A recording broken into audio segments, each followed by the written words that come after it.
Here is 2024, and there is a hot new game on the horizon. A hard-hitting FPS with mobile mechanics. You know your boys are already sniffing around it. That's right, folks. Welcome back to the inaugural Deadlock Fight Night. I'm Mitch Leslie, joined by checks notes Jason Kaplan. I don't think we've been in the booth together for like 6 to 8 years, buddy. Good to have you here. It's been a while. You know, I've missed your sweet Aussie sayings and of course that voice, and not to mention you know, the chest. You got it out a little bit. I'm a little bit self-conscious now because my shirt's a little bit buttoned up. But man, it's been a long time. I miss all of our times back in Germany, but I'm so happy to see you involved with Deadlock and looking to cast some, man. Yeah, I mean, obviously great opportunity for us to come together and cast some great Deadlock games, and for a purpose as well. Deadlock Fight Nights is an invitational that we're hoping to run weekly, where we have both NA and EU regions represented with $1,000 of prize money up for grabs. They're going to be 2 series, and both of them going to be best of 5s. We can probably talk about that a little bit, but before we jump into some of the specifics, I do want to take the chance, first of all, to shout someone out, because you can't really make this stuff happen so early on in a game cycle without a little bit of help. So I want to take the opportunity to give a big thanks to alphazero.gg. They're a new supplement designed to improve focus and energy while gaming. And unlike energy drinks, it doesn't have all the, the ridiculous like filler, the synthetic caffeines and such. It's just scientific goodness. But you can check it out. They're giving away a bunch of free sample packages to the first 1,000 people who sign up. Literally, it's free. Get yourself some of this new product and try it for yourselves. You don't have to pay shipping. NA only, by the way. So we are about to cover some EU games. If you're in NA, you know how it is. Shipping is a whole thing. So alphazero.gg, go sign up, and that's it. Don't take it from me. Just try it for yourselves. And also, we'd love for you to show some support to them because they're supporting us. They're the ones that are making this Deadlock Fight Night happen. And it's kind of sick to get a sponsor on board so early on. It's to, keep that prize pool and give a good incentive for these players who are putting in the hard yards to perform. But Jason, let's talk a little bit about what we should expect to see today. Buff enjoyers are going up against POJILAYA SKUMBRIYA, because of course, in the early life cycle of any esport, the teams have to pick the names that mess with the casters as much as humanly possible. I mean, let's be fair, right? We did have my dong back in Overwatch. We had a plethora of names, and yeah, we have a definitely interesting name here, which if I translate it correctly, it does mean in Russian, elderly mackerel. Why they chose this name, I don't know. I'm not going to knock them too hard on it. I'm just hoping some orgs get involved to pick them up to make the names a little bit easier for us to say. But of course, after this EU best of 5, we do have an NA best of 5 with HYDRA Nation, which you might recognize as Mahjong and Krill. They have renamed. Of course, they're going up against CATGIRL and friends, and this should be a very interesting match because we have had some roster changes on HYDRA Nation. But to be perfectly honest with you, Mitch, I do want to say that I love the early times in games. I mean, we were back in Overwatch in the beta, in the closed beta, running some events ourselves. And this is where you really get to see some players make names for themselves. You really get to get in really close to the players and like have good relationships with them and see them grow and prosper over the course of the next months, years, if they continue to play. I love this time in a game, and I'm excited to see where Deadlock goes. Yeah, I mean, I love it. It's close-knit, like very early. A lot of these teams, just to be clear with everyone, a lot of them are 6 stacks rather, and kind of mixed teams of people that have maybe played together before in previous games or have run into each other on ladder. Some of them, if you're already into Deadlock right now, are going to be streamers that you enjoy watching, coming together to make some games happen. We're going to start talking in detail a little bit more about these teams in just a moment, but we're going to bring in a special guest to help us do that. That's right. Another member of our Dreamcaster quartet. Someone who needs no introduction whatsoever. It's your boy, ZP. What's up, man? Good to have you here.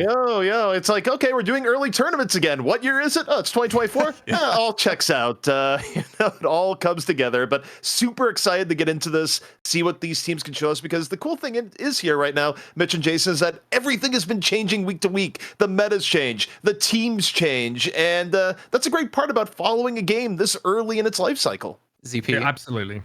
I do have to bring this up, though. I really hope that one day we do have a LAN event together and all of us are there. But I do have to hope that the tournament organizer stocks that fridge up with Diet Coke, because we know how much you love your Diet Coke. Can we get through like 10 minutes without like 60 in-jokes? Like, please, like, guys, we're going to make new in-jokes here in Deadlock, all right? Instead of ones from 2016, you degenerates. My God. Let's talk about the teams. Let's talk about our rosters here. Buff Enjoyers are a team who we've already seen a fair bit of already. In fact, many of their placements, guys, have been over in North America. A lot of North American tournaments happening. This is a team that's placing in top 3 in quite a number of them. They've placed top 3 in every event they've played. 2 of those, CP, were in North America. Yeah, and this is kind of goes to the era where you think back to even early Overwatch, right? You had teams that were so good that they would deal with the ping to just crush opponents on the other end of the world. And Buff Enjoyers, look, this is a team that a lot of players were saying was the number one team in the world, regardless, very early in Deadlock. And the number one thing that they have is that not only do they have really good individual mechanical skill, but this is a team that has really been ahead on macro play, just knowing when to push, when to go back, how to play safely. I feel like they're ahead strategically, and they've been a joy to watch. I mean, they easily have one of the most recognizable names when it comes to Deadlock at the moment with Mikhail S. I mean, we've seen him. I'm sure you've all seen his stream constantly, 2,000 plus viewers. This man is a god. He is a legend when you see him play. And the funny thing is, he doesn't have much background when it comes to competitive play just yet. He played a little bit of like CSGO where he was global elite. He played a little bit of Overwatch where he played Tracer, but he hasn't really made a name for himself just yet. But I feel like that's going to be coming here in the next few months. But Buff Enjoyers, a very strong team in general. POJILAYA SKUMBRIYA, though, I think this one's going to be interesting for them because Sunset, he's also a big name streamer, and they have met within the last, 5 days now since it just ticked over to the 10th, and it was a 1-0 in favor of Buff Enjoyers. But ZP, like you were saying to us, this is seen as the second best EU team at the moment. Yeah, and not only that, this is also a team with a pretty big pedigree, right? I remember I was talking to a friend recently. I was telling her, I was like, oh yeah, these are all the players we're looking at. And she goes, oh, HYDRA. Yeah, this is someone that's been doing a lot in Apex Legends historically. Yes. It's a team with a lot of Apex Legends talent now taking to Deadlock. And you're going to see this right now where you see different sects of players where maybe they come from Apex Legends, maybe they come from Overwatch. The one thing that they all have in common is that you have a lot of players with a whole lot of FPS talent given it a go.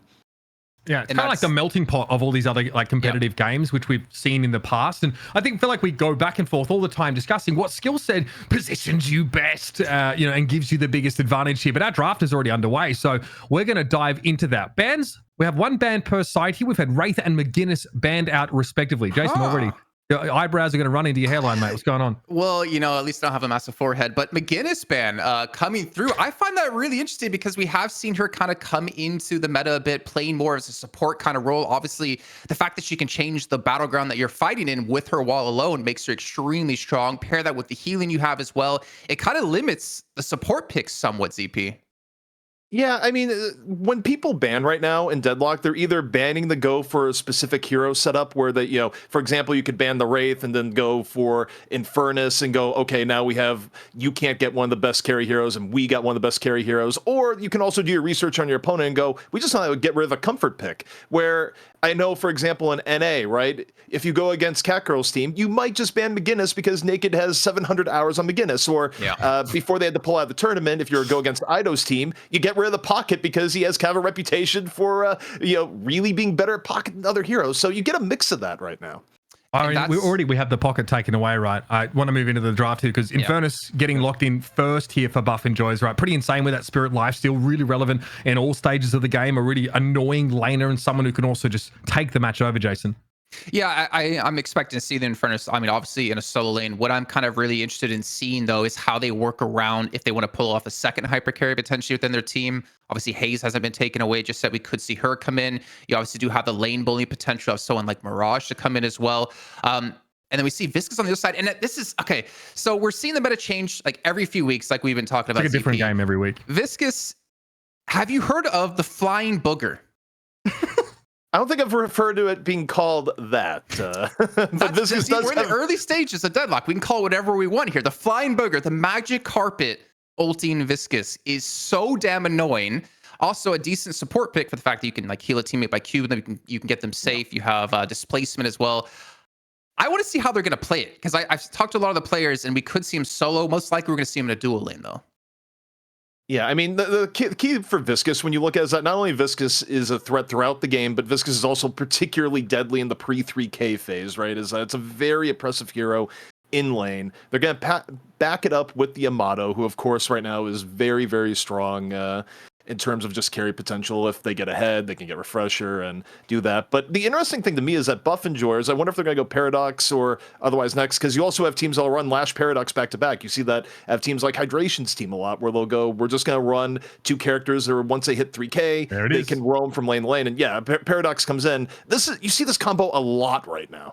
It's very powerful. There's a lot of pick potential associated with these 2 heroes specifically. Obviously, Paradoxical Swap is very powerful to pull someone out of rotation, to set up some of these, like, heavy-handed team fights where you have a player advantage. The Lash obviously is amazing at making sure people are grouped up, and also that great mobility to get picks and hits very hard with spirit damage. But Lady Geist is just starting to make her way back into the meta now after some changes.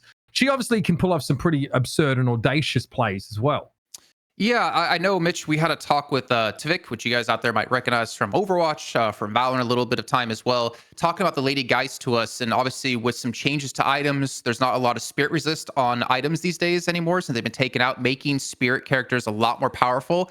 I'm expecting, from what he mentioned, that we might see a tank Geist come in. So you're basically building extremely tanky. You can still do a lot of damage in the fight. You become a very big nuisance. And because the 2 from her has been buffed a little bit, she can really feed a lot of health back to herself. The life drain, right? Yeah, so really punishing kind of hero right now to deal with, and a very frustrating hero to deal with, because you get her low and swaps the health immediately. So she's very nuky as well. So she does want to try and invest in items that like give you extra procs when you do large amounts of damage here. Plus, like, her ult, basically swapping her health with an opponent's, can be very disgusting. You can imagine the outplays. Mirage is the newest hero basically available in the game right now. ZP has global presence with that ultimate traveler, just like I think Shen from League of Legends. Seems like a real good bruiser pick with some pretty dirty CC options as well.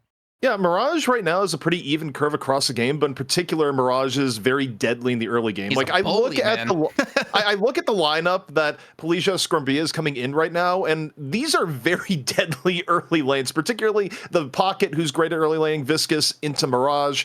And you look at the other side, it's not that, Lash or Paradox or a slouch or anything, but I feel like this is a game plan of, try and get ahead in the pre-3K phase, because you're running a lot of power for your early lane. So I'm looking at buff enjoyers too here. I'm wondering, are they going to pick up the Abrams, which, Listic is known for? However, I know he has started playing Geist a bit. I mean, I think he's been kind of one of the talking points of buff enjoyers, where he has a very small hero pool at the moment. Though, funny enough, he's still seen as probably one of the strongest players in the roster. So I'm curious, will he be on the Geist? Shiv is will open. They go for Abrams? Yeah, you got Shiv, you got Dynamo picked up on the other side. So we do have some heal. You have kind of like the double supporty play out of Dynamo and Viscous. And then, of course, you have the Paradox and Kelvin on the other side to be double supported to support those dual lanes, if we do see it that way.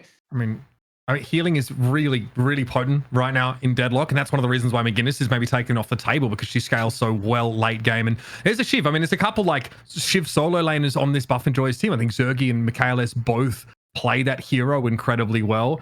Obviously pretty terrifying, and has reset potential off that ultimate. If you're able to, hit enemies that are low enough, you insta-execute them, and once you invest enough points in that ultimate, it gets reset on kill. Yeah, and I think the interesting thing too is like Shiv at one point went from like a really high priority pick to now gets picked a little bit later in draft. I feel like you see your team identity now a lot. Ooh, okay. I was not fighting like crazy. I actually was not expecting the Warden last. Yeah, I'm going to be honest. I made this sound. We were just talking about the ZP. Like, we're not expecting Warden to really get picked here. I love Warden, but Warden is definitely at the highest levels of play has been a comfort pick at most. But this might be because in terms of items, people are using Majestic Leap on everything right now, and one of the current flavors of the week is run Majestic Leap on Warden. Yeah. So I think you would expect the Warden to go leap early, be super aggressive, but also, it also could be a team identity thing too, as I was saying, is that you see more of that in the later picks, not so much in the early picks, which are a little bit more standard between the teams right now. I mean, I'm looking at a team that has 3 people who are most likely to pick up Majestic Leap: Dynamo, Warden, and Pocket. Like, this is going to be a team who has extreme mobility with that as well. I mean, obviously, forget about the engage factor of it, as we were talking about. It's the mobility it gives you around the map that makes it also extremely tough to deal with, or extremely valuable for a team. This team has such global presence. Viscous' goo ball obviously is incredible for his mobility. Mirage can be wherever he needs to. Pocket, his barrage maintains his horizontal momentum. So you majestically barrage and you've essentially crossed the map in no time. This team is going to turn up out of absolutely nowhere and look to have these big explosive team fights. The buff enjoyers have like some good pick potential, some really powerful laners. Kelvin obviously is going to be such a nuisance when we sort of get into the fight. Shiv is going to probably play around the edges of these engagements and look to get in a little bit more after he builds that rage bar, after people have gotten a little bit low. So it feels like, ZP, slightly different strengths that these two are trying to play towards. Yeah, and I think for me, I think what's going to dictate a lot of the tempo of the game is how the early game goes before 3K, because if Buff Enjoyers gets ahead, you're going to see Paradox and Lash just continually roaming back and forth. They're likely to be in the duo lanes. I'd almost expect them to be split duo lanes where Lash is in like blue and Paradox is green and vice versa. You can throw them in the same lane. The point is that you have options to roam, but if they get set back a little bit, and on the other end, you can use heroes like Viscous to like keep them back and stop them from getting a good roam phase, then I think it could go really, really well for this team, especially if Warden doesn't get starved. And that's what we're kind of seeing right now, I feel like, in Deadlock, as we touch quickly on, is that it can become very snowbally very quick. That when one team or even one lane is better than their opponent, it's very noticeable. With the deny mechanic compared to like League of Legends, it becomes even more impactful. So I completely agree, ZP. You see like one of these lanes get ahead, you have to keep an eye on it. Though I am looking towards maybe the later stage of the game, how it's going to work out. The Mirage, the global presence could be extremely strong. Yamato, I'm curious if it's going to be the Spirit build, which I kind of expect more so than the gun build. That'll happen way later in the game. This is going to be interesting. And the Warden, though, I want to see how it plays out. I feel like it might not get going if they have a bad start. Yeah, I think you hit the key thing. Are we still seeing like this Dynamo build, right? Like the multi-singularity, like refresher build from Dynamo? Because we haven't talked about that, but obviously that's the key to a really like one-sided team fight for this POJILAYA team. Yeah, I think with Dynamo, I mean, you definitely can still go refresher. The key here is that, are you going to be able to get refresher in the time period that a lot of these games go, where at the organized level, you have a much shorter time period, right? You might be doing your pub games and they end at 30 to 35 minutes. A lot of these pro games at times might end before 20, right? So for Dynamo, where you're not eating the jungle as much at this level of play, your main goal is getting items that, you know, allow you to actually get in and get a bit of a luxury. Yeah. Pretty much.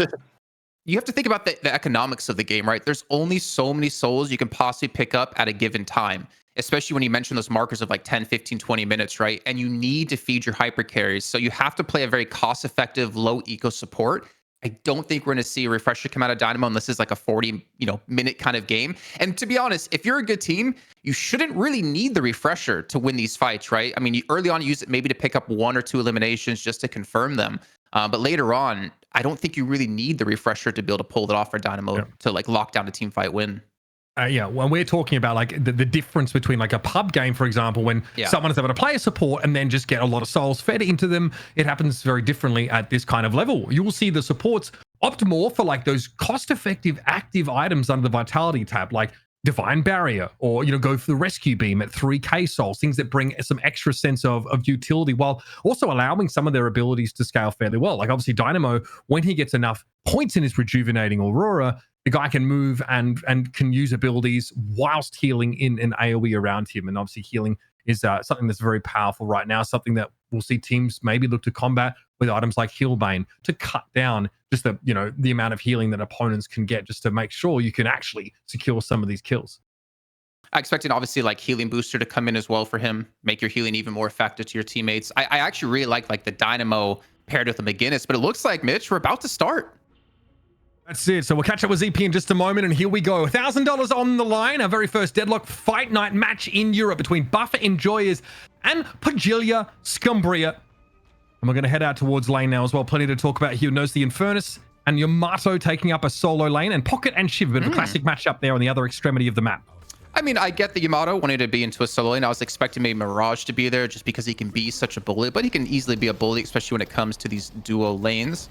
And we do have the Kelvin and Geist paired together. In that lane, I don't think you're really ever going to get a kill unless you do it early, because they have so much sustain once Kelvin gets the 3 points or the second ability on his 1, right? He gets the healing that he can do to his teammates, helping Geist, obviously, with the healthy spend using abilities. But the Shiv Pocket lane, I think what you're going to really focus on here, if Pocket is going to be able to land any of his barrages, that 1 off the bat, so he can amp up his damage and look for some early skirmishes.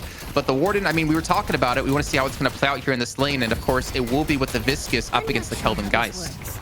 Yeah, I see the Viscous just trying to be a bit of a nuisance here from the high ground and knock those players out from cover. The Geist is going to be moved away a second time. That's pretty dirty stuff. Still, It's going to be Piggy actually finding Zinnia first. Wow, the Viscus was looking elsewhere. Yeah, I mean, the zone denial of this could be insane. But yeah, he used a lot of his fists to knock away, but it didn't really matter in the end because Piggy was able to get aggressive. I mean, look at his health, right? He didn't take really any damage because the focus was going to be over on his teammate here. And I do love, as well, if you can see towards the top of the screen, we do have names actually next to the players, so we can actually see who's playing what and make this easier for us in the long run here. But already a good start. I mean, 1.1K for Piggy. That's going to get him a little bit ahead, closer to that ultimate, which of course makes his gank potentially even stronger. The Arctic Beam there from Kelvin, just a general nuisance in lane. Dynamo, pretty powerful just based on the weapon that you can make use of, as well as having like a knock-up stun that you can chain into a heavy melee attack on his one ability, which is getting a lot of points invested into it right now. So bit of a lane bully, as you can see right there. Listic going to be knocked airborne and have to play from pretty low health. Yeah, and one thing I think if you ever out there want to be a really good Dynamo player or a good player in general is you really need to pay attention to stamina use out of your enemies. With Dynamo, right, you get that knock-up. If they have no stamina, they ain't going anywhere. You're going to be able to get a ton of damage down onto them. Obviously, the stamina you use to close that gap is extremely important as well. But you do have to be careful. Mikhail, that stun he has off his 3 can be extremely strong. The only downside is you're not really going to, I think, back it up too much with the Lash unless he wants to get Listic in a very specific position to get a knockdown. But looks like they're going to go to chase here onto Warden, forcing him back because he's just trying to buy up here. And again, you're seeing the presence, the health. Look how healthy Piggy and Dimov are at the moment. They are like 75% or higher. I mean, obviously, Piggy just took about 50% trying to get aggressive here. But this lane is just, it's not going to be bullied, and they're going to bully the hell out of you. And that's sustained tool on the second ability here for Lady Geist. That life drain is something you're going to use fairly often. You can't do anything else while you're using it. Pardon me, that was the grenade thrown in there by the Kelvin. Zinnia struggling a little bit here early on in the game, as Buff and Joy is look to be a little bit comfortable. Notice the regen items and Infuser already picked up here for Zergy. One of the most efficient spirit items that you can get at this tier of the game. Also with a very powerful active as well. Would be extremely helpful for him. He's extremely low in health. The dive's going to come through. Together tries to go straight in for this one. Always use the flame dash to get away. Together trying to back away. He's not going to be cut out of position in terms of anyone ganking him, but he gets the kill nonetheless against Zergy. And that is a elimination, a kill that honestly POJILAYA SKUMBRIYA needed.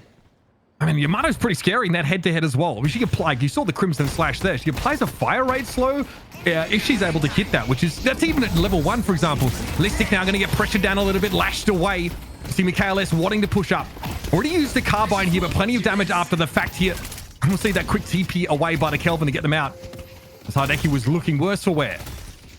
And right now we're at 14K to 14K. I think we need to obviously keep an eye on how these lanes are playing out. So really quick, Sharik, he's on 2.6 in the leftmost solo lane. He's up against Sunset at 2.4, so not big of a difference there. But I do have to kind of take a step back here because we are approaching 3K souls for a lot of players here. Piggy's about to hit it. Tass is about to hit it on the Viscus. And that's where we're really going to see some fights go out as Hardeki's going to be going down as well. It's looking pretty decent for buff enjoyers, but credit to PS, I'm going to call it for now, to keep that soul lead not too crazy at the moment. You see a lot of pushing up here from buff enjoyers, right? Because those Guardians, those first tier towers, are worth the same amount of souls at any point in the game. So the earlier you get them, the more value you can derive from them at that early game when you're trying to get those items on the line. It's looking a little bit dangerous for Litz. Okay, healing aura trying to be used here. Good knock up on Listic, but again, a lot of use to slide to try and get away, but buff and joys really extend for that elimination. Of course, the Guardian's already down. It's getting a little bit heavy over here as well towards that mid left side lane. Backing away is the Kelvin here. Looks like Piggy's done enough. That was the power of hitting 3K, getting the ultimate online. Mikhail gets the swap, most importantly as well, onto Litz, and they get a ton of damage down onto him because of that. And yeah, I mean, the lead's not really building up just yet. We're only 5 minutes in, but still the pressure is being applied by buff enjoyers. It's about like a decent line of scrimmage across the map at the moment. Pretty much both all lanes are about 50-50, but we are seeing the push come in yet again out of buff enjoyers here on this left duo lane as they're forcing them back. Like they realize we have to give up the ground here. Timok going to be a nuisance here. I mean, Lady Geist boasts the highest single shot damage in the game, so harassing in lane, especially with the sustain that she has inherently, very, very powerful. You can see together here really trying to fight for an early take of this Amber Guardian. Oh, no. This is not good for Litz. Just to jump in really quickly, because we did see Mirage Hardeki come over to this solo lane to try to push this Guardian down, but at least Litz alone by himself is looking to dive on top of him here. The Guardian's still on 50% HP. Singularity! It's going to come out. It's going to hold him in place. As Viscus comes in, the goo ball, looking for some damage. Listic might go down, but look at this. He's able to get away just around the corner. Yeah, at best you could dissuade this this fight attempt here. Again, great mobility use, of course, from Taz now with Goo Ball available. Also, it's an ability that scales really well on Spirit Power. So keep that in mind. You do get hit pretty darn hard by it as the game goes on a little bit later. Now, of course, Taz going to return to this other lane as they found their Guardian getting pressured somewhat. And in general, POJILAYA SKUMBRIYA pushed back a little bit behind some of these towers.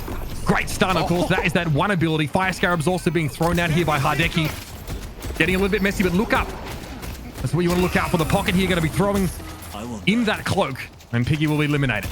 The frozen shelter, though, was brilliant out of Piggy because it denied anyone from pushing in from this one when it was looking like a potential kill. Obviously, they did lose one in the end of that, but a really smart play, a really good usage. In the meantime, Buff Enjoyers, they realized since the gank came in on our left duo, we're going to push the right duo lane, get that Guardian down, and look for that first flex slot because there's only 2 more towers stopping them from picking this up. Yeah, Sharik versus Sunset here. That obviously that far left lane is a curious one to keep an eye on. Timov don't know how they're going to extricate themselves from that situation, but the support of the Kelvin goes a heck of a long way, and they're asking for a little bit more. Now they can move up, of course, chase HYDRA down. With all the mobility that Mirage has, he couldn't quite escape. That is a pretty big blowout here, and a lot of also neutral camps starting to pop up around the map in the next couple of minutes will be hotly contested. Listy trying to take a fight there through the canals and forced out. Yeah, I mean, that should have been honestly an expected gank coming in because they came from the right duo lane to the left duo lane and then just got elimination from that. In the meantime, what we are seeing is Together, who was not bullying his lane, but he was winning his lane up against Zergy with the Yamato up against Infernus. He has started to transition to other lanes. So it looks like they're really trying to focus on getting these flex slots. There's one left, though, in the right duo lane for Buff Enjoyers that they have to knock down before they can pick up that flex slot, which is going to be extremely important as they move forward. But what's scary is Zergy's being left alone in that right solo lane. He's farming his own jungle. He's missing no creeps in his lane as well, which means he's getting even more stacked and should ideally be allowed to propel him forward. As long as his team doesn't lose too much around the map, doesn't lose too many deaths, then he's eventually going to outpace Together in the way they're currently playing. Yeah, again, we get some huge Infernus power spikes at about 3k souls. Toxic bullets being one of the nastiest things that you can sort of pick up for him. Again, a Spirit Lifesteal build means that it's pretty hard to kill Infernus once he applies his sort of ticking dots to a number of different enemies. You'll see that's why Zergy's able to take a lot of these bigger camps down with ease because he will get that health back as they burn. And the slows that we do have, Buff Enjoyers, I mean, the stun you have out of 3 out of Michaelis on the Paradox, of course, with the Arctic Beam out of Piggy, should be really easy to hit those ultimates out of Paradox, which, I mean, Mikhail doesn't need the help, man. You see the streams, you know what he can pull off here. But it looks like, are we going to see a play? Yeah, we're about to hit the 10-minute mark soon. So we're going to have buffs spawning a bit at minute time. So you need to keep your eye on the mini-map as we get closer to that point because those buffs are insanely strong at this point in the game. And we might have a skirmish in towards middle. Buff Enjoyers have extremely grouped up here looking for a fight. Yeah, again, those buffs a little bit less relevant later in the game. But the bonuses they can give to your gun damage or survivability or general mobility early in the game is something you really want to try and take fights around, especially if one of your more fed heroes is able to pick them up. We'll see here just drifting across the map. Again, Sharik heading back towards that solo side lane there on the left-hand side just to collect up some of that farm here. And Sunset does get spotted out getting towards those creep spawn locations on the Buff Enjoy side of the map. Yeah, and I think we're going to hit a little bit of a stalemate here just until these buffs come up in about 10 seconds time. You can see Buff Enjoyers are set up the left-hand side to go for it. We need to have Shiv, played by Sharik, come over and help out once he does finish off his farm if they want to secure it. But it looks like POJILAYA SKUMBRIYA will be able to secure the left one. And most likely the right one as well. So double buffs picked up for the team. Okay, so what are you giving up? A huge spike. What are you gaining as a result of giving this up for Buff Enjoyers? It looks like they're content right now to try and farm relatively passively. Yeah. There's no upside out of this deal for them necessarily, outside of them just attending to their separate lanes for the time being. Sunset, the one there, with the gun buff, which is obviously pretty nice in terms of fire rate increases. Earn spawn here. So Buff Enjoyers may wanted to play for that here, and you can see Tass was waiting for it now, trying to pressure Piggy down. Where is the help? Going to be throwing down that ultimate now, and again, that slow and also the healing being given over to the Kelvin makes it pretty hard to kill him inside of that one. Earn was dropped, recovered by Litz here, and he is headed underground. It was Rorschach moment there. You know, Tass was saying, I'm not trapped in here with you. You're trapped in here with me. And we did see, you know, Piggy, he dropped the frozen shelter and did use the 2 to get away. Sorry, I don't know all the names just yet. There's a lot of abilities to remember, but it uses the 2 to get away. It gets the high ground as well to get away from the goo ball there. So smart play out of him, but it looks like the push might be coming in here on this right solo lane. He's looking to take down this Guardian. And I mean, they still have 3 left here for POJILAYA, so they're still relatively safe to lose this one if they need be. But they're going to turn in the urn at the same time here, which is massive for them. Well, it looks like POJILAYA like timing this up with a bit of an aggressive thrust from their Warden and Mirage players there. So forces Buff and Joy is back. Previously, I think we've seen this like sort of passively farming in that lane, but here we go. A little bit more action here. Sharik in the middle of the fight. Cube now used, of course. It's going to give you that heal and invulnerability for a time, but it's still a fight to be had now. Eyes looking over towards Sharik here, but Pig is able to bring Sunset down. Eventually the Kelvin falls, so see a 1-for-1. Yamato and Visk is still very much in the mix here now, trying to deal with that Shiv and also some reinforcement coming in from the Geist from that balcony. Yeah, and that was the Yamato ult going in as well. He's going to continue to push the pace here. Might look to back away in a second as Dimov on the Geist wasn't able to really help out too much. So POJILAYA, they get both buffs, Mitch. They get the urn turn in and they get eliminations off the backlist, and they get even more potentially here if somehow he's able to pick this up for Lit, try to get some redemption off his laning phase. A pretty damn good start here. And yet the funny thing is, with Buff and Joyce losing all of this, the souls are tied, and there is a singularity coming into the catch on a 1. That Infernus is dead. Zergi's gonna fall again, unfortunately. This is looking pretty good, considering it was a 1-0 the last time these two teams played 5 days ago. I'm kind of surprised to see POJILAYA keep it this close. Not even this close. I would say they're technically winning right now. If we could actually see the ability points out of both teams, I think that would be really insightful to see like who really is strong, because the soul difference isn't too big of a deal. It's all about that AP, and we did see Litz run the urn himself for that extra point. So I'm curious if he's going to be able to level into his heal to get it 5 right away, so he can still put out damage and heal. Toxic Bullet's already here picked up, so that's that power spike for the Infernus now. Going to be a little bit more scary to try and face up against. Toxic Bullets is going to cause your bulls to build up a bleed, which stacks with the inherent one that Infernus has. A little bit sketchy here for Dimov, though. Finds himself in a 1 versus 2. Reinforcements on the way. There's Zergi getting involved with that power spike now. Toxic Bullets looking to make their mark. I think Zania are going to give it a respectful berth here as the 3 players from POJILAYA SKUMBRIYA try and back out a little bit, but Sunset couldn't get away. The ticking damage, the bleed, and the burn combined brings the pocket down. And here we go. They might look to actually push here onto more of these Guardians. Only going to be 1 left. As you can see, yet again, Zergi trying to get aggressive here. I respect the play. I respect the hustle. They still have that 1 Guardian to take down, though, to unlock that flex spot in the left dual lane. So I wouldn't be too surprised to see Buff and Joyers look to actually group and push this down, and obviously let their solos or their hyper carries start to pick up some extra souls on the solo lanes. But I honestly, I don't know what you think, Mitch, but I expect this to be kind of one-sided for Buff and Joyers. But I'm really happy to see that the competition in EU, which honestly doesn't have too many tournaments right now, they're mostly just NA tournaments, and EU teams have to play on NA ping. It's good to see that there's EU teams that can challenge, you know, the best, quote unquote, that we constantly see. Yeah, I mean, again, we kind of set expectations here. This would be a little bit more one-sided in the pre-game, but so far, these 2 teams have been keeping it pretty close. Now, though, at least that sort of Guardian lead has been neutralized. Both teams have 1 more Guardian left to take down. We'll see we're getting close to that 15-minute mark here, so Buff's, of course, going to be relevant on that pretty regular cadence. Also, the Yamato up together starting to get some of those crucial items. Torment Pulse just picked up, but again, it's just sort of pulses AoE damage around them, combined with the Cold Front, which is an active ability that slows everyone down. That Yamato really wants to be in the thick of a lot of these fights here, so definitely getting to a bit of a critical mass in terms of fight impact. But most of the skirmishes we've seen, Jason, have been a little detached in 2s and 3s across the map. Nothing resembling a full commitment yet. Yeah, I mean, I don't think you want to lose out on the souls that your carries can pick up in those solo lanes, so you have to be very careful and very picky about how you take these fights. We are going to have the buffs come up here, and it looks like Buff and Joyers will be able to take this one on the left-hand side, trying to get the casting. That's going to go over to the Shiv, played by Sharik. Yeah, I mean, it's kind of expected, to be honest, with the way they're pushing things down, but it looks like they are going to push that left dual lane here to look for that last Guardian here in just a few seconds. And there's really not too much backup to see the Mirage, the Pocket to be heading over. I'm curious, though, is Piggy going to commit to taking this urn while a fight could potentially break down here in that left duel? Buff and Joyers are pushing up in that left side mid lane, right? So they are going to at least give a little bit of room for Piggy to move in back behind and try and pass this over. Do POJILAYA SKUMBRIYA try and take a fight? Yep, they absolutely do. Not ideal. A lot of that Jin's mark. Yeah, caught out onto Sharik. Would have slowed him down anyway, but he was held in midair, not able to do a darn thing about it. It's so fast, man. Majestic leaps helping them get in as well. I think Sunset, you saw him use it to get in position. And of course, Tass on the goo ball is able to catch up as well. If they catch you out, I feel like they're just going to kill you with what they have available and the CC they have to deal with you. So Buff and Joyers, I think they're looking for more maybe, or they have to be a little bit more careful of not getting caught out. And again, some more of those important tier 3 items are starting to be acquired by the carry heroes here.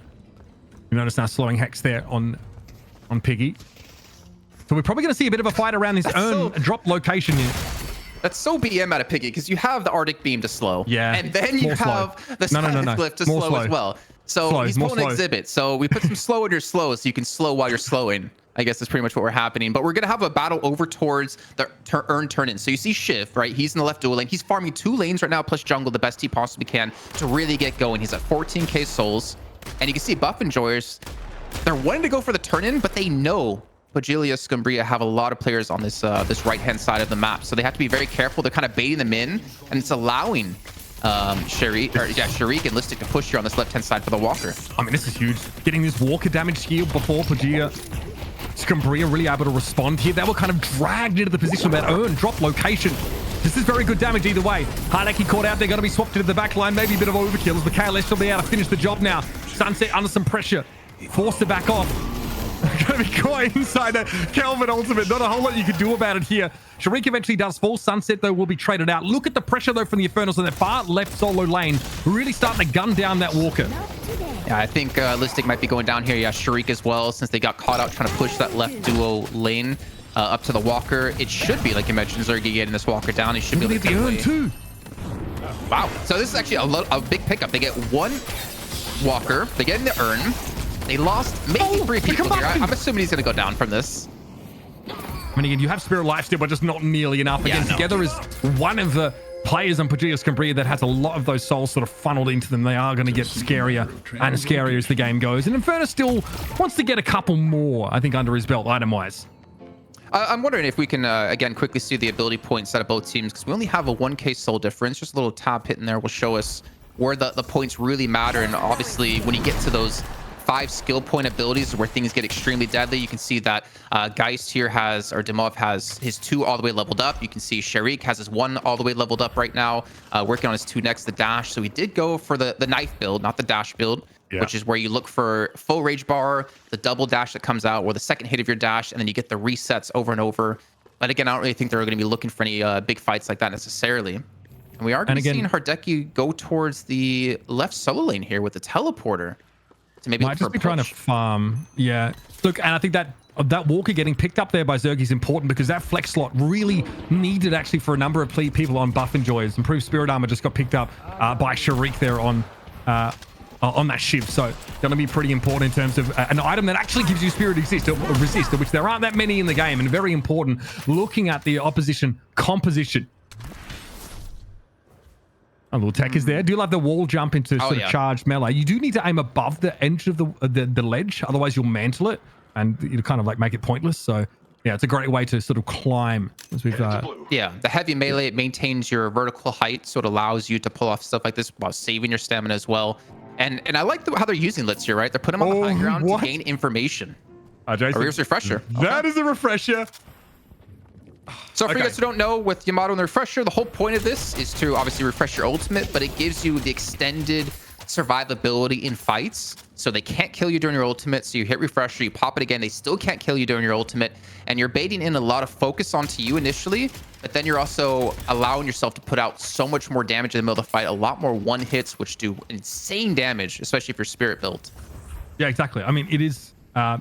it's extremely potent weapon, and because of just how frightening Yamato is during that ultimate, being able to obviously get that a second time is really quite desirable. You can get a healing beam here for the Kelvin. That's that tier 3 picked up. It's not going to help them here as they're being pressured down. The rescue beam, rather. This is what Yamato can do to you. A lot of damage down on obviously a hero that's quite tanky. Yeah, you got a Falcon Punch that dude. Grenade thrown to the ground there. That's for the healing, but... yeah, the charge slash is going to finish the job. That's obviously where much of the damage from that spirit scaling originates from.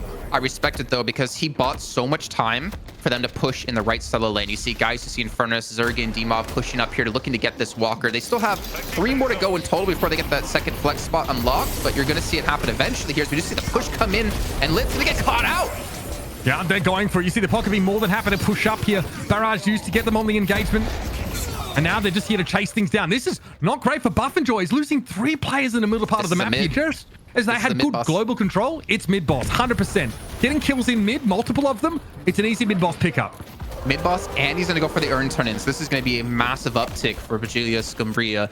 I don't think there's any real chance they're going to be able to stop this one and see the mid boss go down. They're just going to have to live with it, try to get as much farm as you possibly can, and just try to keep them at arm's length, prevent them from like running you down and taking a lot. They have 4 walkers to defend to prevent any flex slots going the way of POJILAYA. It's going to be tough, but it is still very possible. I mean, they have all ultimates online, and they're not too far behind in souls, so you have to kind of look at the distribution of where the souls are. Like Piggy, who's playing support, he's at 15k, so he's a little bit behind to his like counterpart of Litz at the moment at 17k, and their big soul lead at the moment is with Zergy on the Infernus. It comes down to him in these fights to really obviously put the damage down, right? Well, what's important as well, the Rejuvenator obviously gives you that fast respawn, but it buffs your minions.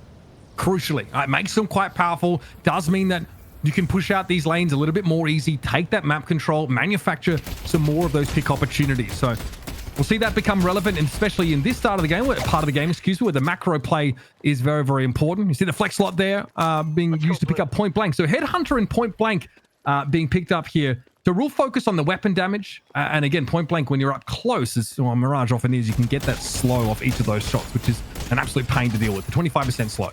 Yeah, I mean, he's going to be in the thick of things, right? He wants to hit that tornado. He wants to knock you up, prevent you from doing anything, and catch you out. I mean, you have him, and you have Viscous, and you have Dynamo. Even technically Xania on the Warden, who can help facilitate some eliminations, some picks, which is what we're seeing. Like, they're able to close the gap on them quite quickly and then turn that into a kill. And we are seeing a push on this right-hand side while we're seeing Zergy left alone on the solo left lane here to look for a push. And Michaela's able to get the initial kill on the Sunset. The Dynamo hitting nothing.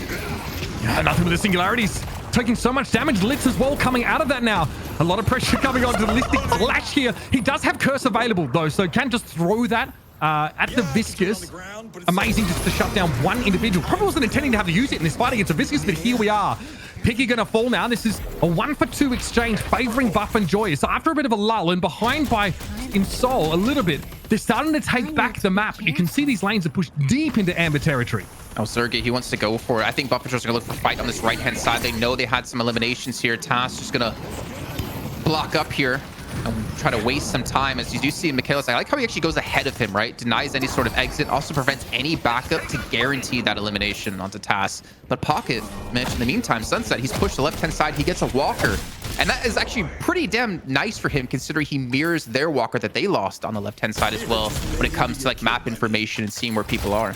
And again, these flex slots remain really important now as some of these players' builds are getting filled out. You can sell some of those early items that you don't need, but there are some items that are 1250 souls are still really relevant. Some of them scale later into the game. Good example is that Decay active that applies a bleed over time here, but we've got a couple players with Curse picked up, so a lot of emphasis on shutting down important individuals here as that active basically just interrupts silence and disarms them. They also can't use items, so basically turns them off for a time.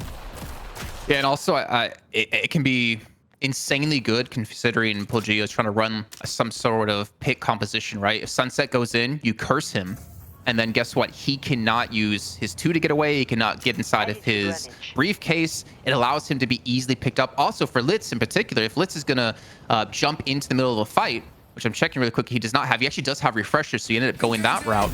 Then you prevent him from getting a singularity off, and he's just a free kill for your team. So very smart pickup by Piggy here, playing the true support role that they need. Yeah, and Rescue Beam is very, very powerful in this game. A bunch of refreshers on the POJILAYA side. So we actually are looking at a refresher, Dynamo, excuse me. So look out for that. The double singularity play is going to be terrifying, and Warpstone is going to allow that blink forward that ensures that Dynamo can get as much purchase and much capture within that singularity as possible. This team really wants to go for a hard all-in team fight. Yeah, but the thing is, you have 2 curses with Listic and Michaelis who can stop any sort of big engagement if you do have Litz go in. And we are going to see the rescue beam used to get Zergy away. Fantastic use out of Piggy here. Is looking for the roll down. A Walker's going to go down on the right solo lane. It's only 2 left to go. So they're fighting 5v6 for POJILAYA. Buff and Joyers, they want to pull off a fight here, knowing they have the man advantage, and they have to do it quickly, or this Warden can continue to barrel down this right-hand lane. The singularity goes in and gets interrupted. Yeah, this is bad though, because there's another one available too if you want it. I think the curse probably stopped that one on its tracks. Here comes the frozen shelter though. This is a little bit of a scary prospect for POJILAYA SKUMBRIYA now, and the healing being given over to allies of the Kelvin in that means that you have such an outsized advantage in the team fight. Sunset and Taz get absolutely rolled. Zania also gets caught out there, and this might be an inflection point in this later game now as BufFNJOYers win a very handy 4-for-0 exchange.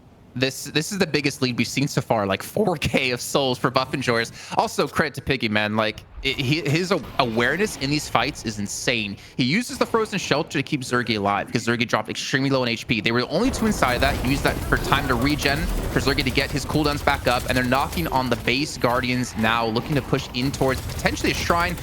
I'm not sure if they want to go for it. Litz is up in 3 seconds. Instead, they're just going to back away. Only one walker left to go, and we don't have buffs coming up just yet, so looking to deny any jungle left as they do leave the opponent's side of the map. Or are they actually push onto the right dual lane to go for the last walker and force another team fight? There's just not a lot for POJILAYA SKUMBRIYA to farm off the map right now. BufFNJOYers really snowballing the advantage from winning such a strong fight. Now, of course, they'll move in and take these buffs themselves. Looks like mid-boss, by the sounds of things, was up at 28 minutes or so, as Piggy had timed in the chat. So right now, BufFNJOYers starting to build again to some of those even bigger items, those tier 4s now. Is again, once we get to 30 minutes, I mean, one hero kill is worth 1,000 souls. That scales up pretty actively over the course of the game. We have ourselves a little bit of a pause here. Great chance again to bring up the items. We can talk about what we're seeing. And Mitch, what's really also important about that like change up there was they had about 3-4K soul lead after they like won those fights. They're now up to a 20K soul lead because on the way out, they took as many possible jungle camps they could. They took out all the walkers as well, so they get the extra flex slot. This is a massive swing in favor of BufFNJOYers, and I feel like that's what makes them such a good team, is that I feel like they're used to playing from behind. When you play on NA, you're playing with a ping disadvantage. You're going to have to be in the mindset of like, okay, if we're behind, how do we get back into the game? They weren't really that far behind, but when they do get that little bit of drop of blood in the water, they attack like sharks and know exactly what to do to lengthen the lead they possibly can. 20K souls at this point in the game is pretty massive, as we are starting to see some major discrepancies in these soul leads between the laners. But we do have the game starting back up here, and BufFNJOYers, even though they lost mid boss before, they're going to barrel down here and make something happen. Yeah, MKLS also picking up some more healing-based items. Healbane, also Fortitude, taken by them. You can see the amount of actives you have to work with as a support player in this game. Health Nova, Slowing Hex. We've also got the Rescue Beam, Fleet Foot, everything that basically Kelvin needs to be a utility dispenser for the rest of BufFNJOYers. And alongside that Frozen Shelter, you can have such an unreal impact on these team fights, which is what POJILAYA SKUMBRIYA are looking for. God, guys, you've got to do something about that name. But again, they want to pile in here. BufFNJOYers have shown that they're more than happy to fight a pitched battle 6v6. It's just so tough, I think, for Litz to pull off a very successful ultimate with 2 curses on the enemy team. He almost has to come in from a completely different angle, but he went for refresher, so he's not going to get the majestic leap. He can't really surprise them, which makes it very difficult to deal with. Obviously, he does have the 2 ultimates, which could be quite helpful, but I don't know. Like, it's going to be so tough for an experienced team like BufFNJOYers to know where he's coming from if he doesn't have any sort of surprise factor. See the items there, and worth bearing in mind that for Warden that we just saw, his fire rate actually increases based on spirits. So there's a little bit of scaling there just into his kit inherently, and he had brought in crippling headshots. So reducing bullet and spirit resist is really important when those are the items that are being prioritized at this stage of the game. Being able to shred that off your opponents, make them more susceptible to the rest of your team as well, makes you a bit more of an effective bruiser / off support. But again, we're ahead by 20K souls here. That is a heck of a lot. And I just want to point out the magic carpet picked up by Taz. So we are all in on this hypermobile, what do you call it? Flying booger build. Flying booger. It's here to play. I don't know. I saw it on Reddit and I liked it. It's very descriptive and very good. I'm here for it. Also, like Mystic Rebirth picked up for Together. You'll also notice that on the Lash of Listic. So being able to pulse like a slow around you. Again, more abilities that want you to be very much in the middle of the fight. Also want to point out like Zergy's pickup. He actually grabbed an inhibitor and he grabbed Ricochet. So would ideally maybe like to fight in closer quarters or just have them bounce on enemies around, to spread that influence around a wider area than just individuals here. So he's also looking for some utility to help his sort of the purchase of shots that he gets. Well, the inhibitor I like because it gives him a little bit of extra HP and gives him the ability to like dip into a fight and dip out of a fight, because he's going to get an insane amount of regen while waiting. Yeah. But also, it's a vitality item, Jason, that gives you extra weapon damage as well, which is a little rare. it's going to be really good for survivability, considering that he knows that he's going to potentially be picked off like we saw before, right? Oh my god, Piggy, you are Ferrari, sir. Oh my god, moving so fast. I mean, they're just waiting for buffs. They are going to spawn up here and looking for a fight on the left-hand side. POJILAYA's looking for something here. Risen, they lost the buff. They need to make something happen. The goo ball does go in. Team under pressure here. Coming soon. You gotta be careful of the low health guys, though. She'll health swap you. She did it there, maybe a little prematurely. So Dimob's still gonna get brought down. This is far too much being parted into that one area. Together taken down, though. You heard that concussive combustion used by Infernus, the AoE stun if you get a little bit too close to him now. Death Slam also being used in that fight now, and Listing's able to catch Sunset and turn him into an absolute pancake. Frozen Shelter just after the singularity in this fight here. Buff Enjoyers are so tooled to win these kinds of fights. And Taz was lucky to get out alive. He had to take the TP, but Buff Enjoys steamroll and look for a mid-boss take. Bro, that was a fight that they got kind of caught off guard, right? They took the bus and a fight commenced immediately after. Demob gets caught out, and they had to have two players rotate from the right-hand side of the map to get here to help them out, and yet they survived long enough with the help of Piggy, with his Frozen Shelter, the Healing Nova, everything that you've mentioned before, all the actives he possibly has, and it allows them to just sustain long enough for the reinforcements to get here. Gonna leave one back. That's gonna be Sharik, also known as gonna be picking up the Rejuvenator, while the team does push in on this left-hand side, looking for an elimination, looking for a kill on the Task, who's extremely low on HP. And they're gonna do a soul turn in. Like the lead they just got from this is ridiculous. Yeah, look, it feels like a big soul lead, and it is pretty reasonable now, but POJILAYA SKUMBRIYA can still hit you pretty hard, but now they're being forced back inside their base. These are shrines falling, by the way, with only Together able to respawn and get back onto the map. So you might see Buff Enjoys even get some first stage patron damage and then look to fall back. Well, POJILAYA, they're kind of desync, right? You do have Task dead for 46 seconds. So POJILAYA had to be very careful to not get an engagement where they lose more players, continue to be more desynced, or Buff Enjoyers are going to close this game. Oh, they're staying. Carbine here loaded up now. Look at 9k souls. Oh! Gonna have to be pulled out. Nice singularity, but again, the rescue beam is going to be able to save the Paradox here. A lot of mess here. Death Slam being thrown down now immediately by Listic. Buff Enjoys basically full build at this point, and yeah, nothing that Sunset can really do about it. Pocket when he's caught just a little too squishy. He wants to be the one that starts the fight on his own terms, and now, of course, a weakened patron means that Buff Enjoys can essentially finish the game. Yeah, they're going to close it out here. A fantastic turnaround as well, with a big lead being built up, even losing mid-boss first. They lost both buffs off the get-go as well, and they weren't able to really contest them early, but they kept them back. They kept them from trying to force some many engagements. I mean, there's honestly so much to talk about, because we did see them try, or POJILAYA SKUMBRIYA try to like get those picks, like they got onto Demob, but I feel like they weren't able to snowball those picks into like more and more kills, and because of that, Buff Enjoyers were able to stall long enough to just turn the fight on its head. Yeah, when it came to the objective game and overall macro, it looked pretty good from POJILAYA SKUMBRIYA, but when they were forced to fight, actually get involved in a full-scale engagement, that's when things went a little bit south for them. Let's bring back ZP in to talk about this game. Again, a 32-minute match, something that escalated, I would say, extremely quickly. And ZP, good to have you with us. Buff Enjoyers to start this series on the right foot, excuse me. Yeah, and I mean, I think the interesting thing about this game, for me, takeaway-wise, that it is a close game. Going in, there was worries about going, okay, Buff Enjoyers, they have more experience overall. A lot of people would go, okay, they're mastering macro. But I think the key thing for me, coming in from PS, was just they had a really good strategy for how to handle the early game, not fall behind, not feed picks repeatedly to, say, a Lash or a Paradox roaming. And I think a lot of that just goes to the early setup they picked, where you pick heroes like Viscous and Mirage, you kind of guarantee that you have more time to feel out the game and not lose in the first 15 minutes.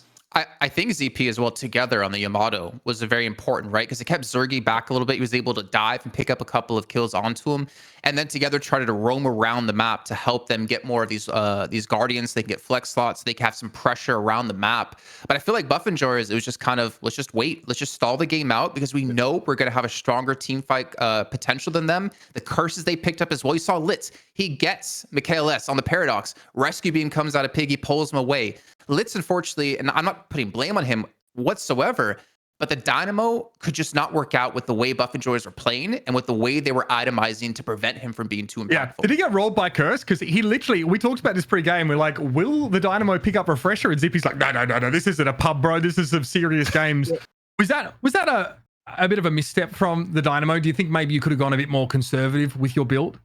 Well, I think first thing you have to know is that this game went longer than the norm. A lot of games right now, in between two really evenly matched teams, right? It'll go to about 25 minutes, one team will lose, mid-boss, game over. This game went way longer than the norm, but if you're going to do a post-mortem on it, you do wonder is that if the other team is going to pick up double curse, would you have been better off going something like Unstoppable? So if you set up a good ult, it's not going to get immediately cursed, because I think it was very smart of Buff and Jors to go with the double curse, because now it's sort of mission impossible for the Dynamo, where not only do you have to get a good ult, which isn't necessarily easy, but you have to get both curse users in it at the same time, or you're just going to get cursed and just get focused out immediately after. So, with Litz, right? You're talking about getting a good ultimate. When you're playing against a team as like tried and tested as Buff Enjoyers, they're going to see you coming from a mile away. I feel like Majestic Leap would have been a better investment as well. Like, obviously ignoring the curses, the fact that you're able to get into the fight, even if you're just able to keep that ultimate for a couple of seconds, just to allow your team to swoop in and lay down the damage. And of course, the CC you have as well could have been impactful, but obviously, like, hindsight's 2020. I could be talking out my ass. I don't know. I feel like, I mean, we saw like these kind of interesting builds from multiple heroes on that team. We did get the flying, we got the magic carpet Viscous as well. Used though, I feel like. No, it happened at one time. I think they dove the Geist, but then the Viscous just got cursed like twice or just completely ruined. And then there's like a Kelvin ult, Frozen Shell thrown up. No one's going to die. And then the follow-up from the rest of POJILAYA SKUMBRIYA just got completely blown to smithereens. It's almost like the Viscous was too far ahead.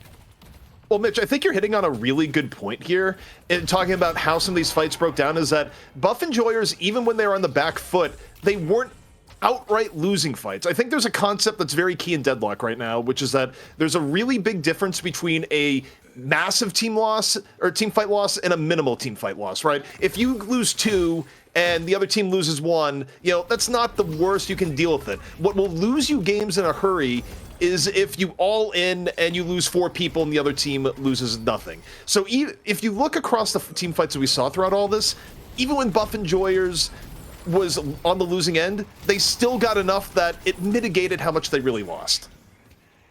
Yeah, I mean, something I'd like to see, ZP and Mitch, is actually like the healing done by Piggy. Because obviously there's only so much you can do in terms of stalling out fights, but I feel like the amount of healing he did was kind of insane to keep the team healthy enough. We're definitely going to get like, I think we're going to try and get the end cards up at some point to like show people like what things look like at the end. But yeah, Piggy obviously healing off the grenade and that heal being like extremely potent because I think the heal scales with Spirit after you put enough points into the grenade as well. And that just, getting extra charges of that, being able to throw that down pretty frequently. This was, I think, like one of the good fights that, at least it started well. We thought it did from POJILAYA SKUMBRIYA, but I mean, it's like this is like the defensive fight here from the Buff Enjoyers side. I would actually get away pretty scot-free there. And then again, we see these fights started the same way. Look, everyone piling in. Yamato's there with all that aura effects. I mean, we get a full channel basically of the Dynamo ultimate as well. Even that doesn't seem to be enough to kill one little Infernus. I mean, so ZP, I mean, oh god, I forgot the point I was going to say. Actually, to be perfectly honest, damn, bro, 4 years out of the caster move, you're washed, brother. Like, what was I gonna say? Was it related to Dynamo? Because I feel like the worst thing in that highlight, in terms of just you almost feel bad, is that Litz goes in, lands a pretty good singularity right around the corner, then instantly just gets bopped by the curse coming in, and that was the life that Litz was dealing with. Meanwhile, you talk about the impact of characters playing more support oriented. What Piggy was doing was God's work at times. Not only a lot of healing, but just the dome to control fights. Not a lot of healing. I think he had almost more than the entire. Not just the healing. Sorry. Yeah. Obviously, healing is good. I think the point I was trying to make before that I just remembered, by the way, ZP, is that we saw Buff Enjoyers get forced into these fights so often with like 4 or even 5 players there. And yet they were able to stall long enough and not lose too many players that they had all 6 when the fight ended. Like, they bought time for those rotations to come through. And that really shows like the synergy, I think, within the team to like really communicate properly during the hecticness of these fights and to just buy time. It's not just the team here too, Jace. I mean, you think about the composition that they picked, right? Most of the team, under good circumstances, is pretty durable. You're not going to get super quick picks on Kelvin normally, because even if he's totally caught out, he's going to dome. Shiv, of course, has inbuilt tankiness that makes a quick kill on Shiv really difficult. Lash, you basically have to set up with a slowing hex and a quick burst, or he's going to just get out of there. And we talked about in the pregame where you go Geist, people just go a very tanky Geist nowadays. So in a way, the team comp that Buff Enjoyers was running was one that was very good at increasing their odds. If someone was jumped or in a bad spot, they would live long enough for the rest of the team to come in and back them up. And I think the curse pickups as well, because it made Sunset on the Pocket not really useful, right? Because that's one of Pocket's hardest counters. You curse him, he can't get away. He has no mobility. And he's just there, and he's just going to die. And as we saw, if we can maybe just quickly, if we have time, go back to that graph or that scene, because the player damage I thought was really interesting to see across both those teams, because you had a very even kind of side on Buff Enjoyers, where on the other side, it was very heavily invested onto like just the Yamato, right? Like you saw Sunset, he was like half or less the damage that Together had on the Yamato. All right, here it is. Yeah, here you go. Pretty solid. Also a lot of damage on that Mirage as well. But is what you're talking about, I guess, the Pocket not having the impact that you were hoping, Jason? I think it was, I mean, exactly right. It was extremely hard for him to get the impact. Like his afflictions, he wasn't really able to get off multiple people. I feel like a lot of the positions that Buff Enjoyers were setting up for fights as well made that very difficult to do. But then obviously the threat of curses, like it was very tough for him to really be as strong as a Pocket can be. I feel like in these games, EP. It kind of almost goes to the fighting game term of option select too, is that you think about the heroes that were going to be a big threat in the game, is that if you're going to go and say, hey, we're going to build curses, right? Well, not only is it good at interrupting Dynamo, it's also the most deadly item in the game at interrupting a Pocket's game plan, because Pocket is going to want to come in, use abilities to buy time, Majestic Leap out or in to begin with, right? Like everything revolves around abilities and items with Pocket. And yeah, you're getting the curse in large part because you want to make Dynamo's life difficult, but it also does the same to the Pocket. So it actually made the curse pickup even better when you look at it from that perspective. All right, no, it's enough yapping. We're going to go to a break. When we come back, we'll be here with the second map in this first series, of course, Buff Enjoyers versus POJILAYA SKUMBRIYA. Now, if you're watching the show and if you have any feedback, or maybe you'd like to show us some support the show itself, you can head over to deadlockfightnight.com. There's ways you can get involved in everything we're doing over here. But for now, we'll be back. Don't go too far. Map 2 in its best of 5 will be hitting you hard.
Welcome back, folks, to our first Deadlock Fight Night. Mitchell Leslie here with Jason Kaplan. We are one game into this first best of 5 between Buff Enjoyers and POJILAYA SKUMBRIYA. I'm going to just say it out of spite every time. I am going to slow down and just say the name because that's what they want to be called. Great to have you with us, guys. It's been awesome to see some fantastic Deadlock from the EU region already. Close game to start with. Blew out a little bit at the end of our first map. We're going to bring in a guest to help us through the draft and do a bit of discussion for this next game. The one, the only DDK joining us here in the booth. What's up, Dan? Good to see you, brother. What's up, dude? It's I mean, where are we getting this talent lineup from? It is from like 2016, isn't it? Like, Yeah, also, actually, I haven't really worked with any of you except ZP, which was in 2016 doing Overwatch. So I'm kind of like in the Overwatch. It was before Overwatch League, so I was in there early, but I didn't stick around. I mean, I've got to be. I really appreciate you've taken the time out of your sensory deprivation therapy. You can see that behind you to come and join us here. In the booth. Yeah, we're kind of boomers, but that's fine. We're here to have fun with some Deadlock. Man, good to have you here. So far, we've obviously seen Buff Enjoyers run away with that first game, despite pretty close early to mid game. Yeah, it's definitely really interesting that it went so long. I think we're all kind of surprised by that. I've been wondering actually if Valve are going to end up changing the mid to late game a little bit so that there's more reasons for the teams to move or fight, and also so that the base is a bit more scary. So it kind of relieve that kind of scenario a bit more. But that was really entertaining, and it was really cool to see because we'd had those dynamics you guys mentioned right from the get-go, really strong early lanes. So then the question was, okay, well, can the Buff Enjoyers manage to get to that mid-late game and actually do so in a fashion that will allow them to take the lead? And they managed to do that. They power spiked right at the end, all of the right answers with the curses. Dynamo, very sad, very sad story with the Dynamo. I feel like I'm seeing that more and more, especially when you're up against like a Lash, a Paradox, got all these tools to kind of interrupt and just make that singularity not really hit, which is, again, very sad. I like how you actually mentioned like making the base a bit more scary, because I think one point of conversation has always been about those initial guardians, that they're so easy to dive on. You can parry them. They don't do too much damage. And you look at other MOBAs, there's something to really respect. I mean, it takes a lot of coordination between 2-3 players to kind of juggle the turret aggro to be able to pull off eliminations like that. So I am curious if that is something that will be potentially changed down the line to make it a little bit tougher to go for those dives. Yeah, because they are guardians, right? Like they in every way they're the same. To be honest, they're like the lane guardians. So they also like only ever provide like what 275 souls for a take, and that never changes. It doesn't sort of scale up later in the game. So it's also not the most exciting prospect for teams to take them, outside of the fact that they are, you know, virtually free souls at that point. Let's jump into the draft though here and talk a little bit through what we should expect to see come out from these teams. I would want to say like at least 8 of these heroes are going to be the same. It's not a huge roster in Deadlock right now. And Dan, there are definitely a number of heroes that are more powerful than others. Let's say that much. Infernus, though, and Viscous banned here in our second map. Yeah, pretty interesting that the ban phase in general is super interesting in this game, because I think like ZP mentioned earlier, there are lots of players in this game that aren't, that the level between the different heroes that they may select is going to be very different. And you've got 6 players. So trying to fit the roles correctly around the team who's good on what, based on what you have available, is very interesting. But getting both the Infernus ban, I think Infernus is probably the scariest carry. I think you were mentioning it earlier, Jason. He's just good at every phase of the game. And then once you get the kind of Ricochet and then Inhibitor power spike, the team fights become pretty oppressive from him.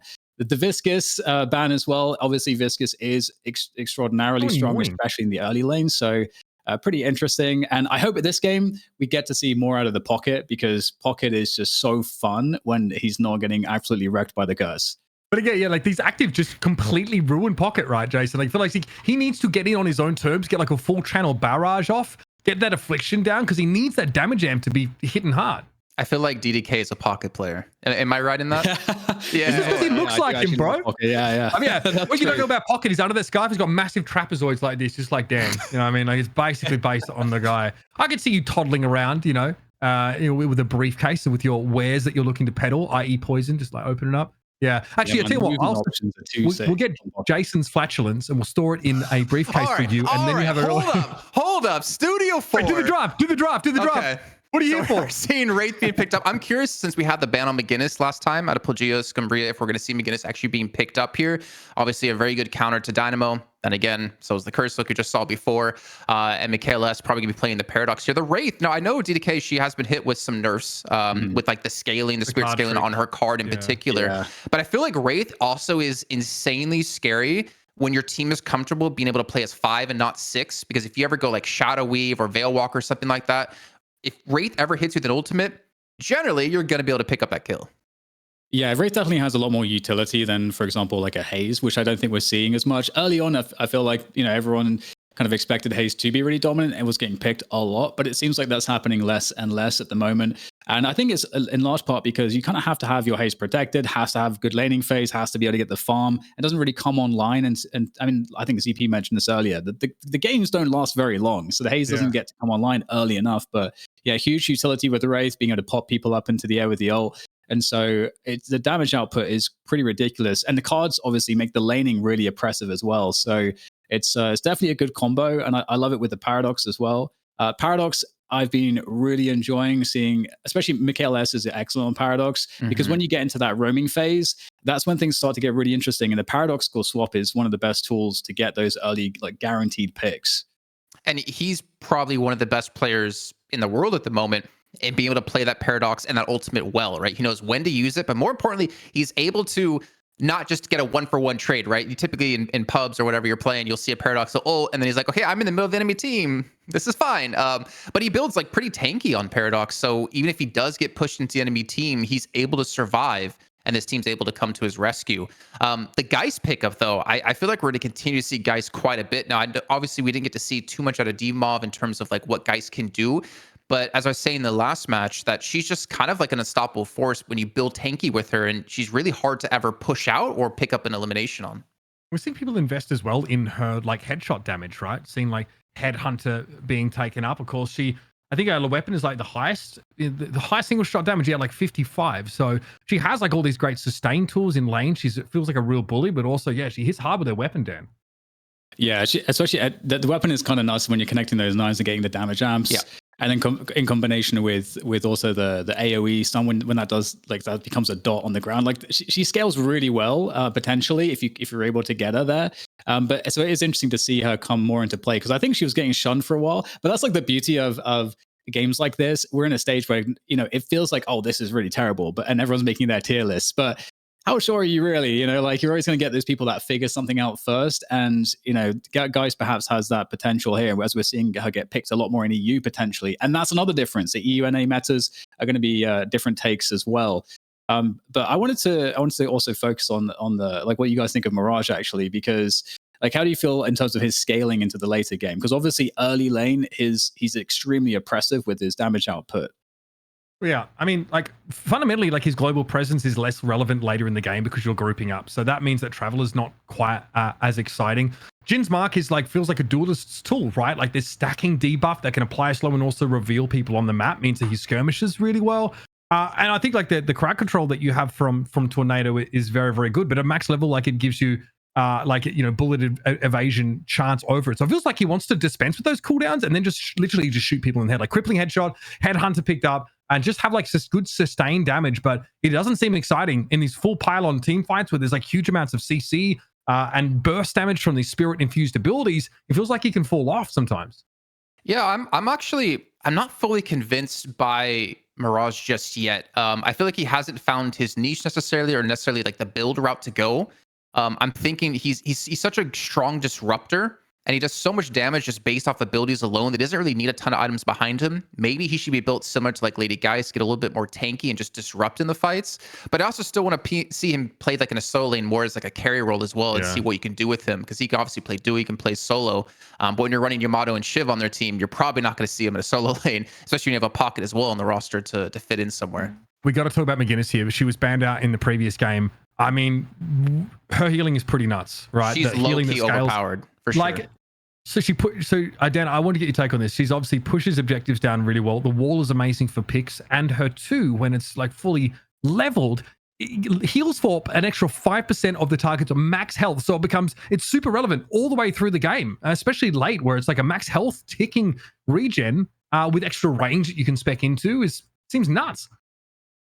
Yeah, definitely. She's really interesting in terms of the laning strength, and the fact that, like you say, you can even gank really effectively with the wall very early on. And that's something that I've seen a lot of top teams do. They actually try to sometimes pick those timings even before 3k souls. They'll just send the McGinnis to go to a different lane just because the wall can be so easy to just trap opponents who are kind of by the bridge, and there's no other way to escape. So she's very interesting, very dangerous in ways you may not expect. But also, you mentioned how quickly you can push down objectives, and you can basically set up little outposts like on the fly, get the wall up, set up all the turrets, prevent them from doing any damage to you, and suddenly you've got like 2-3 turrets, as well as the heal, and the walker's gone. And so that is definitely pretty scary. I'm not convinced personally on her how well she will, stay relevant if we get to the late game. But again, like ZP mentioned, it's so common that these games end a lot more quickly, and you get rewarded so heavily for taking objectives that it is definitely, I think, a playstyle right now that is particularly strong. So and adding in the warden as well, I feel like I'm definitely feeling more of the early to mid game win here for buff enjoyers. I feel like that's the kind of win con for them, because I feel like the later game might be looking a bit scarier when we're looking at the composition. Okay. POJILAYA SKUMBRIYA. Okay, wait. I want to talk about Abrams, but I want to talk about McGinnis really quickly, because I feel like we've seen a lot of people in the early stages of Deadlock build her like gun build, right? Going for pure DPS. But the support she can play with like an echo shard as well. The fact that you can put down 2 turrets if you want to. You can create, like you said, like a little outpost behind you, but also the double heal plus healing booster makes you, I feel like, so insane in terms of like, we can just sit here and take the fight because we have so much healing behind it. So I'm really curious, like you're saying, like if the games become shorter, does her viability kind of fall off in terms of the healing? But obviously the presence you have early game is the trade-off there. But the Abrams stylistic, man, it's honestly fantastic. I love Abrams. If I were ever to cosplay one of these, you got Pocket, Dan, Uber. They don't have an Australian character yet, I don't think. I would be Abrams for sure, because I'm tall, I'm jacked, and look how handsome he is. Handsome? Bro's blue. Bro's blue. Look at his ears. Guy can create a Gale Force blast just by wiggling them. Sorry to all Abrams. ZP saying he would be Abrams because he has the glasses.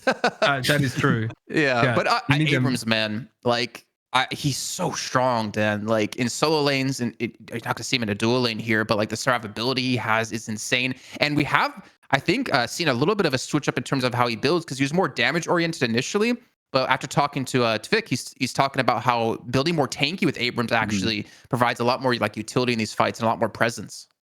Yeah, I'm actually quite afraid for POJILAYA SKUMBRIYA. We'll have to see how they deal with this, because I do feel like they're going to have a lot of trouble again, because Abrams is, like you said, he's very tanky. And, if you've got these pushes, but with McGinnis with you as well, Parallax was, you get swapped into all the turrets and everything else. Like, there's like a lot of, I feel like the initiation might be a bit better, because obviously Abrams has really great initiation also with the seismic impact. So there's lots of options, I think, in terms of that.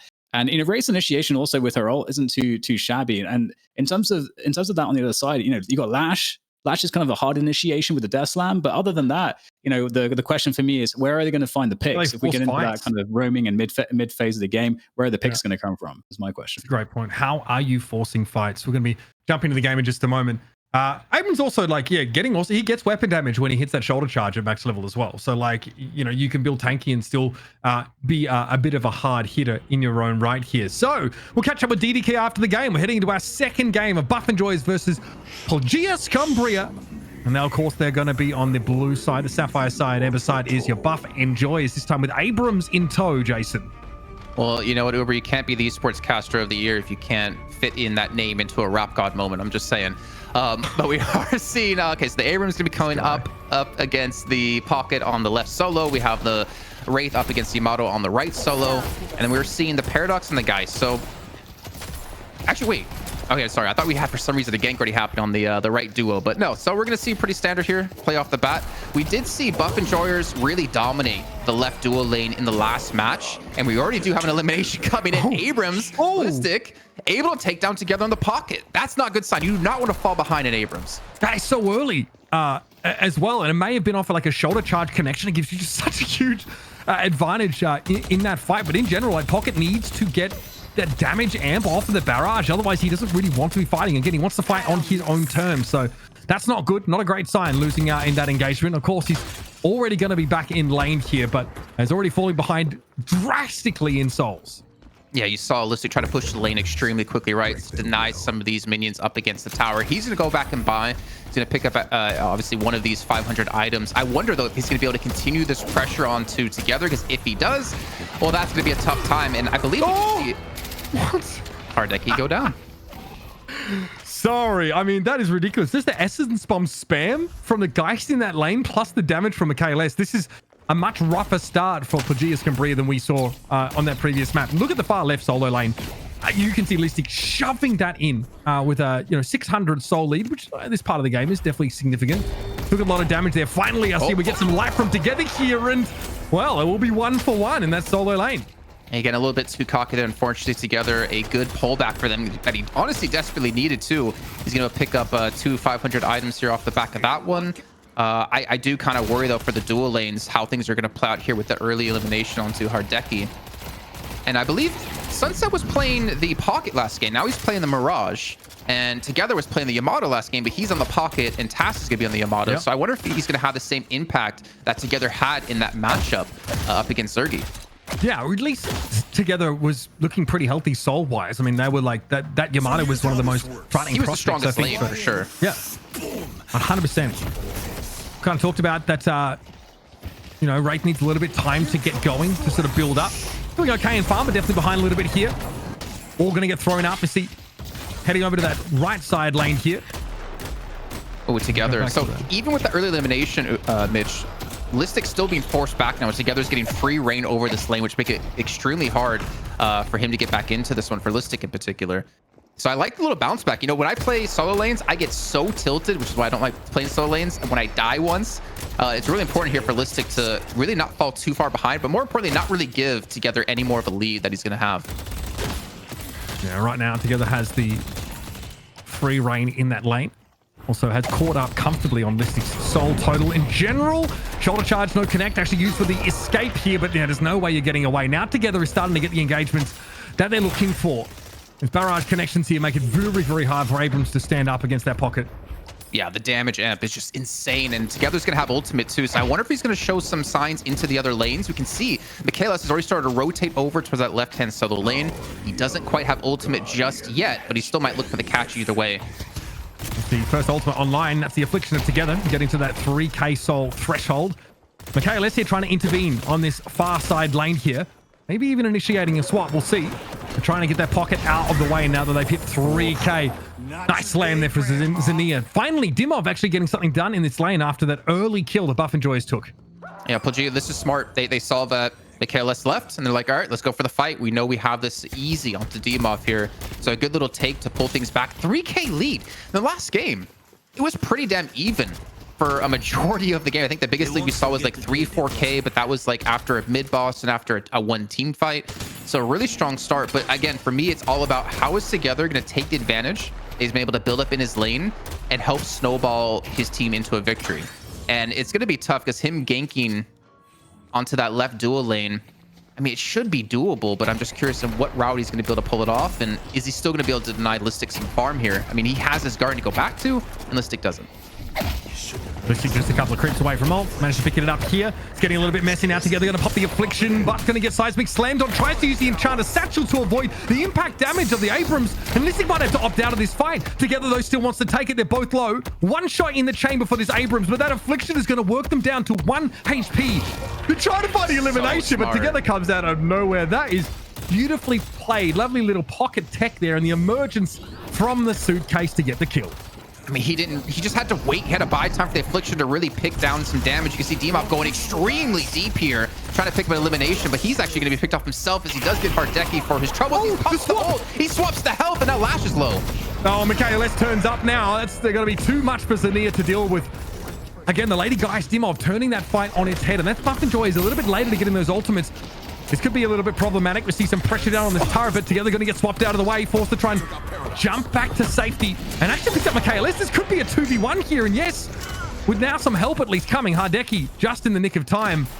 And I have a feeling that the Pocket might have had that 1v2 themselves. He's on 5k. He probably could have pulled that off. And in the meantime, they do go for a two-man push on the right-hand solo lane to pick up another Guardian here. Sorry, yeah, another Guardian here as they're able to get one on the left solo lane. So that's already going to be 2 off the bat. Actually, 3 off the bat now. 3 to 1. Looking for one more to get that flex slot unlocked here. And this is, again, POJILAYA SKUMBRIYA have shown in 2 back-to-back games they have a very decent start of the game here, even if they do lose people early on. We're seeing that just dueling prowess there. I think of the Mirage as gets taken down. There was a little bit of help there for them in fairness, but again, that Jin's mark with multiple fire scarers being thrown gives you a little bit of an outsized advantage in that fight. Okay, heavy barrage being popped up close here by Piggy. Comes a little bit late, I might say. We're going to throw it on the other side of the Veil here to try and get a little bit more damage down, but it doesn't really amount to much in the grand scheme of things. Now, 5k sole lead for POJILAYA SKUMBRIYA. Yeah, 2v2 fight on the left solo lane. And Listic, unfortunately, going to be going down here as we did see Sunset show up here on the Mirage. Mikhail should be fine. Just going to back off here. It's a good presence. I feel like both teams have shown really good insight into like knowing where to rotate and when. Like we saw Listic, he joined in the left duo lane to pick up a nice kill. And then we see obviously the turnaround out of POJILAYA. So pretty strong start here. I mean, it's still going to be a 5k lead in favor of POJILAYA, though I feel like the eliminations haven't necessarily been going their way. Can we actually get a check-in with that? Maybe the AP as well to see how the eliminations have gone between both these teams. While we wait for that one, we get to see Piggy doing a little bit of safe farming here in that far lane. And I guess... There we go. Yeah, 13 to 5, man. Look at that. That's crazy. Yeah, it's kind of wild as well to see like the soul lead maybe be as restrained as it is. I mean, 4k at this stage of the game means a bit more than later. Also, the haze. Like, how's the haze ticking along? 6k on Zergy here. That's someone we haven't seen a lot of as they've not been looking to take fights. You can see there's been no kill involvement whatsoever from Tass on that Yamato. Here's the kinetic carbine. So we have Michaelis looking for something. Maybe free damage, maybe a pick. Ends up just firing it off into some of these minions. Yeah, he's looking for the nice 3 into the swap as well to be able to pull off someone. Again, 2-man squad push in the left hand. Nice little use of the wall here to confirm this Guardian. So that pretty much puts things into a 2 versus 3 in terms of Guardians being killed so far. But the big push is going to be coming in. Problem is, those turrets can be such a nuisance. They give you so much information in a game that doesn't have wards. Turrets can be almost just as good, right? To give you that info of where people are going to be coming from. Because the minions give you a lot of sight. That... I mean, minions are moving wards. Yeah. In this game, for all intents and purposes. So that's another reason why you want to have lanes pushing up away from you. It's a ton of info. Okay, let's look for something here. Trying to get the catch on towards Zania. We brought in, but a Divine Barrier going to be used straight away for some of those extra combat stats. The Bullet and Spirit Shield goes a long way. Death Slam, they're going to be a problem. 2 players caught up inside of it. Listic and Mikhail now have to deal with this lash here. Wall thrown up. And here comes that yet another wall. This is, of course, the McGinnis getting involved. Piggy's here for the fight. Hideki eventually has to succumb. Zania, though, still looking pretty scary. At least makes it a 1-for-1 trade there. And the duo on that far left solo lane are taken out. Can Buff and Joys convert this into anything more? Oh, unfortunately, on the left solo, there's really nothing to take for them, unfortunately. But one thing I really have to give them credit on is they're so good at knowing like when to rotate to look for these kills. POJILAYA, you saw like they had players around the map here, but Buff and Joys knew to rotate over the McGinnis play by Piggy to be able to solidify these kills. So really smart play to them. I feel like the macro play out of Buff and Joys is almost unmatched when it comes to EU. Yep. Maybe even NA, though I think HYDRA Nation might have something to say about it later. I mean, Together already has, as an aside, that Majestic Leap. So that's obviously the first tier 3 item they're trying to pick up, which really cranks up their mobility. Also gives them a little bit of defensive stats, some spirit. Okay, wall going to be thrown up. McGinnis didn't want the fight, but, well, you don't really have a choice. Nice little airdrop used there, and it looks like POJILAYA SKUMBRIYA really want to take this fight. Piggy not ready for that level of aggression. Nice little double control key tech. The fast drop there allows Together to get over that wall. McGinnis with egg on their face right now. Here comes Sunset, though. You're trying to ward away, I think, some of these would-be interlopers from Buff and Joyers. Yeah, that Majestic Leap out Together, perfect. You just kind of can get, he can be into a fight when you don't expect it. Pops off the Affliction as well as they go for the chase down here. In the meantime, Solar's going to be picked up. I wonder how Buff and Joyers is going to respond to this, because we can remember from the last match, as a nice shoulder charge comes in. Soul Siphon here. I don't think anyone's really trying to take a fight against the Abrams right now, but Zania elsewhere ends up getting caught out. Listic doesn't want to overextend here now. Getting caught up in this freeze. Also, Kelvin ultimate to lock them in place. Dimov going down. So a 1-for-1 trade in this fight now, and they're looking to chase a little bit more. Once more, Buff and Joyers may have to give some ground. Very deeply extended was Sharik there. He was deep in that fight. Together would have been a scary prospect, but he got caught out in the open. Ends up being a 2 for 2. And we'll of course see the lash coming off respawn now for POJILAYA SKUMBRIYA. Yeah, rescue beam used by Piggy as well to make sure Listic does not go down up against together in the 1v1. Even in Souls. Yeah, and I think that's like the power of Buffingers. As I was saying before, right? They're used to playing on NA. We do have a fight in the meantime down the left-hand side with the Solar currently in the hands of HYDRA. But Buffingers playing on NA constantly, playing with worse ping. I feel like it makes them kind of a stronger team overall when they finally like get to play on home turf. Exactly, right? Yeah. I mess with it. That's fine. Okay, we'll see. Some of the Sinner sacrifices farmed up here. Just some of these neutral and inanimate. Otherwise, camps being picked up by both sides. Now, again, we've got 2 Guardians still standing for POJILAYA SKUMBRIYA. 1 for Buff Enjoyers. But all else being equal, this is definitely a pretty pitched battle at this point. 12-minute mark comes up. You can see the Urn looking for a turn on the right-hand side. And Buffingers aren't really looking for a contest on this. Yeah, they're really not trying to do much about it. If you remember, in the last game, Buffingers, they took the Solar Urn and baited POJILAYA. You're so much better at this than me. On the right-hand side, so they can actually go for pushes on other spots on the map. But the turn-in will come through. The lead's still going to be 3K here. We do have a Wraith ultimate going to go in looking for a kill. All right, see straight away. Kelvin trying to get above that fight here. TP comes too late for Zerky. Again, Dan talks about it at the start of the game. Takes a while for that Wraith to really get going. Zania able to find a double kill together, is brought down. Alistic a little bit late to the party, is at least able to intervene. And Buffingers is obviously in a position to start to threaten this Walker now. Well, it's going to be a trade, right? Because we do see Walkers being pushed on both sides here. Michaela's trying to go against HYDRA in the 1v1. Paradox for Shiv, and Paradox wins. So he shuts down the Walker push on the right solo lane. In the meantime, you still see Sunset pushing the left Walker in the left solo lane. And we see Buff and George going for a push on the right duo, looking for a Walker themselves. Yeah, again, so crucial to make sure you pull that player through the time wall when you swap them, because you get 10% of their max health stripped off when they pass through it. Very, very powerful. Also, the wall gets even better later on in the game, but it's just a huge part of the combo there to make sure you can win out basically against anyone. And our Buff and Joys are grouping out towards that right side solo lane here. Might be making a play here over towards this Guardian. Last Guardian, yeah. And that's cleared off. That's the flex slot unlocked for them, where unfortunately POJILAYA don't have one unlocked just yet, because we still have one Guardian left up for themselves. A fight right on the right-hand side, but this is not a good fight for Buff and Joys, considering they only have 3-4 players here. They're grouped up. They can actually make something happen here. The issue is, yeah, Piggy getting caught up by the Yamato now, and oh goodness, yeah. That slowing aura popped by the Yamato. I mean, there was no escape for the McGinnis. They're getting exploited so far in this game. Sharik goes down there, and Mikhail just cannot do anything in the 1 versus 4. POJILAYA SKUMBRIYA just winning out in all of these exchanges, and again, have themselves a sole lead to work with. I think that's one thing that obviously helps Yamato quite a bit for a fight, is the fact that you can go in with your 2 into the middle of a team. You can pop your cold front, slow the entire team, which allows the rest of your team to catch up and allows you to just chase down and walk all over them. We are going to see the last Guardian go down. We're going to see some Walkers being pushed in the meantime here as well. You got to be careful here. Piggy's the last one up, as he will get the wall off to deny some time. It's going to go down either way. I think you get Majestic leap up above that. Okay, Sharik actually pops the last stand there. Was hoping to get a fight, but Buff and Joys didn't really seem to have the mechanism to force POJILAYA SKUMBRIYA to fight them. So both teams have actually managed to take 2 Walkers now. Still an 8K sole lead for POJILAYA SKUMBRIYA. I wonder, I know ZP's watching this right now, and he's thinking to himself, is Majestic Leap going to be picked up by Warden? Which ZP said he coined himself. He's one of the first ones to do it. It makes Warden's ultimate so impactful, because you're just never going to see him coming. You obviously have that charge time to be able to use the ultimate. And buffs, well, they did just come up. Looks like Buff and Joy is going to secure the one on the left, and it looks like POJILAYA going to be able to secure it on the right-hand side. Yeah, with the Urn, that right-hand side might be where you want to be there. Yamato Shadow Transformation going to be used here. Together, just blown to smithereens. Task could not be a factor. They're actually fighting a retreat here. And this might pave the way for Buff and Joyce to get some good pressure now down on this right side Walker.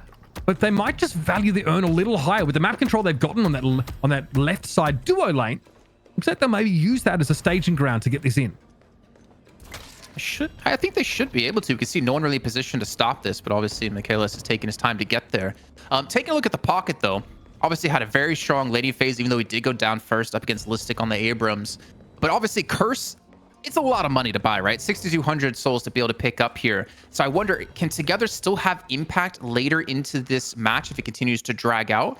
Because we know Curse is going to be picked up to shut him down. Again, it's about starting the fight on your own terms. Pocket's still relevant. If you can just emerge from your satchel in the middle of a fight, you got like your good damage amp on the enemy team, you're in good shape. Zergy falls yet again. So that Wraith still building towards, you know, a point in soul total where they can be impactful. Also, they're just not going to do anything solo in that fight. They can teleport away, but that's really about it. Here's the swap though. This is going to serve Sunset up, and a beautiful shoulder charge connection here makes it awful scary for this Mirage. And the Soul Siphon going to slurp Sunset away. And will fall. Also, Walker in the meantime, though, taken by POJILAYA SKUMBRIYA. Exactly. They get one kill, but they lose a Walker for this. In the meantime, they're going to continue to push up here. They should be able to get another Walker with only one left to go on the enemy side, but both teams only having one left anyways. And the soul lead that we did have is just, it's going to be completely gone here. The walls come in as well. Here we go. Now on cooldown, Demov gets together, and the backside going to be coming in for POJILAYA. Here comes the guys. Big health swap coming in. Zania in deep trouble. Frozen Shelter going to use Affliction, also active over this fight here. Even though Together's gone, he's still from the grave having some impact.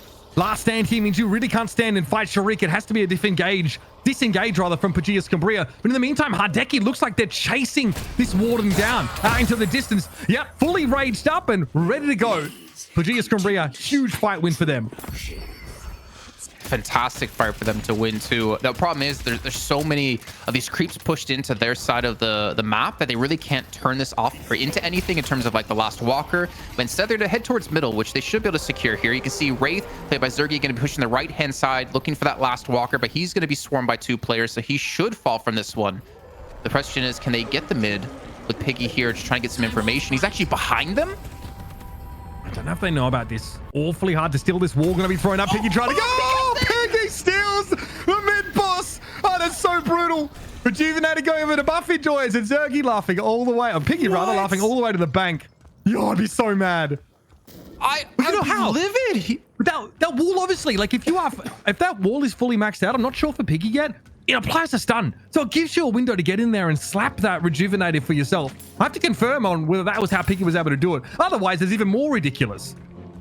I mean, he definitely had a stun go off. He definitely had the wall down, but somehow he steals it away. He should never have had any right to do so. But I think a key factor of that was the fact that he was behind them. Because obviously, when you get the mid boss down to 60 HP, it lets out the roar. Teams start to come in. You kind of bait, or you have some players play on the outside to see where they're coming, so you can stop them. But he gets behind them to open things up. But we're gonna see another fight right off the back. That's on the right hand side of the map here. Everyone is closing on this one. Nice disengage comes in out of Piggy to buy some time, as you see the turret slowing them down, doing some good damage.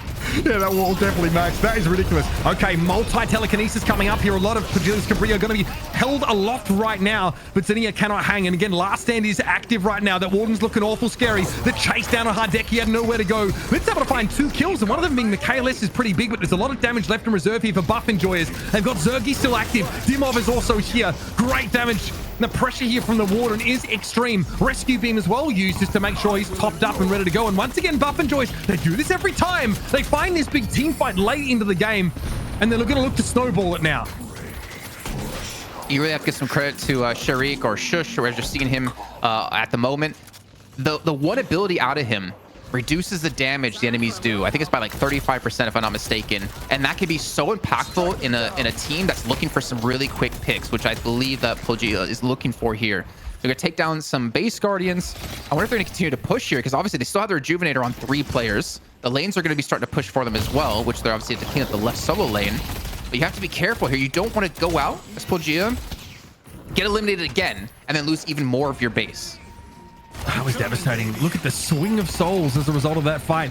Looking for a pick here. Zergy's going to go for the telekinesis, but they're caught again inside a frozen shelter. It's not like they're going to get out of this. They have a Rejuvenator. It's fair. Okay. Seismic Slam going to look to come in. Good shoulder charge connection. Look at Zania already going down a half, basically straight away, but playing from the safe side of the Veil. POJILAYA SKUMBRIYA able to deal with Listic here. Mind you, Rejuvenator is active right now, so for many of these players, they're going to be back into the fray pretty quick. Yeah, he's going to get one with the last ultimate just to throw him away here. And you can see the health bars that a Buffner is kind of low here. Piggy's going to be going for the heavy barrage, looking for some damage, looking to force the disengagement. And we are going to see Zergy come back to the fight here. But I don't... At POJILAYA, they have to be very careful. They cannot really afford to go for another fight off the back of that, especially being down Sunset. That's risky. They're going to give up a lot of ground here if they're not careful. They don't need to back away towards base, so they are going to play defensively here. Look at the kill difference, and yet 7 AP favors Buff Enjoyers now. Michaela's going to get that urn, and there's so much map control for buff enjoyers. What? I've not seen that tech before. Well, he has a survival buff. Throw him. Yeah.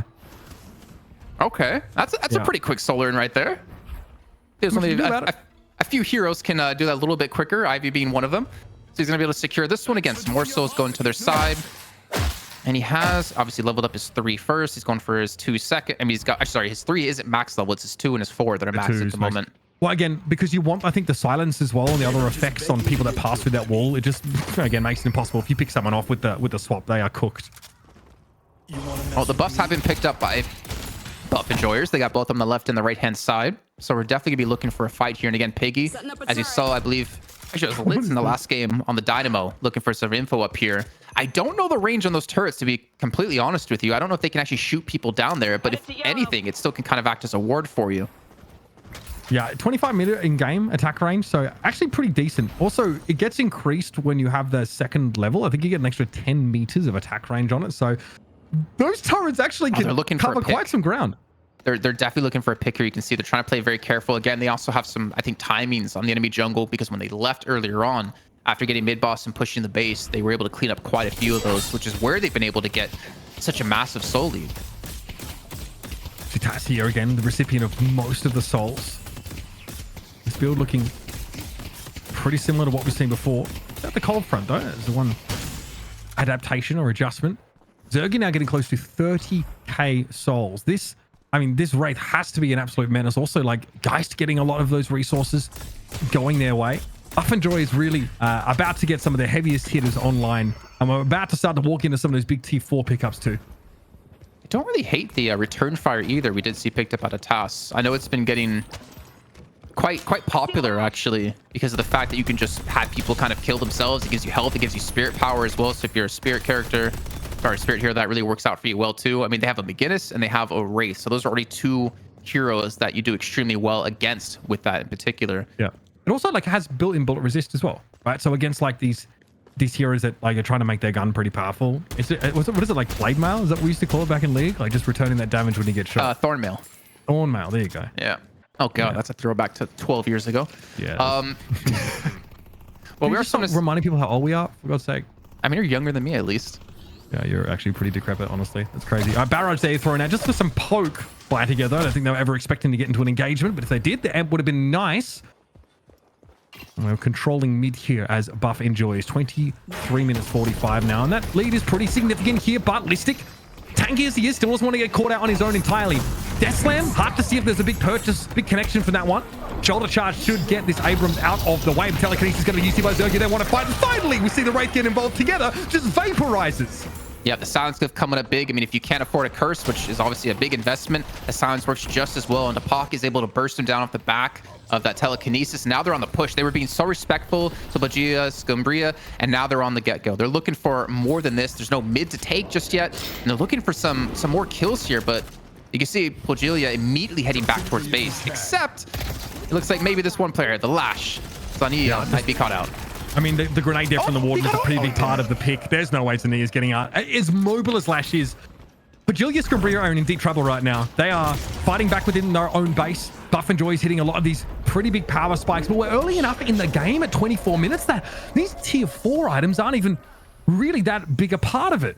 But look at this. Look at how they've taken this map. That right side solo lane, a little bit concerning. That'll obviously push back towards it. But with mid-boss now available and Zania 30 seconds away, they're going to go for it.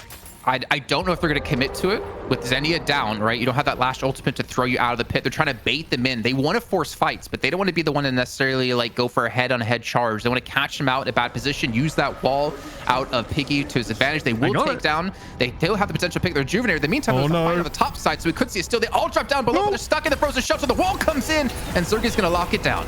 Yeah, make sure that they land that one. Paradoxical swap on together. That's not what you want to see from your pocket, getting caught midway through the fight. And now POJILAYA SKUMBRIYA have to somehow slink away with their table between their legs. That was a Hail Mary for them to try and stay in the game. And in fairness, it looked a little bit close. But this is where things get a little now out of hand. Gonna see them push right on up here. And again, just those base guardians really left. In fact, those have been cleared out in those 2 mid lanes. So we're looking at the shrines here. Maybe some cleanup on the peripheral guardians. Well, they also have buffs up, but they're going to commit for the fight here. Look for, like you said, the shrines. Looks like they're going to be able to take down that right one extremely quickly. And again, for POJILAYA, you just have to respect this. You cannot afford to die right now. We're going to get so desynced from your team. They're going to lose both of them. They're going to lose the patron for sure at this point. It's just about how much will they lose? Will they be able to hold them off here? Buff and Joyous do have to respect one thing. Xenia and his ultimate. You can be thrown back into the enemy base, into their spawning area, and that's looking like at least 1 or 2 kills if that happens. So for Buff and Joyous, they got to stay spread, not get all clumped up here. You can see him off to the side. He's looking for it as well, trying to come in from a different angle. But at least here we see POJILAYA SKUMBRIYA be respected. Buff and Joyous playing out in that first tier. But now at the Patron Weekend, we're going to have our last fight here. Yeah, the Lash getting pretty active. Xenia really trying to make this punishing for Buff and Joyous, but already the Patron down to half. Xenia just going to pop instantly. That was their gambit expired. Lich trying to throw down, of course, that frozen shelter to slow things up here. But a spot thrown on the pocket yet again. And Taz, who never really got to be relevant in this game. The Yamato never got it to take fights where she would succeed. And we're already looking at a 2-0 here favoring Buff and Joyous, a 27-minute win. Yeah, not as close as the last game as we did see when it came to, I guess, the early game. The eliminations heavily favoring POJILAYA, even though we did have Listic get the initial elimination or the initial kill off the get-go against the pocket. But Buff and Joyous, again, I think they just show that once they're able to get going, especially if you have Piggy go for Rejuvenator steal, they can easily snowball that into a massive lead and a win. That was so catch. Let's bring Dan back in here to talk about this game and the way it went. Another Buff and Joyous win, this time a little bit earlier in the game. You know, before Wraith is able to become that hyper carry that she tends to be, they didn't need that from her. A very strong showing for Buff and Joyous and a cheeky little mid-boss steal there, Dan. I know you like those.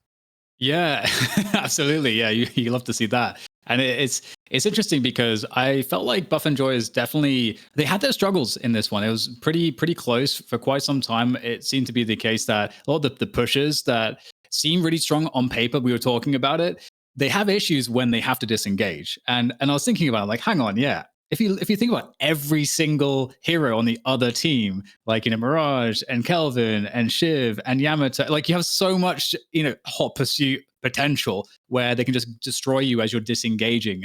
And so that was definitely an issue, and that was where a lot of value came, I think, in the mid game when we saw, you know, all of like these hard push attempts coming through. But in the midst of all of that too, we had so many urn steals. We had like 3 uncontested urns coming through for Buff and Joyous. So whilst they were sort of weathering, I think, what was a drier mid game for them, they were able to kind of keep themselves in contention by managing the macro really well. And they're so aware in terms of how they set up and coordinate their fights. So that's just as an initial point is something I see, and I know it was being called out already from Michaelis's teams. They have really good coordination on the macro. I mean, we also noticed that. I think there was like, it was like, geez, almost 30 kills to like 15 or whatever, like a big lead in just, you know, soul kills, but the soul total was pretty similar, you know, despite this. So a lot of those neutral objectives were being well contested by Buff and Joyous. They managed to stay in step pretty well. They were behind for much of the game. Here, of course, is your post game. So plenty to talk about here. A lot of farm going into that Wraith as we expected. As a result, Zergy spent a fair bit of time just pushing those Guardians down. I just feel like, Dan, Buff and Joyous are just so good at that everyone is able to put out player damage. Again, like it's what, a 7K difference between their highest damage dealer and their lowest damage dealer. I feel like they play so well. Even if you're like a full support kind of hero, you're still able to put out the damage. And of course, like Piggy with the saves, with his rescue beam. Of course, the control is able to pull off with the wall as well. Just crazy. That's all I can really say right now. Yeah, I have to say, one interesting point for me, I felt like the game was still, it wasn't over yet. Obviously, you had the mid boss steal, and then there's this situation where it's, you know, normally, you know, when the other team has the mid boss, obviously they want to try to make the most out of the rejuve buff and try to, you know, hit a base, hit some objectives, because you can kind of be riskier. You can throw away a bit more because you respawn really quickly, and at late game when the respawn times are really high, obviously that's a massive bonus. And we got an interesting scenario where there was like nothing up on the map. Mid boss was obviously down. We had the urn down as well. There wasn't really any jungle, and we actually had God, I'm gonna butcher the name. How about you say it, Mitch? Say it for me. POJILAYA SKUMBRIYA. Oh my God, you're so good at it. I feel like I need to outsource it to you. Freaking practice. Yeah. There's a commission associated with that, though, brother. So just think wisely about it. But they forced a fight around the mid, around the mid boss, even though they could have played more defensively and waited it out a little bit. And to me, I was curious as to what motivated them to do that, because there wasn't a clear like, oh, we can catch a straggler or something like that and get a really good initiation. So it felt like they kind of sort of forced a fight there, which perhaps maybe showed a little bit of like not just desperation's not exactly the word that I want to use, but urgency. They perhaps felt like urgency. Oh, absolutely disgusting. Oh, they even put knockdown on him, and he gets it right before the knockdown gets hit. Inject that into my veins. That is so clean. Yeah, like let's talk about this. The pocket again doesn't get to have that late game relevance here. There's no like curses on the map. Like there's nothing specifically like in terms of actors that are being used. But again, together has great impact early. Wins that solo lane against the Abrams, and then later in the game can never really get the engagements they're looking for. They always seem to be the center of attention, which I feel is like the last thing you want is Pocket.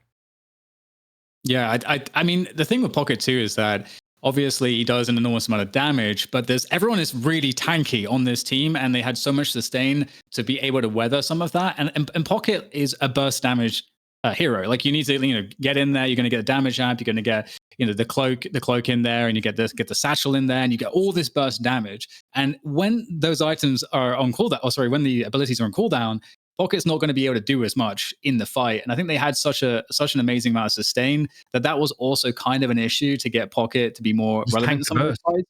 Because also, obviously, Affliction is just extremely annoying. It lasts for like, 17, 18, 19 seconds. And so you need to have sustain to make it to be the case that that's not going to just ruin your team fights as well. So it felt like they had a lot of the right answers, especially getting into that late game. So overall, like, again, this game is so interesting with the draft because you're always going to have different drafts. People will ban differently, and it comes down to the flexibility on your team. But the make it workness we're seeing out of Buff Enjoyers here so far has been really great, because you're not planning for these comps ahead of time. You're just like picking it, in the draft, in the moment. We can all play these various things. You're kind of working it out. And so, yeah, they're doing a great job with that so far, because they get these dynamics that work for the things that they're up against quite effectively. I do want to say this when it comes to Pocket, though. I feel like Buff Enjoyers did a really good job of limiting how impactful his Affliction could be. I wish we had like some sort of stat to see like what's the max amount of players hit by Affliction at one time. Because I feel like it was like maybe like one or two, because we saw Buff Enjoyers playing so spaced out, again, playing in areas. I don't know, because I know some abilities go through walls. I don't know if Affliction goes through walls. Does it? You know what? I actually don't know. Some do, but also shouldn't. So yeah, I don't think that like concussive combustion is supposed to go through walls, for example. But it goes through Calvin's dome. Like, so let's assume it doesn't, because I'm honestly not fully sure on this. I feel like everything's supposed to be line of sight, because obviously that's why they nerfed Ivy's bomb recently, because they're like, everything's supposed to be line of sight, guys. Well, it also had like rules in this game. It had a 0.9x spirit power scaling as well. So it was pretty meshed up ability. Yeah. But I think the positions that Buff Enjoyers are choosing to fight as well really limit the effectiveness that the Pocket pick can be. Yes. You know what? I'm gonna shout out ZP here, because he was typing to me, and he was like admiring the spacing there, because it created this world where it's also impossible for there to be an effective Lash ult as well, especially going into that last fight, just really kind of playing with just creating an impossible scenario for Lash to get the engage that he needs, which would be the one way back in. You always should be thinking as a pro, what is the one thing that would be the most devastating scenario? Okay, probably would be the Death Slam. Let's avoid that. So, but what do you mean? Are you mean like playing out of line of sight or breaking line of sight with like McGinnis walls, playing inside? Is that what you mean by that spacing, or just outranging the ultimate?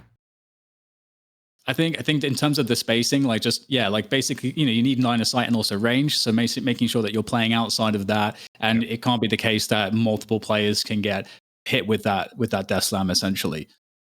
I do have confirmation from chat, by the way, that it does not go through walls. So again, just reinforcing the idea that Buff Enjoyers are really being smart and choosing where they want to fight. No, it does not go through walls. Well, so it's the same idea as playing against an Invictor as well in the late game. Like, it kind of dictates where you want to take these engagements, and it sort of informs your positioning in the pre-fight. We're going to go to a break, folks. When we come back, what might be the last game of this set between Buff Enjoyers and POJILAYA SKUMBRIYA is coming up. So don't go too far. This is Deadlock Fight Night numero uno. We'll be back after this.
Welcome back, folks. We are 2 games in to this best of 5 series between Buff and Joyers and POJILAYA SKUMBRIYA.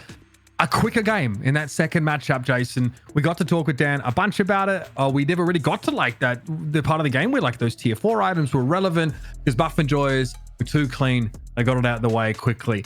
Very quickly on that note, let's bring in the man that makes every Diet Coke can within 5 miles shudder in fear. And ZP coming back in, bro. Good to have you here, man. Nice quick game for map 2. Yeah, that was a bit more the match length we were expecting. Also, the cans aren't shuddering in fear because if they're within that range, they've already been drunk. They're gone. Like they have to exist for that to be the case. I'm imagining your Asmongold right now, and you just have like 30 to 50 Diet Coke cans around your desk. You know, actually, no. I've gotten into a good habit of just, drink into the trash can immediately. You just keep a trash can up and empty. Our boys growing up. Our boys growing up from Overwatch. Good. Look, we've come a long way. It's only been 20 years since then, so I'm glad we've seen some personal development from you guys. At least not about me. I've gone backwards, but that's a whole nother story. We can touch briefly on that game. I guess previously we saw a pocket, early from POJILAYA SKUMBRIYA. We're hoping to see them have impact, but again, things like telekinesis will just hold them in place. They won't be able to get the engagements that they were looking for. We saw a Wraith start to get built up on the Buff and Joy side, ZP, but Zergy didn't have to do much to win the game for the team. No, I mean, the thing about Wraith at the highest level plays too is that, like, yeah, you think about your pub experiences. Oh, the Wraith is just going to carry by killing everyone. Look, sometimes just a good telekinesis is all you need to ruin the opposing team's day, especially if it goes on something like a Lash. Although on that same note, you think about what Zanya was doing in the last game. The Lash micro plays coming in from PS were very strong. There's a reason why Buff and Joyers were on the back foot for so long in that game, and the fact that their macro play and general positioning was able to keep them in it was a testament. The fact that other teams would have fallen to PS in that same situation, but Buff and Joyers, they're too good at the macro to simply fall from those situations that would tank other teams. Yeah, I just had to quickly look back. Zanya, he had the most kills for his team at 9, and he had 6 assists as well, but he also had some of the highest deaths, but he had a very difficult role to play considering he, like Dan said, right, he couldn't get great ultimates off because of the way that Buff and Joyers were playing. I would actually like to see PS play more of like a we can kind of fight you anywhere kind of composition, because as we've seen, like the pocket and the Lash have just been really neutralized in the positions that Buff and Joyers are forcing fights. What do you mean? What do you want to like? So specifically, what do you want to see in a fight you anywhere comp from this team? Well, not a pocket, because I feel like We're gonna first pick it, bro. I mean, I don't know. Like I know Pocket's really strong. I know they did really well with him in the early game. I keep first picking it. I think there's another reason why you first pick it too, is that even if it's not your favorite hero, even though I do think it is like a hero that they like playing, it's also the fact that if you have Pocket, they can't run Pocket, right? Like there's sort of I grab, now you not have dynamic that's going on here too. So it's like for something like Pocket, teams right now, I just don't want to deal with it. Yeah, I mean, exactly. Do you want to give that over to Buff and Joyers? There is a couple like really prolific pocket players on that side. I think that we've seen like a lot of very effective compositions that have been built like around like this Lash, at least in the early to mid game. That's how we saw PS start to get ahead, but eventually getting ground down by like Paradox in the mid game. Warden looked really good. McGinnis there as well. Just seemed like really annoying. Not even the highest healing in the lobby, but in general, very, very strong. Again, Infernus, Jason, and Viscous have been banned away. Yeah, so Buff and Joyers going with the same ban. POJILAYA SKUMBRIYA, you have to sit at least 1 ZP, by the way. You can't just bank on PS the whole time. Going for Viscous again, so that's 2 back-to-back matches for them. But we will see the pocket picked up, and it seems like there's something they want to commit to. I'm assuming we're going to see pretty similar Mirage pick, Yamato come in for them as well. But I'm curious what Buff and Joyers will go for here. I mean, they obviously have the Abrams still up. I mean, everyone played extremely well on their respective heroes. Do you want to pick a hyper carrier early on, like Wraith again, to deny that away from POJILAYA? There's a lot of options for them, and then there's the Wraith. Yeah, I mean, I think they're also, if they can, they'll try and take the Lash just so it's not a pick available to PS. The Lash did a lot of work in terms of the early to mid-game queue there. And okay, as I say that, they got Paradox. So if they grab Paradox, you usually don't want to give away Paradox and Lash right now. So you would assume for PS, they're kind of going to be rebuilding the same team comp here, and that they already have the pocket. I expect the Lash pick to come in. But Infernus is banned, and Wraith isn't available to them. So why are there other sort of like big carry options here? I think in terms of big carry options that you would expect to see here, okay, Infernus and Wraith gone. This is where you look towards things like Yamato, or even right now Warden. We got some insight right now that while you could run a Hayes, teams, at least in the top end scrim meta, are like actually preferring a little bit more Warden than Hayes right now. So that's why, you know, Hayes has not been, you know, as valued as a pick as it has been in the past. Okay, so we have the Lash locked in. So POJILAYA SKUMBRIYA very much true to form so far with these first couple of picks here. Getting the pocket, getting the Lash. So expect to see them be pretty strong in some of those, you know, in those lanes, right? The pocket looks really good against the Abrams in that previous one. You know, I think the pocket had great impact. Yamato coming in again. So we have a real tendency, a real preference here from POJILAYA SKUMBRIYA. Yeah, so the Yamato again, the Lash, the pocket. I feel like their comp wasn't bad in the last 2 matches. I just feel like the positions they were fighting in weren't great. And I feel like they kind of get baited into buff and Joyers where like, okay, we got a pick or we got someone low, let's chase him. And when they chase him, they basically play into the hands of how buff and Joyers want to play. I feel like they need to kind of choose how they want to fight maybe a little bit better to make it work for them, like the more in open areas. But I'm assuming with the way that both teams are picking, it's pretty much going to go the standard route of what they've done before. Well, I do think I'm surprised to not see picked right away. I think Kelvin's going in for buff and Joyers here. I think Litz actually had a pretty good Kelvin in the last match when things were going well for POJILAYA SKUMBRIYA. There you go, Jace. I said the name, although not particularly well. I think Kelvin. Okay, you gave it a crack. I'll count it. Lady Geist picked here. Okay, so high priority on this particular pick. Yeah, I mean, the Geist, people are just realizing it's a tanky hero. It's also pretty darn good in the laning phase. It's always been one of the stronger laning heroes in the game. And as a result, you have a hero that people go, okay, we're going to do this because it'll also keep pressure off of some of the other targets. No one really wants to engage on a Geist first once they've built up to a certain level of tankiness. Yeah, and the fact is, like, Geist just gets stronger the longer the fight goes on because of those blades you threw out. It gives you that damage amp, and you can keep stacking it. You can keep pumping more damage, which is I see the headshot booster as well applied to Lady Geist. And then if you're ever close to her, well, she's gonna swap your health, like we did see a couple times in the last game. But looking on the other side, the Mirage. See, I don't know how you feel, ZP. I feel like the Mirage has been a little bit of a miss for me so far. Have we seen any big ult CP, like any big like ganking? Sort of traveler uses from this Mirage? It seems like the global presence has been a little subdued over this series. I mean, there's been a few, but the main thing is it just gives flexibility, right? Based on what is going on the map. It's one of those characters that also kind of has a mental impact too, where it lessens the aggressiveness of the other team to an extent, because even if you're not using the teleport, right, you know if you go in on, say, a 2-on-1 opportunity, it can become a 2-on-2 opportunity. So Mirage is kind of one of those characters where once you've already picked it, you've sort of changed the mental aspect of the game and what is safe, because Deadlock inherently, it's this game of imperfect information, right? You don't know what's going to be on the other end, and that goes double when they have a character that can teleport into your lane. Let me hit you with a question. Yeah. About Mirage. I would almost like to see him more similar to like we see a Wraith, more like a split push, because Wraith obviously very safe when you have your 2 to get out. Mirage can just ult away as well and rejoin his team who could be pushed on the other side of the map. I almost want to see that, but I feel like we haven't seen too much split push. I know we did see it a little bit in the last game, but I feel like that's where he's a little bit more effective. But I don't know. I feel like we still haven't found necessarily the role he's playing just yet, or at least he's successful at playing. I mean, I think could be a comfort thing too, where the character is still very new, right? In terms of how people are playing around it. It's been out for, I think, like, what, 2 weeks now? So in terms of comfort and how far you can min-max things like split pushing and, you know, mix that in the team fights, I'm sure players are still finding their comfort zone. Okay, are we doing this, guys? Hayes gets picked up here. Obviously, like, for a while, she was like the go-to hyper carry option. Again, you know, a hero that gets a larger clip size based on the amount of spirit that she's able to accrue here, but she's fallen off a little bit recently, ZP. Why is that? I think it just comes down to when a character gets hit by nerfs over and over again, eventually they take their toll. And I mean, Hayes did get struck pretty darn hard, you know, especially when you're up against good players, right? Something as simple as the sleep dart hitbox change, right, can be pretty rough. Oh, God, bullet damage in general has gotten nerfed because we're in more of a spirit meta, which is probably the biggest thing overall. Like, Hayes not only got hit by specific nerfs, but Hayes also got hit by systemic nerfs, and the idea that spirit is more valuable than it's been previously. Easier to protect against bullet damage, right? Yes, exactly. Yeah. Well, I also feel like the fact that people are like wising up, like, yeah, she can still stomp pubs, but if it's like, let's just build return fire or metal skin or just curse or something like that, it can really prevent her from being so effective. Though silencer, obviously, once you get that on Hayes, can kind of allow her to have more sustain, or not sustain, longevity in a team fight. More than him. We talked about how that's been so prioritized. Buff and Joy is going to be able to to lock that one up again. They had that in the previous draft. It looked like the Warden was having pretty big team fight impact again. It looks like Buff and Joyous absolutely have that preference to dive in deep and get engaged. And once more, POJILAYA SKUMBRIYA's composition, like outside of the element of haze, had taken some time to build up here.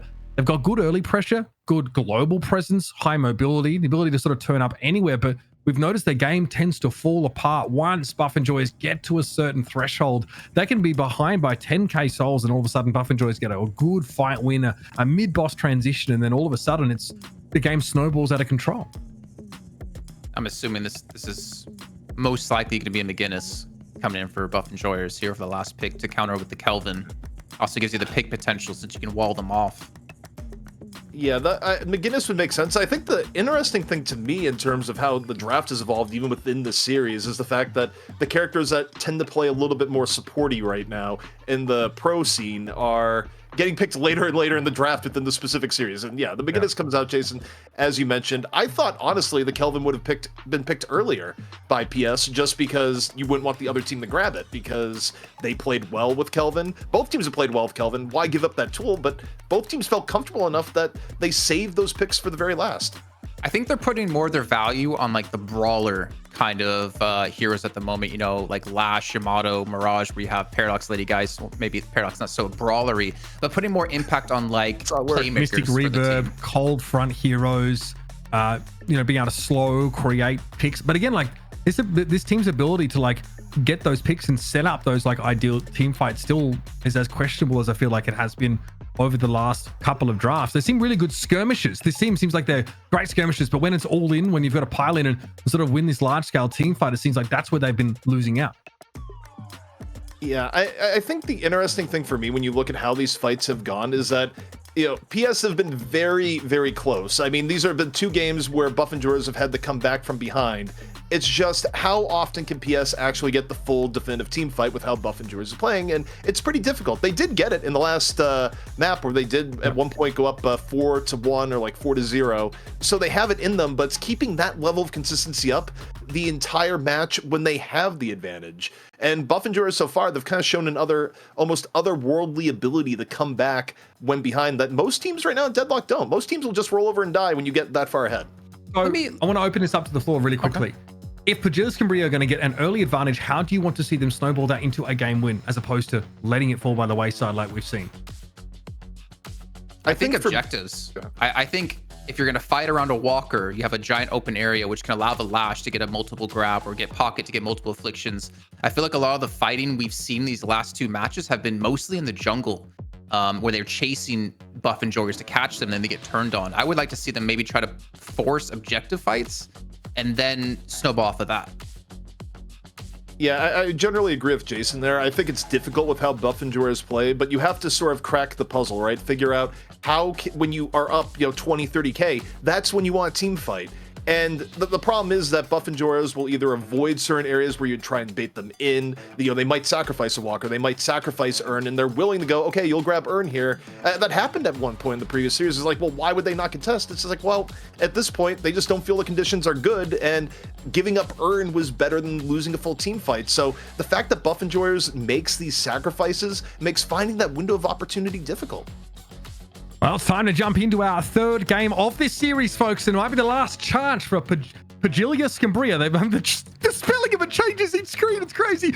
It's their last chance to stay alive in this series, or will Buff and Joyous? That's the question. Can they take away a complete 3-0 clean sweep? We're about to find out. Jumping in, we'll catch up with ZP a little bit later on. We've talked a lot about these early advantages that POJILAYA are able to take early in the game and be unable to exacerbate them to snowball them any further. We wouldn't be surprised, Jason, to see them get ahead early. It's what happens after that. Yeah, honestly, I think I've been pleasantly surprised by them and how well they've been able to play the early game. A lot of the matches I see Buff and Joyous where they're winning is they just snowball from the early game. They snowball an early advantage, early kills into a pretty easy game for them. So I'm really happy to see them be able to contest that. I feel like gave them a little bit of time with the way they've been playing, work on their team fights. No. Maybe some of the picks they're going to be able to have better team fighting overall. But I think this is a good sign for EU at the moment. I'm really, really happy with how they've been playing. Yeah, we want to see the region get as deep as possible with these, incentives and opportunities to compete. Nice McGinnis wall there early. You can see that Yeah, the Kelvin is struggling to sort of be in the lane early, and it's far too early to pick up an extra regen to start to tick back up in terms of health. So good early pressure here from Buff Enjoyers have made that a little bit scary, and already we're going to see, okay, Zinnia try potentially get involved a little further. Yeah, I mean, the problem is that that wall is just so impactful. They're going to go for a catch here onto Lash. A good use of the 2, though, to create the distance, save his stamina to get away. But, I mean, you can see how low Lit still is at the moment. He needs a couple more levels before he has the healing on his 1. But honestly, I think it's just a really good understanding of, like, what they can do, what they can pressure, and what their kind of limits are in the lane at the moment up against this comp. And we're pointing out the Zinnia's cooldowns are really long at this part of the game, right? 20, 30 seconds, if not more, on the 2 and 3 here. So you only have those windows where you can sort of execute those feats of acrobatics. And this is, yeah, going to be putting a fair bit of pressure on this lane early on here. See Tazza here, of course, once again, going up against a Wraith early in the game. So, of course, the Wraith can poke down with some of those cards here, but Taz is definitely keeping Zergy honest. Moving up, hitting with as many of these slashes as they possibly can. Another nice little connection there, and that's something worth bearing in mind. Yamato might be closer range, but that power slash in lane is a very reasonable poke tool. No, I like the tech, though. I need to do that when I play Yamato. Goes for the dash in and then starts charging the 1, so you kind of catch them off guard here and not really expecting you to be so close to hit with that slash. So really smart usage of that. And well, we're seeing some early pressure. Like, they really want to take this garden early on. They really know that we have the advantage in this lane. And Zanya and Litz, just there's really not much they can do to hold on here. In the meantime, Sergey's going to get a kill onto Tasser. He dove past his own creep for that one. And that's an early start here. I mean, Buff and Joris, they took the first kill in the last game. They're going to do it here yet again. Yeah, quite significant, considering that it's also Zergy getting pushed back, but Tas was taking a fair bit of damage in order to apply that pressure to the right. So that's amazing to see Zergy get a good start. You know, as someone who definitely wants to scale a little bit more into the later part of the game, every single time Zinnia is appearing in that middle lane, the Warden is just pressuring them away with that alchemical flask, which, bear in mind, it reduces their weapon damage and stamina. So it's very annoying to lane against that ability. Good damage here on Dimov, though. This is going to force the Lady Guys back a little bit further in this right side dual lane. As you mentioned before with the flask, like, it also, like you said, the stamina reduction, it really prevents them from escaping when they have a wall separating them. In the meantime, we do see a little bit of a mirror, right? We see Buffinger's able to push in the left dual lane, and they're actually on the retreat on the right dual lane, but Demov's going to come in with the 2. He's extremely low on health. The tornado comes through. Caught! Oh, that's brutal. He's going to be, yeah, hit by the carbine there as well. Drop down, eventually getting rid of Dimov there, but barely alive. Like 2 or 3 HP left. Well, for Sunset, and Mikhail S, you better believe, is on the chase. Turns that into a 1 versus 1. Still a fight here with again, the haze, though, is Hideki was waiting for Mikhail to emerge from those catacombs, but they're pretty close here on health. The fixation, though, definitely going to help Haze win out in a longer exchange.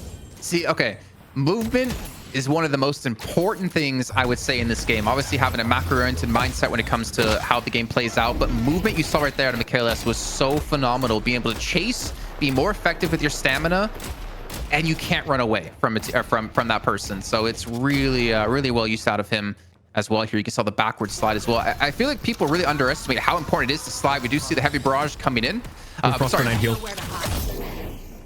Does look like they're in trouble here. Yep, pick a card, any card, bro. Both of them say you're dead.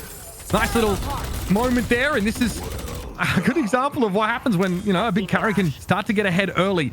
Some action, though, here in some of these dual lanes. As we see Sunset, yeah, get run down. So that Dimov and Mikhail S lane starting to produce some results. Meanwhile, Listic actually wins that after being pushed in pretty heavily in that far left solo lane. Yeah, just to quickly go back to the movement thing, I think people underestimate when it comes to like a 1-on-1 or a 2-on-2 duel. Reloading takes so much of your time, so much damage that you can't be doing. Because of that, we're going to see Mikhail S be caught out here, and he's going to fall. But being able to maximize your slides and your stamina to have as much unlimited ammo as you possibly can is so important early on. You see, Zinnia really tried to get out of that dual lane as quick as possible, as they were being so heavily pressured down by the Warden, helping out with a little bit of a group up here. 3 players on that right side dual lane yields them the result they were looking for, but a lot of pressure here on this far left. You'll see that, and we've got Buff and Joy's pushed up very, very far after taking down the Guardians. 2 Guardians down already for POJILAYA SKUMBRIYA. And well, it goes from bad to worse. That's the third they've now conceded. Yeah, so hard to defend when you have McGinnis roaming like this. They just puts a wall up. Either you're going to die because you're locked in, because they're going to dive you under the Guardian, or you get blocked out and you lose CS, and the Guardian's going to go down either way. So they had to kind of give that up. We do see a skirmish still on the right-hand dual lane, though, as we can see Michaelis extremely deep in enemy territory. Unclear if they went for a swap. They might have done so, but the rest of Bufferjoys weren't there to help out. But Bufferjoys in lane are doing much better than they did earlier on in the game. Still close enough in terms of those souls, so that deficit is nothing huge to write home about there, but maybe a bit of a misstep there from Michaelis. Oh, Litz might be getting caught up here. He's being chased down. Gonna heal himself getting up Litz here. up, right? Not good. Has to use that frozen shelter. Yeah, thank you. Suits reference for you folks. Okay, Zerg just trying to play towards that low ground now as well. Frost grenade connecting, but look at the cards. Pressuring it down pretty well. They thought that was And yeah, Zerg going to walk away with yet another kill. These extra souls go so far in getting Wraith into that ideal sort of endgame fantasy a little earlier. I mean, this is the biggest lead we've seen out of a team out of the laning phase here. This is the first time Bufferjoys, I feel like, have had a lead out of the laning phase too, considering how the last game went. They were down like, 10, 15 kills just about 10 minutes in. We do see the kinetic carbine's going to land here for some early damage. The push is going to be coming out of Mirage here, played by Sunset. This is going to be on the right-hand solo lane, looking to bring something back, but his team is going to be fought out here in the middle. Together though, a little bit caught out. Sleep's going to be connected there. HYDRA able to at least slow Michaelis down here, but things are getting a little bit out of hand for POJILAYA SKUMBRIYA. Now we're going to start seeing pressure being applied to the walkers in multiple lanes simultaneously. I don't know what Zania is supposed to be able to do here. I think this walker is gone. Yeah, it's going to be gone here. This is what happens, though, I think, when Bufferjoys get the lead. They're one of the best teams, in my opinion, at being able to take a lead and just make it snowball even further. I'm curious. I said they're actually going to take away all the jungle they possibly can. They're still up about by 6K. And the thing is, they're skirmishing so well. Like, their team fighting is catching POJILAYA SKUMBRIYA quite off guard. We saw, like I said, Sunset pushing the solo lane while there's a fight happening towards middle. I think they're really taking advantage of when they know they have a man advantage or they have like a positional advantage. You can see here, they're keeping that battle line pretty far forward. The Bufferjoys. We'll see the McGinnis located. Pushed up a little bit there on that right side dual lane, and they're going to be able to return back to the safety of where Michaelis is standing. We'll have that HUD restored for you folks in due course. Everybody just working on a slight wrinkle. But Zania at least is able to get that second Guardian here for POJILAYA SKUMBRIYA. A little bit late in the day, but hey, always worth a decent amount of souls. They also, not to mention, some control back too, allowing their lane to push a little bit deeper. As we can see, it's the left duo and the right solo lane that lost the Guardians on Bufferjoy's side that POJILAYA were able to actually push down. I think we're going to go down to a little bit of a farming phase here, and POJILAYA really need to catch up in terms of souls quite a bit. I mean, they're not down like too much, but 6K, I think if we can have the possibility of seeing the ability point difference between the two teams, that's going to be more of an indicator of how the game's really going at the moment. But we do have Hayes, HYDRA, he's actually behind enemy lines. Okay, well. And dead. Not where you want to be. Looks like that was a paradoxical swap to start that fight up, but Litz also going down there as well. And we're seeing some serious gold being, souls rather, being built up on some of these individuals. Tariq up to 11K here. And I mean, Together is just ignoring Listic to try and get towards that turret here. Coming out of the satchel right into a bullet from the ship. Yeah, trying to fake him out a little bit, right? He throws his two at distance, so you can either teleport to it once the satchel comes up, or he's gonna stay at the satchel, and Listic just played between the two, able to close that one out. We can see the ability points. Yeah, this is where it gets a little bit dangerous. 17-point difference, not even more than that now. We're almost looking at 20. Not to mention they have 10 kills to their advantage as well. So the Haze, as you talk about like the hyper carries, HYDRA's not that far behind Zergy. He's only like 1k souls behind him. But the problem is that they're really being strangled in terms of like jungle camps. We have to see a fight on the right-hand side happening between the two teams here, where Bufferjoys, I think they only have 2 members there at the moment. Sorry, 3 members there. Well, in the middle of it, once again, Michaelis, the one being credited with the kill. So, the Amato attempted to line up a power slash, but that was going to be a little bit too hard. We're aware, of course, of the slight stutteriness of the return feed here, folks. We are working on it. Right now, Bufferjoys are now up to a 12k soul lead. See the urn being picked up as well. As you heard Dan talk about before, there was like 3 uncontested urn turn-ins for the side of Bufferjoys. Piggy's gonna be the one carrying this one, and I actually do like if they give him the ability point to make that heal a little bit more effective. Not to mention lock down that wall, being max rank as well. And POJILAYA gonna be, I'm sorry, I'm butchering their name. I'm so bad at this. I'm so bad. Are actually going to be looking for a little bit of a contest onto it. They have 4 players in the general vicinity. They're trying to leave Mirage, played by Sunset here, to push in on this right-hand solo lane. He's going to be caught by the Wraith ultimate. He's trying to create some distance from that. He creates a lot of distance. He breaks it. Because he used the 2, he's actually able to get away from it completely, and he's able to ult away. This is what I kind of want to see, right? It baits 3 players in on a buff enjoyers, allowing to use that Mirage really effective. Still close enough to be involved in the next engagement. That tornado being used at the right time gives them an invulnerability frame away from that telekinesis. In the meantime, though, things are not going well for POJILAYA SKUMBRIYA in the other part of the fight. They lost their haze pretty early, and again, their Kelvin no longer a factor here, and they probably need to be giving up this ground. And yet, they still want to push on towards this yellow walker with numbers, as Buff Enjoyers are elsewhere, kind of doing the same thing. So a quasi-base race, but Buff Enjoyers are actually pressuring 2 walkers simultaneously, as POJILAYA SKUMBRIYA only can look for that left side solo lane. Yeah, they tried to gank Sunset on the Mirage. She ults away, and they're like, okay, we're just going to continue to push your lanes while you're sitting there waiting to stop the soul urn from being turned in, which Piggy is still holding, just FYI. And at the moment, he's going to get a free turn in. So they're going to get, what, 1, 2 walkers. They're not going to get the kill onto Sunset, but they're also getting the turn in. Like, this is a massive swing, and we're going to be looking at almost a 20k soul lead for Buff Enjoyers. And again, this is the kind of lead that, you know, could be pretty hard to overcome for POJILAYA SKUMBRIYA. Again, use that pick potential. Oh, no. This is pretty bad. Yeah. Zinnia just trying to fade away from this one a little bit there. You notice the frost grenade used to try and keep them topped up. Here it is a tornado backwards for POJILAYA SKUMBRIYA. Trying to dive on in there. I appreciate that from Zinnia with the improved burst, hitting a little bit harder with those landing abilities. But they've lost the pocket. Still trying to fight here through the top of mid-boss, but Sunset just lingers a little bit too long. Dimov able to bleed them out. Zinnia looking for an off angle to set someone else up. And of course, the shadow transformation now popped for Taz. Can they create an opportunity with this ability? I don't think so. In fact, they look like they are trying to get the heck out of here. And eventually they'll be dragged down as well. That is a 5. I mean, that is a total team wipe. I mean, HYDRA went down first. And this is a mid-boss for Buff Enjoyers, guaranteed. Yeah, a really strong start here. Well, strong start. I know, a really strong mid-game here out of Buff Enjoyers. I think we're seeing HYDRA go in potentially, but obviously, I don't think he's able to pull off the Piggy special with the steal. And no, he just did back away instead. So Rejuvenator, we're looking at almost getting to a 30k soul lead. This is going to be tough for POJILAYA SKUMBRIYA to come back from, to be honest. I think it would be fun if we just purposely said it differently every time. It's, you know, it just comes out as it comes out. Because at least like My Dong was kind of funny and put us in a position where we had to say this stuff. But this is just difficult. Just brutal stuff. Again, we are seeing POJILAYA SKUMBRIYA push out of their part of the map here. Looked like they were looking to take a fight against Mikhail, as they were extended pretty far. Might still look to engage there as well. Did a flying cloak as the others trying to get away, but this is dangerous. You do not want to have people looking at you and to get us in trouble. Immediately, the warden just runs him down. Sharik will not be denied at 18k souls. A 7k more than the pocket, not to mention the fact that all of Buff Enjoyers were there to help.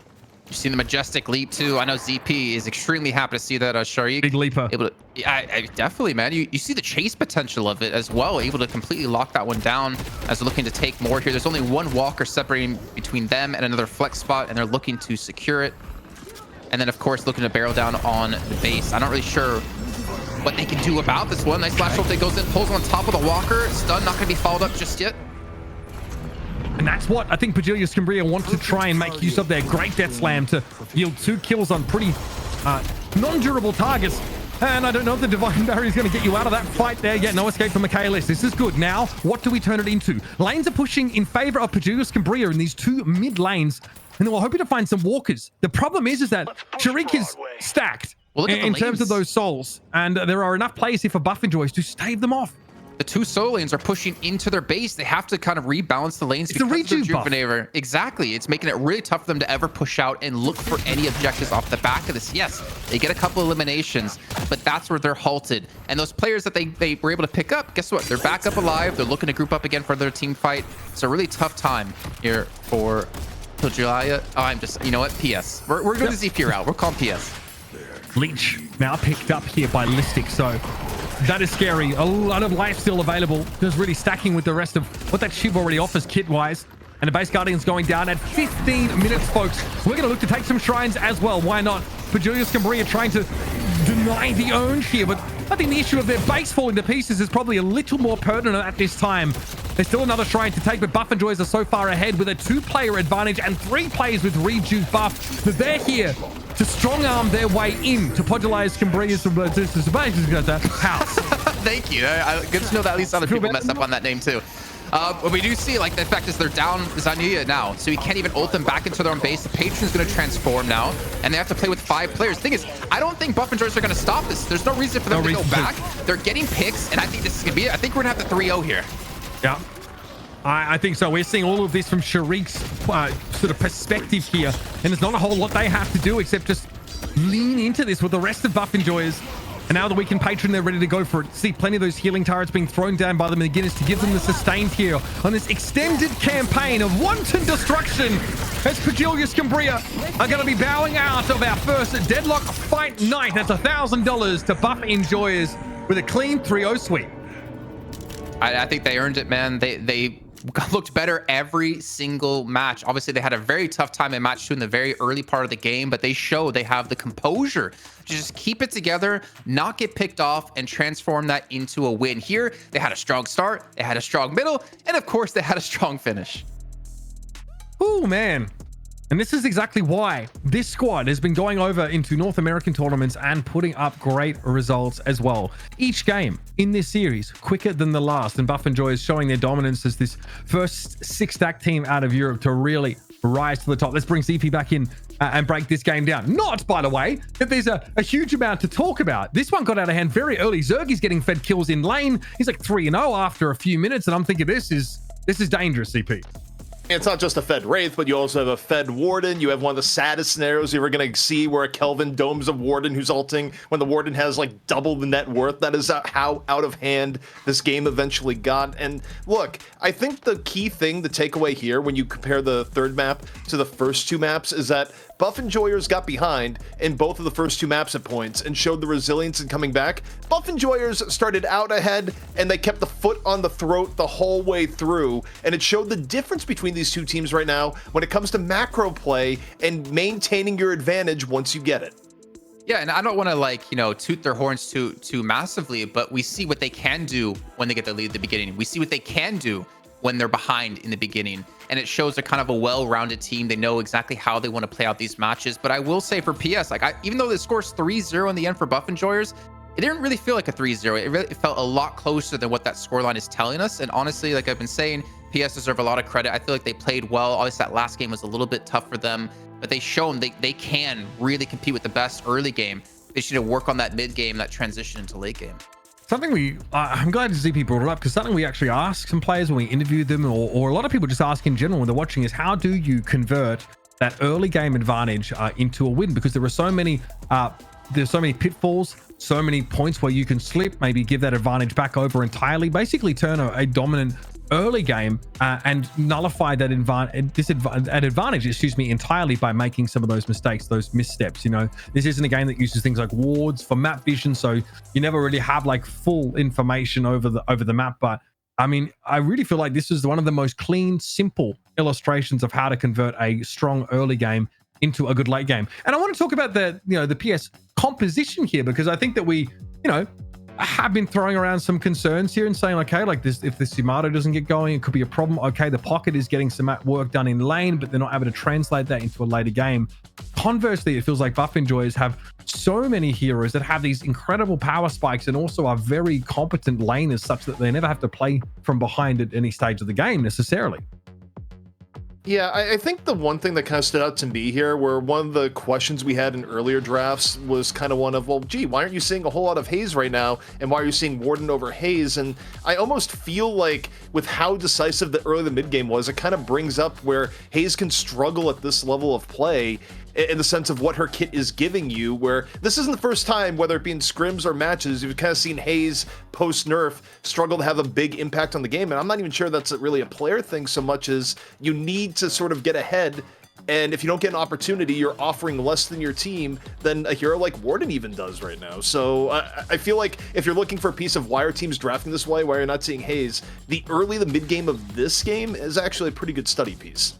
Yeah, I mean, I won't spoil it, but the stats for HYDRA, unfortunately, are not particularly compelling. I think they have less player damage by 40% than anybody else in the game. Whereas, like, the Lady Geist and also, you know, the Shiv got way ahead. Sharik's Warden was 9-1 over the course of that game. Looked absolutely devastating. Here is your post games. You guys can make those connections for yourselves. And again, Zergy, big shout out. They are just mowing those objectives down once more.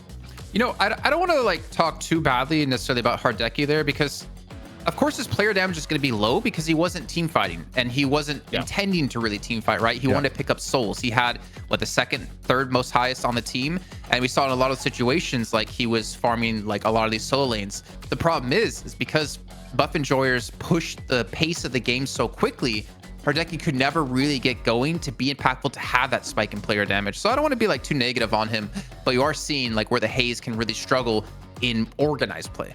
Yeah, I mean, I think pace is the proper word you've used here, Jason, in describing this phenomenon, right? Where I think even across like a decent amount of skill levels, if you think about even your pub game experiences, right? How often do you go, oh, the Haze isn't doing anything, and then it gets to late game, they get key items, and suddenly they're a huge threat. And yeah, some of it is because you might have teammates that are rolling into a Haze going, it'll be fine if she ults 4 of us at a time, but it's also the fact that she needs time to ramp up, and it's not always time you're gonna get in games like this, where if you fall behind, a good team like Buff Enjoyers can just push and get the game over with in under 20. Yeah, tough for POJILAYA SKUMBRIYA. But again, we kind of called this. We expected to see this Buff Enjoyers team be dominant, look very strong. They have the heal right now. There's no guarantee they're going to hold that for week after week. Let's talk about our player of the match here. Quite a few, I think, candidates on the side of Buff Enjoyers, but our experts behind the scenes have selected Zergy as our player of the match. And again, with 2 of those Wraith games towards the end of the series, they were definitely starting to build into a force to be reckoned with. Yeah, especially in that last match, right? Completely dominating, or sorry, in the last match of the series, right? Completely dominating that lane. We saw the cards come out. He had it off the get-go, had a very early kill that we didn't expect. We could see him here on the Infernus, which was banned in the following 2 matches. And again, like the team playing around his Infernus, I thought was extremely well. We did see Piggy use a lot of those frozen shelters to keep him alive. Also the rescue beams to pull him away. They really heavily invested in Zergy being the player to help carry this match. Yeah, and I think the thing when you look at Wraith highlights too, it's easy to look at the moments of throw card, player go boom, or otherwise, right? But you think about what's winning a lot of these team fights. It's just smart telekinesis use, right?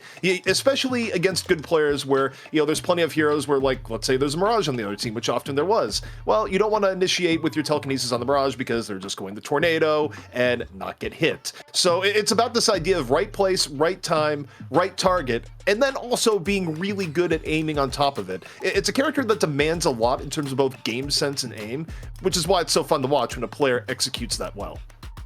Now, again, before we start to wrap things up here and look towards the break, I want to take the chance to shout out our sponsor here for Deadlock Fight Nights.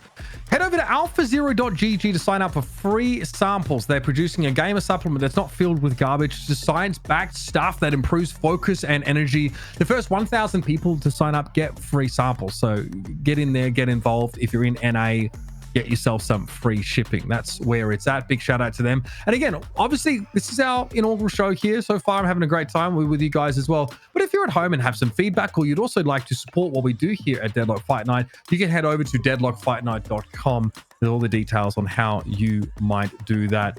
Guys, we're heading over to NA in just a moment here. I'm pretty excited for it. For now, we're going to take a quick break, though. Buff and Joy is winning our first Deadlock Fight Night for Europe. And let's see, after the break, what NA has in store.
What is up, everyone? Welcome back to the Deadlock Fight Night, and we've swapped out the Aussie for the Brits, which is, I think, is a pretty good swap. I now have the power to summon and banish said Aussie, so I'm looking forward to doing that later in the show. But just a quick reminder at the top here, this has all been made possible by our sponsor, alpha0.gg. Go check out their website, sign up for the free samples of their game menu Tropic, and do so quickly because I hear, ZP, that all the Diet Coke is gone, and I feel like you're looking for your next target. Yeah, I mean, it's pretty true. But also, here's the thing here. You can't argue with free. It's free. You just sign up, you get a free sample. Even if you don't like the thing, it's costing you nothing. So what do you got to lose? I signed up for one myself, and they already sent me some free stuff. So I'm kind of double dipping. Probably works, you know. Nice. I approve. I approve. And what I also approve of is that we're now in North America. So we're switching regions. And I love this because we're so early in the game that the metas haven't been globalized yet, ZP. We have some sense of regional identity. And so there's a lot to talk about as we get into the North American scene here. I would love to hand it across to you to tee it up a little bit. Give us the spice.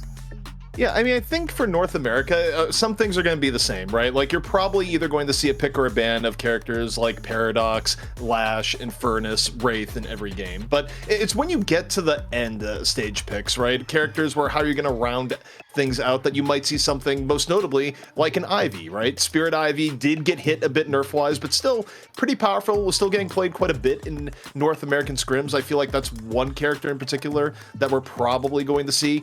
There's also, you think about certain things NA teams like running. CATGIRL's team definitely likes running things like a Bebop from time to time, so Bebop is something that could show up that, you know, we haven't seen here today. So there's definitely picks that you will see more in NA than I think EU right now from our very small EU sample size, because right now there's just not a ton of EU tournaments to look at. Yeah, I can't wait to see again some of these differences that you've mentioned. I've also mostly been paying attention to the NA scene a little bit more than the European one, so that's going to be fun. But we've got Mitch still on the line. Let's bring Mitch in. We shall summon him and bring him into the conversation here as we move things over to North America, if he's ready. That's bloody Jason, not me. I got a mouthful of beef here, big son. I can hear you, can't see you. There we go. Wait, what's Jason? Ooh, I'm really happy. Jason, do your best Jason, I'm really happy it didn't cut to me earlier because I had some words really ready to say that Australians were comfortable with, but oi, that's the best I got. Boy, mate. Well, we said that too. They basically just ripped everything from us, just like you guys did. But with that said, I live in the States now, so I've come back.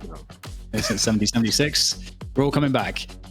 So what do you make of this, Jason? We've got a lot of really interesting potential battles up ahead here. We just saw the previous series only go to 3 maps, and we were praising Buff Enjoyers, I think largely for their macro. And just like ZP said, looking at the lineups that we have, to come here, it's going to with Hydra Nation versus CATGIRLs. It's going to be really interesting because. Or CATGIRLs and friends, I should say, because these guys have been scrimming a lot, and so should we expect to see some of the same things? What are you looking forward to seeing? Well, as ZP kind of mentioned, I think it's interesting to see the different heroes that are being played. Ivy was something I wanted to mention going into one of our last drafts for the EU game because of like zone denial that you could potentially pull off with your one. Those Kudzu bombs can really control the area that you want to fight in and punish teams that want to fight in tight, close quarter combat. What's interesting to me, though, looking at this is I'm curious how Hydra Nation's going to do with the major Voltron swap up that they ended up having with Deep Block Dead State, I believe it was, and how well they're going to be able to come together and play together.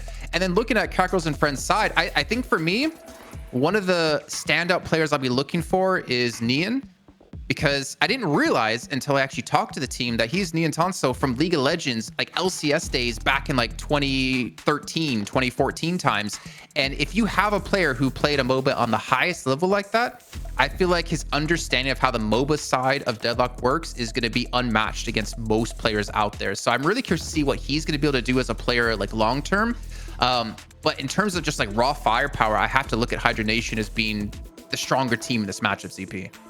Yeah, the funny thing, I look at HYDRA Nation, and let's just be clear about what went down. They just devoured Deadlock Deep State. Like most of the players in there, they go, "We've scrimped you guys so much. You've been such good scrim partners.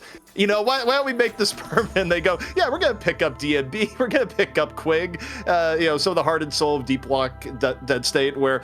Look, it's early in an esport, and the reality is that before orgs get involved, you got roster mania every day, every week. Players are going to be trying to min-max and get the best roster possible. And right now, this is kind of de facto the super team, so to speak. At least that's the impression that players have based on how stacked it is. Certainly for the NA level of things here. Buff and Joras, I think, would still give them a run for their money, but on paper, based on the players I've talked to, this is a team that inspires fear. The wild card, though, is that CatGirls and Friends are players that are not only all high MMR, they've played basically since the beginning, so they've been able to play most teams in NA pretty competitively. And they also have such an interesting background too. If you look at like their competitive history, like CatGirl in particular, like she's played Natural Selection 2, and there's not many esports players these days who have played NS2 or Battleborn or Deceive Incorporated, which I believe, if I'm not mistaken, ZP, you're the one that got her into Deadlock from that game.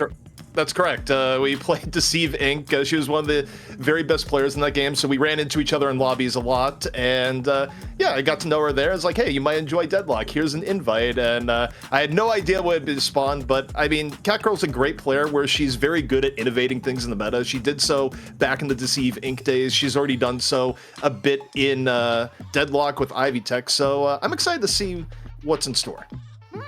All right, already got the Paradox coming in for the first ban from CatGirls and Friends. And obviously, I think, you know, we can see just from the previous matches how much of a playmaker Paradox actually is. So not too surprising, definitely a more top tier hero that most people have on their tier list. Everyone has a tier list in this game every week. That's very different, so that's fun too. And Lash. This is interesting. If you look at like comparing the EU and NA bans, right? We had Viscous and we had Infernus as being like two of the most stable bans in that last best of 5.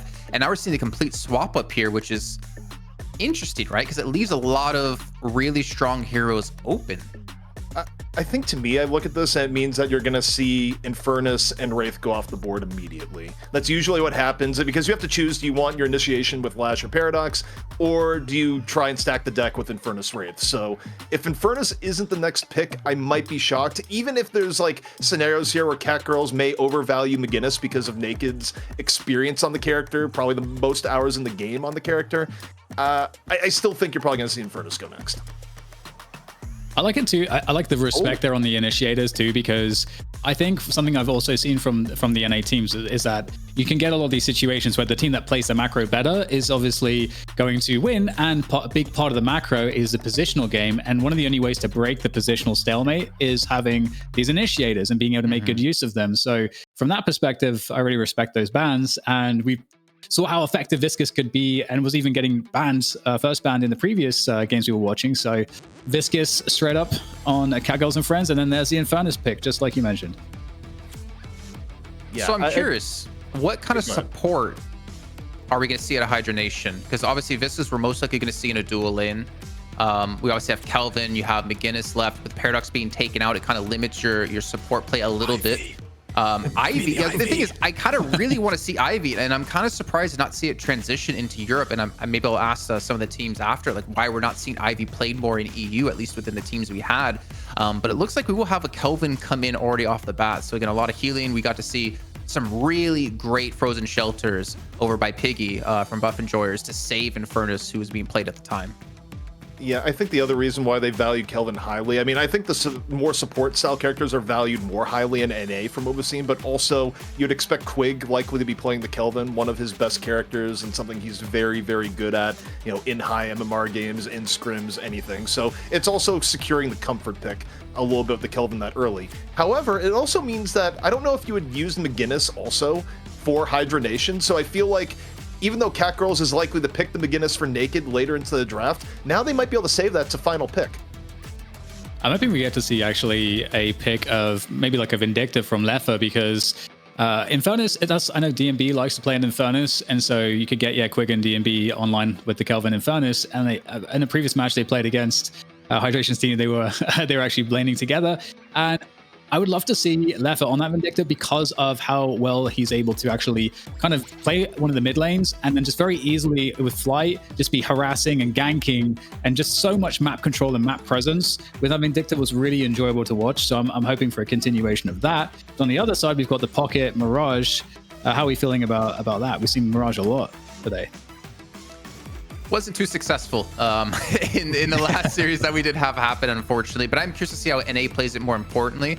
Again, the Pocket we saw have very early game presence, extremely strong presence. But then the way we saw Buff and George play later on really denied some good ultimate uses out of him, and they're able to pounce atop them with some like curses and such.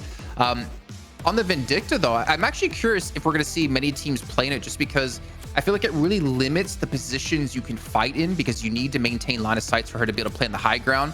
The team forces you into a building. Vindicta becomes pretty useless. Same with like Great Talon, right? So you have to pick and choose very carefully where you want to fight if you do use her. But ZP, we are seeing a McGinnis being picked up here out of Hydra Nation.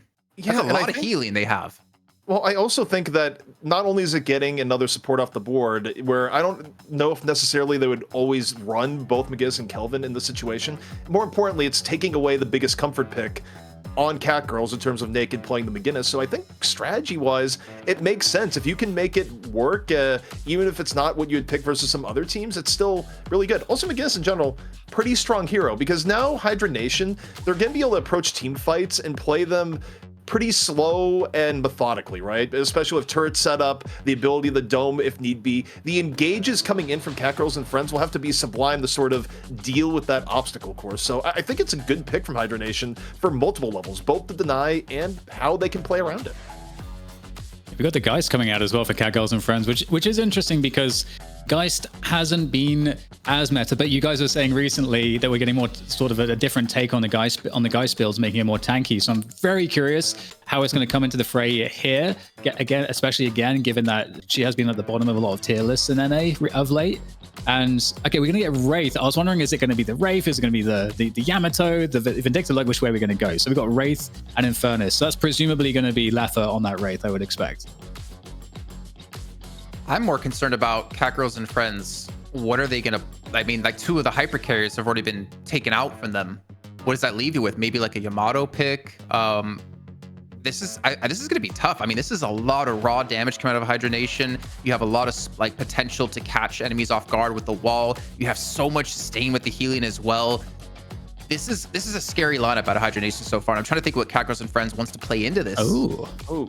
Yeah, the Warden makes sense with what we know, with teams kind of shying away from Haze. I would have expected Yamato, but on the same note, if they wanted to still run a Yamato, they could probably get Nexus. I don't know if you want to run Yamato, Wraith, and Furnace. You could. That's a lot of demand in terms of farm there. Like, yeah, the jungle has to be split between everyone at that point. But I think the interesting thing between these two teams is the initiation thing. You have the Abrams going now for Hydra Nation, and you can use that a little bit, but Hydra Nation is still going to be a pretty immobile team, and Viscous and Pocket are going to have the ability to sort of knock people around, make opportunities. So I'm actually very curious to see this breakdown. Bebop? Oh, if you want to have a hard engage, or if you want to be able to have the ability to pick someone off, obviously McGinnis Wall can be very good against that. You can kind of maybe split them off, but a Bebop hook can potentially allow your team to pick up that early kill that you need to snowball a fight, because you're not going to win a sustained fight against Hydra Nation with the amount of healing they have and the amount of damage they have. Yeah, that's a great point. We are lacking the initiation. 7. Okay. Okay, that is interesting, because 7 has not been super highly regarded in recent times. I don't know. I would have expected a Yamato in that situation, but instead 7 comes out. And I mean, some of this also comes down to player pools. The way their player assignments could be set up, they might not have someone that can both play Yamato and another character that they're going in on, right? So sometimes that plays into the draft also. Yeah, I mean, looking at what the information they've given me about like what we expect them to play, I don't see a Yamato in there. I didn't get any info from 2 players in particular, but there's no Yamato in there at all. But 7, I mean, Echo Shard stun build, I love out of 7. Tivik showed me that one. It is insane. Especially if you get the extended range on it, you can really punish a team for being grouped, which is exactly what Hydra Nation wants to do with McGinnis. So Yamato coming in for Hydra Nation as the final pick. ZP, what do you think? What do you think about that? I mean, look, between Yamato, Wraith, and First, there's going to be a lot of hunger for farm, but It's also hard to call it, something bad or otherwise. I still think it's going to be quite good. I think a lot is going to be determined here by the early game. I think clearly you look at what HYDRA Nation is running. If you fall significantly behind this sort of composition, I don't know if there's a whole lot of coming back, given what those characters do when they are ahead, how difficult it is to deal with them ahead, especially a character like Yamato. So, but the upside there is that you look at what CATGIRL is running, their early game does have a lot of upsides. Mirage is a bully in lane, so is Pocket, so is Viscous. I mean, these are characters that can dictate the pace of the game early on, so to me it kind of already sets up a win condition setup where CATGIRL needs to get ahead within the first 10 minutes or so of the game. If it's even, it's going to be difficult, and if they're behind, it's probably game over. I'm looking at this and I'm thinking to myself, the avenue to victory, as you kind of mentioned, ZP, is CATGIRL and friends getting a strong start. But also, I feel like punishing those solo lanes. If you can punish Infernus, you can punish Wraith early on, because I'm not expecting them to be in a dual lane. Potentially, you can see Wraith. I know we have seen some people be willing to play a dual lane Wraith. But if you punish Wraith and Infernus early, I feel like you take away a lot of the power the HYDRA Nation can have when it comes to these fights. So I'm expecting maybe some early ganks, maybe early action at CATGIRL and friends to really set the pace of the match. Yeah, I'm very curious about the solo lanes. I feel like you could go a few different ways with it. I would expect to see Abrams on a solo lane, but looks like we're going to be jumping into the first game of the night for the NA portion of the broadcast at the very least. HYDRA Nation versus CATGIRL and friends. And ZP, this is going to be very exciting. I am a bit worried for the comp of CATGIRL and friends, I gotta say, but it is early days in the meta of this game as it develops every single week, so maybe they know some stuff that we don't. And look, with their composition, all I have to say is strike early, strike often, don't get behind. And CATGIRL, team with the signature, I love CATGIRLs. But here we go, Dan. We are getting into it, taking a look at the lane matchup. We're talking about solo lanes. It's going to be Geist versus Infernus in the left. Left middle, it's going to be Pocket and Viscous versus Yamato and Kelvin. Middle right, Warden, Mirage versus McGinnis. And on the right-hand side, it is the double stack. It's Wraith and Abrams making life difficult for the 7. That's an interesting start. Are they going for a kill instantly? What's happening over there? So I've seen some teams try to do this. We saw Leffa try to do this the other day. He actually abandons sticking on the lane. And so what is some of the logic behind doing this, ZP? Like just joining into the solo lane just for the first wave? I think here you're running the McGinnis. The McGinnis can hold her own a little bit if she goes turret first or wall and just hold it off, give the opportunity to surprise the other team, get a quick pick off, because if you fall behind 1 kill early in a solo lane, it can be a mountain to climb back up when the other player is up 2 items to you potentially having 0, right? So it's an interesting gambit that pays big dividends if it works. All right, well, HYDRA Nation on the bottom side of the map. We've got CATGIRL and friends at the top side, and already an early pick there. First blood for Wraith. DNB taking down Neon on the 7. So that is absolutely what you want to see. Just try to diminish the farm as much as possible for one of the opposing carries. So already a good start here for HYDRA Nation as we get a lot of tower damage coming in here as well. Oh my goodness, the power slash is honestly so oppressive. Yeah, it feels bad to get hit by it early on. Oh, Geist in danger. Infernus. Going round and round, just off 8 HP. Damn, you don't get closer than that. And that's, if you're BCJ, you're just like, really? That just happened? Abrams, shoulder charge. A little bit of pressure here. Warden, jail, just barely getting away from the binding word. Yeah, definitely a nice little edge here early on for HYDRA Nation as they get things started. We'll have to see how things develop, though. These 2 mid lanes are really interesting to follow at the early laning phase because they end up setting up that roaming phase quite nicely when everyone gets the ults online. That flask did some nice damage. Very close to the wall, very protective. Very nice if you're in a losing lane. Quig just looked at that and says, all right, I don't know if I'm going to live, but wall going to go down regardless.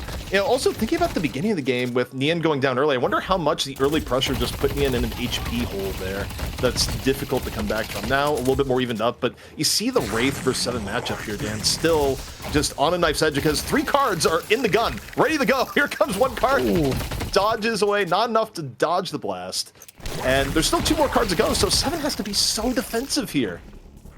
Yeah, you make a great point there. Seven's in a position where you obviously do not want to pick up sustain items as your first item on lane, but if you're constantly getting just hit low, you won't be able to challenge your CS very effectively. So very aware of that pressure from the Seven, but back onto the Abrams, and it seems like they're doing a great job here, ensuring that Flick can be in a position to keep the pressure on. And I mean, you're against Abrams and McGinnis. That's a tough lane to be up against, but early pick-off again coming through in favor of HYDRA Nation. Yeah, well, BCJ was able to get a little bit of revenge there for CATGIRLs, where Lifa goes down. It's been pretty close neck and neck, and you sometimes see this where you get a situation where one person barely lives, the other person comes back in the lane and they're rejuvenated. It's like, all right, round 2, let's go. And oh boy, we're at the Walker here. This lane has turned into bullying, and I'm not sure how much is the Seven's fault versus just the power level here as Lifa gets the run back on the BCJ. We're just trying out there, man. Indeed, and you're going to have to see some lane freezing in practice there to try to get some farm, but it depends how the mid lanes go as to whether or not you're going to be able to do that for free. And I still McGinnis and Abrams really pressuring, or trying to pressure down this tower. Yeah, and now you take a look at the situation that we're in right now, right? 3K coming online, naked, finds Flick though. Nice pick off, and Mirage under trouble, goes down. Back and forth, but CATGIRL's actually buying back a little bit here. They were more behind just a minute or two, so not quite letting the early game slip away. Yeah, those early deaths definitely not as dangerous as those deaths later on in the game. Very easy to recover. And Seven now getting a lot more farm on the extremity, but we do have a potential gank coming over there. Once again, we'll have to see whether DMB can force Nian back. Yeah, it's been a lot of pressure there, needless to say, on the Walker. And here comes the Mirage right in the back as well, trying to make sure that this gank does go their way. And Nian is the one to get the last laugh there. So fantastic, able to turn things around, especially given how this lane started off. It's turning around. Yeah, knowing how to push it, how to make a comeback. Now, we got Warden ult in play, looking for Abrams. Abrams is saying, nope, not quite enough. I wonder if Frill even has a second level point in that. Warden's last stand does not actually do that much damage till you get 3 points in the total in the end, though. All in the DMB, where the solo lanes have just been trades, Dan, on both sides. One person dies, other person comes back in with full HP. Very even on yellow and purple, respectively. Yes, I was just going to say, yeah, it is actually looking like there is somewhat of an equilibrium at the moment, but turning our attention maybe a little bit more towards those objectives, those first Guardians. And we got, I mean, there's a fight everywhere, but be in trouble. Able to escape though. Flame Dash, obviously a great tool to escape early on, but assistance is on the way. We've got obviously Rocker coming in on the Kelvin. It's gonna make life very difficult for them to finish this one off. BCJ in trouble. There's the Crimson Slash. There's the Flying Strike, and oh, just around the corner. Ult popped, and it is smooth sailing. That was huge. And while we were watching that on the left, on the right, DMB picks up another at the expense of the N, and you're starting to see an edge be built up between the two teams. 5K up is HYDRA Nation, and again, focusing on pushing, getting another Guardian down, and this is getting rough. Only one Guardian left for CATGIRLs. And there's that Flying Strike, and just... Oof. Volvo, please. He wasn't even on the screen. It was just the tail edge of the hitbox clipping at the very end. Just the smallest of margins, but it's all you need. Also, I love the replay mid-game. Solomon, oh yeah, the best at production. Just the best. Burn it down. 100. Oh, here we go. Concussion. Blast is going to get Nian, and there's no escape there. Just off the rope, off the rope like an absolute hero, and just straight in for another follow-up. No damage taken on the previous engagement, so definitely looking good for it. Warden getting chunked down by the afterburn. Oh my god, slammed into the wall. It's so aggressive. Abrams is aggressive. Yeah, when it rains, it pours there, even if it was raining fire, so to speak. Just really nice rotations coming out of HYDRA Nation, trying to solidify an advantage. Emo here, got Frozen Shelter in play. And the rotations have been fast and furious here, Dan, where it's not even 10 minutes, we don't have we don't have buffs up, and both teams are just jockeying for position. You got 3 members of HYDRA Nation in on the right. Again, maybe looking for Nian, who is, I feel like, been public enemy #1 with the amount of ganks that have been sent his way. Absolutely. I love the focus that's been put on that. Hydra Nation are ahead on towers, but indeed we'll get a fight here as DB tries to get out of there with the flame dash. And I think Water's ult's going to get popped there. So it looks like, oh no, ult is still online. So still definitely a good opportunity for a team fight or to actually have an engagement, but both sides disengaging, not liking that one. But still, the fact remains that HYDRA Nation are ahead on these objectives. If those are recovered, though, for CATGIRLs and friends, the soul gap is going to close very quickly. They're trying to get the last Guardian down right now. This is key for HYDRA Nation. Going in, Viscous eating the power slash. Both teams all dogpiling in. Tiamato in off the grapple. Okay, he's going to just back away. Neither team overcoming to the point of losing someone here just yet, but deadly options all around. Indeed.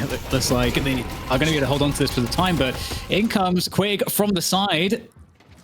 Oh, there's a lot of damage. Those rockets are painful. Definitely very good at bursting down those objectives and just zoning people out of your way. And that's kind of, again, some of the promise of having a McGinnis is that those abilities, much like Bebop's ult, will just like clear huge areas of space, but you just can't team fight there, giving your team the option to be able to just destroy the objective quickly. And like you said, you know, a 6k soul lead, head on all these like 3 Guardians. So in a really good position at the moment as we go into the 10-minute mark. Ahead on flex slots now too, but the 10-minute mark is going to be very interesting because teams have gotten so much better about contesting the bridge buffs. It's not just about earn, which starts at 10 minutes. It's the fact that you can basically get a free 2 to 3k item, essentially more. The 2k isn't a thing, but it's like 1250 to 3k on the stats that you get from bridge buff, right? People have been valuing it, and you see both teams now getting in the general area to contest bridge buff. And who is going to be the one able to get it? Abrams there, just with the charge instantly, the most violent of entries. And what to see exactly who's going to have the last laugh here. Abrams taking a lot of damage, unable to get out of there. So definitely a great look for CATGIRLs and friends. They'll lose Neon, but however, they will have the urn under their control. But running the urn and depositing it is another story entirely. Be careful. Yeah, and that was a really nice turnaround for CATGIRLs and friends. And part of it is that, look, if you're going to charge in on Warden, especially when he's channeling Last Stand, you better be sure he dies right away, because at this point in the game, it's an overpowering ultimate to fight one-on-one in that situation. And even for Abrams, that just turned bad very, very quickly. And CATGIRLs and friends still down a little bit here, Dan, but keeping it relatively close as they look to turn in the CERN. Yeah, that all the concentration of players towards the urn made it so that they weren't able to contest and defend their own walker. So they lost the walker. This urn would be a way to at least get something back for the lost walker. But at the same time, you could see DMB on the Infernus on the far right of the map pushing that other walker down. So some attention will have to go there to respect that. And right now, the urn depositor is not looking like it's particularly safe. I don't think they can really pull it off at the moment. Yeah, I mean, the urn is also taking a lot of attention for CATGIRLs and friends, and as you mentioned, it was almost a push opportunity for Infernus on the walker on the right. The clear difference between both teams right now is level of pressure on the map and pushing Guardians, pushing walkers, but that also is the basis of the income difference, right? If CATGIRLs wins one fight, they're going to be able to push down most of the difference between the two and actually come out ahead. It looks like they may be looking to make the play for the urn here. Only a lowly Wraith by herself. Here we'll have to see if DMB can do all that much with it. And we'll try to contest it, but the urn will be delivered. And here is the push on the other side of the map, trying to claim the walker. They don't care for the urn. They'll take all of these walkers. The turret set up from Quig is good for it now, but we'll eventually have to disengage here. It's very, very difficult to hold the grounds. Yeah, Re-engage possibility. We got Naked here, another Last Stand, chasing down Wraith, low HP, doesn't quite turn out the way he wants, goes, all right, these cards are doing a little bit too much damage. Goes on down, gets cover, while you have the backup and CATGIRL coming in on the Viscous, and Wraith now in a dangerous spot, 50 HP, needs to get out. And the other two walkers on the other side of the map are being contested at the same time here. So action all over the place, but look, oh my goodness, DMB gets to the teleporter. Oh my god, he actually survives. But this is what where the real damage is over by the walkers here. 2 kills coming from Pocket there for CATGIRLs and friends in the effort to defend this walker. They have been doing everything they can to keep it up and standing, and so far it is still up and standing. Very impressive. Neon now looking to try to get some farm in this lane, potentially be able to stop this. Coming in from the side there. Obviously, very, very tanky is Leffert at the moment, and in this 1v1 needs the extra assistance from Warden, and there is the slap on the back. And once again, you can be tanky all you want, but when you're in jail, everyone can get free shots on you, and you can't move. Is what just happened there. And also, HYDRA Nation has been so aggressive on pushing that they've been trading out kills somewhat to their disadvantage, and CATGIRL has taken the lead in overall net worth. DMB down, of course, gets revenge from the grave at the same time, but you take a look at this. This has been pretty good trades out for CATGIRL, where, yeah, they're behind on building presence on the map, but they're keeping themselves in it and then some, as Yen out for blood after all those early ganks, looking for the McGinnis. The jail is out, and down goes McGinnis. Wow, okay, this is looking very troublesome for CATGIRL and friends. Here comes a pursuit to try to maybe get something back from this successful gank that CATGIRL and friends were able to pull off, and Yen is in trouble on that 7. We will teleport into a more favorable position to make sure we can start challenging the Walker on the other side of the map. So much like split pushing going on this game so far. But like you said, it seems like HYDRA Nation maybe bit off a little bit more than they could chew, maybe cooking a little bit too hard on those split pushes. I mean, I think you look at, I mean, obviously this team has gone through roster changes, right? But they've definitely made improvements to their focus on macro.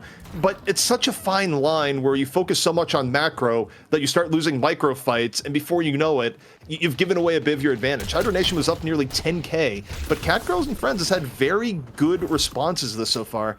And Dan, here we go. A little bit of insight on items here where, you know, we talked a little bit about how Divine Leap going to be, or not Divine Leap, but Majestic Leap being used a little bit more, and Naked in the end, using it to good advantage thus far. Yes, I love it on the 7 for those ults, especially. It's going to be very, very nice indeed. We'll have to see exactly how this pans out now, though, because another fight brewing here around the right side bridge. Yeah, and the reason is bridge buff's coming up. 15 minutes when they spawn. Warden gonna get locked up in telekinesis. Nice cube, slides on over, and also gets the gun buff. That's so fortuitous, that spawn there. Of all characters, gun buff on Warden. It's gonna be a good 2 minutes. Very nice indeed. And you can see that most of the jungle farm is being kind of cleaned up, except you can see Pocket at the top left, looking to just get some of the farm up there. But otherwise, you know, the urn is really sort of I feel like the shining beacon of a way to get an edge here, as both teams are sort of locked at 84k apiece on souls. And so both teams looking to just assign a few players now to go and collect that urn. But again, that's only half of the story. You've also got to actually deposit it. So map control is somewhat even. So there are definitely a lot of saves paths to get it close to the deposit point. But you can see both teams have to respect and react to this at this point in time. And we need some kind of a setup there from CATGIRL and friends to prevent it from getting deposited. The other option they have too is that because they have been a little bit behind in the push, though they've evened a lot of that out, they could just trade Urn and go for Walker here too. You see teams do a lot, but Warden looks to be under a bit of pressure here. Rotation coming in from HYDRA Nation, looking for a pickoff. They get Naked.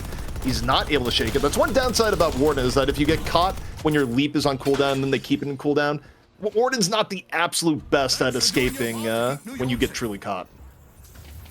And now it puts that pressure on, like you said, to really get that Walker, because that is indeed the approach that they decided to go for. So this bottom left Walker is very key that this goes down, and there should be no problem. There we go. Now, can they escape? That's usually the question. Actually, we got a little battle between Viscus and Kelvin over towards the other Walker, so it looks like they should be safe to get back. However, the push here on the third lane is looking pretty troublesome here. Are we going to be able to get any ult opportunities here for Neon? Oh. Nice lightning ball there coming through. Just batting them away. When you get that level of value on your stack charge as 7, you're pretty happy. I mean, getting that level of stun is huge. Definitely shuts things down, forces people back.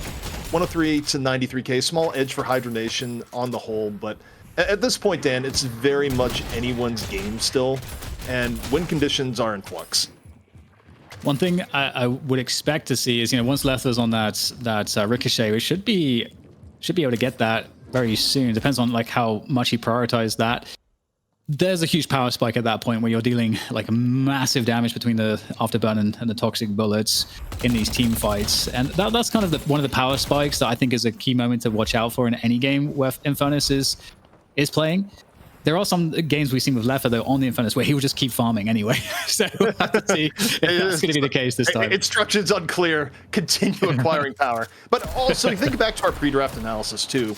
You do wonder if the window of opportunities sort of passed for CATGIRLs, because on paper, the late game for HYDRA Nation should be stronger here, right? I mean, it's not impossible to get pickoffs regardless of lineup. But the Infernus does become a continual problem and scales harder than most of the other heroes in the game. So if Leafa can play very consistently, it is going to be an uphill battle for CATGIRLs at this point, I feel like, even if it were even and not a 10k difference. Yeah, and it is very interesting also going to, okay, both teams banned, Paradox and Lash, so you don't have those like easy pickoffs. And is that a rescue beam in the sky from the Kelvin? Love that. It's always so fun to see that. I don't feel very rescued. You just pulled me up like 4 stories. There's no fall damage. Six flags. Yeah, no fall damage in the game, and God willing, that will never be a thing. But items here, Dan. You were talking about Infernus and Leafa. Toxic Bullets, the only tier 3 so far. With the pressure here, gets a teleporter just in the nick of time. So yeah, no natural initiators per se, but 3 majestic leaps to try to get ideal ult conditions. I feel like if that's coordinated effectively, that could be devastating. That could be I mean, it is one of the win conditions that they're able to get their ults in position on these fights, and so we'll have to see how well that will work with the majestic leaps. Now, a fight over the Walker, able to take that one down. Here was the response here from CATGIRL and friends. Looks like the disengage will happen before they can really just get and catch HYDRA Nation. They're able to get that Walker and just get out for free. Yeah, not only do they get out, Last Stand going to be on cooldown for about a minute, and the way a lot of people are playing Warden right now, where you get a few more spirit items rather than going pure gun, you kind of need Last Stand. You're not as much of a character with it gone, but pressure right now going on the DMB, on the Raid. Gets hit by the stun. Is fall through going to be there? Still pretty tanky. Frozen Shelter down in response from Rocker, going, no. We're leaving Wraith. Telekinesis up. Hits multiple. The engage in right now from HYDRA Nation. Looking to save, looking to turn, and they do just that. And the punch comes in from Flick. The fall through from Rocker. And HYDRA Nation might have just had the definitive fight of the map.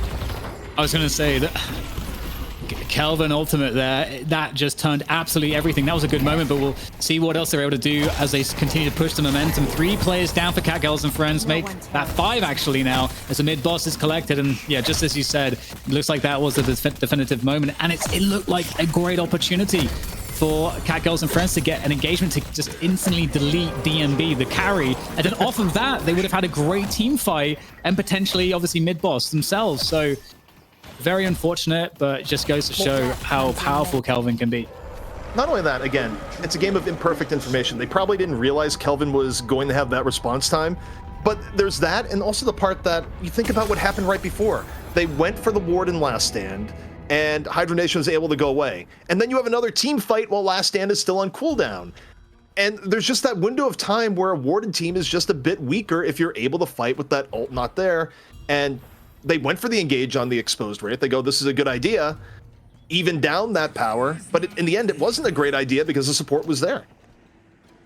Definitely. And this is definitely something that we see in like every esport game where it's always a battle of resources and utility. So if you can create some sort of a threat that feels like it should, like it creates an argument for the other team that they need to use their ults and their like key util, and you just back away, and as that was the plan the whole time, now you've created a massive edge, which is exactly what we saw here, like you described. So just great awareness of how to create an advantageous fight or mitigate the only win condition from your opponent.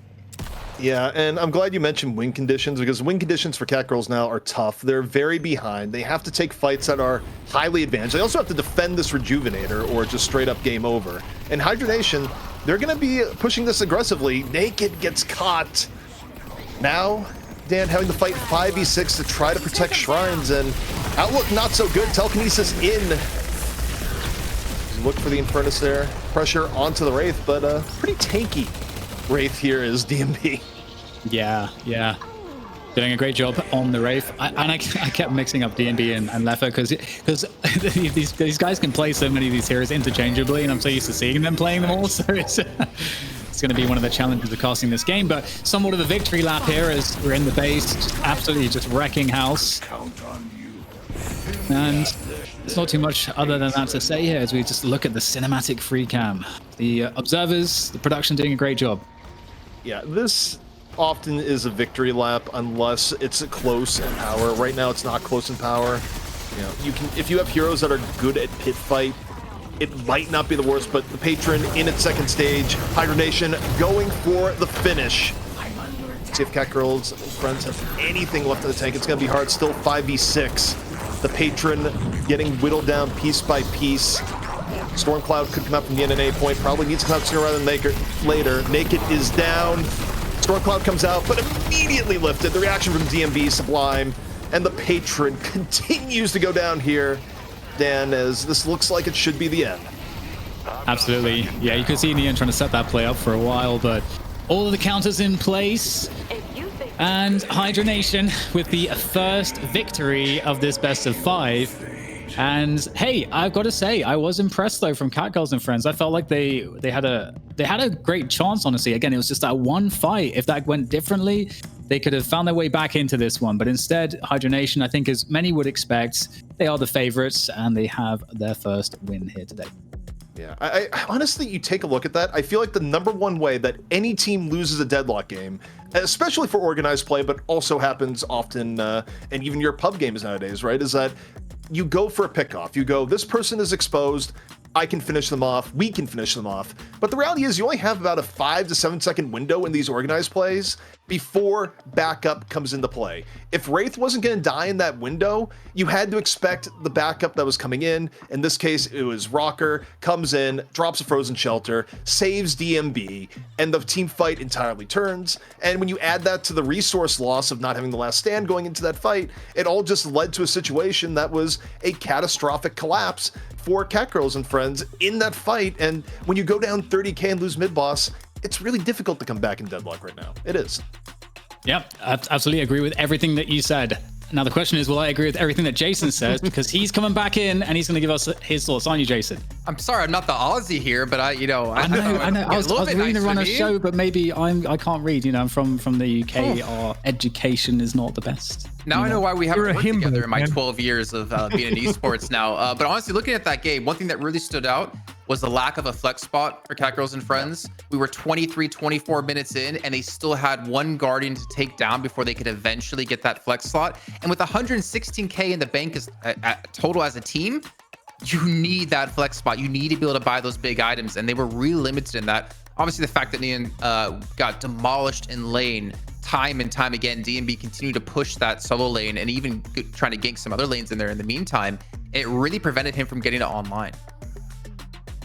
Yeah, and the funny thing with that is that I thought Neon had really good moments despite the tough start, which really was not Neon's fault. There was a game plan from Hydra Nation, you know, whether it be just in regards to Seven or the player, to just make Neon's life difficult, starting from the beginning, where they'd go, yeah, you think this is a solo lane, but actually it's a duo lane for the first minute and a half of the game, right? So that was just mission impossible to an extent for Neon, and I thought Neon made a decent comeback, but still, it's not surprising to see the in-game stats look a little bit tough. I mean, his stun can be insane, and we obviously did see some great stuns out of him. The problem, one of the problems I thought looking at that game was, though, is that we had 3 players invest in Majestic Leap, which is 3k souls, right? That's a large amount of souls to invest into early on. And I understand this is obviously like kind of a win condition for them because they can get these engages that you wouldn't expect. But I wonder if those 3k souls per player went towards a different item at that stage of the game, would it maybe have changed how the fights actually played out? Yeah, but then they wouldn't be jumping in like the 18. It's true. So, that's true. It would I look mean, so the cool. style would not be there, I'm afraid. No, but it's definitely a good point. I mean, ZP, is there maybe itemization that you think would have worked better, or do you feel like that was maybe sort of the only good idea that they could with the comp that they had? I mean, it's hard to say because everything is evolving readily right now. There have been point metas in this game where an item is just deemed too good and everyone runs it, right? Like one of the very first metas in Deadlock before it was announced was the kinetic dash meta, where everyone was running kinetic dash because the item had no cooldown. It's just like, we need movement. And I think there's a prevailing idea just from people I was asking, is like, well, why all this Majestic Leap? Why is this item suddenly being used so much? Is that because people have gotten so good at disengaging, because people have gotten so good at controlling the map, Leap is one of those things that messes with people's sense of safety. It can actually catch people out, especially on the organized level. So you might look at 3 leaps and go, is this an investment? It is, but it's one of those things where you're trading raw combat power for the ability to try to get a pick.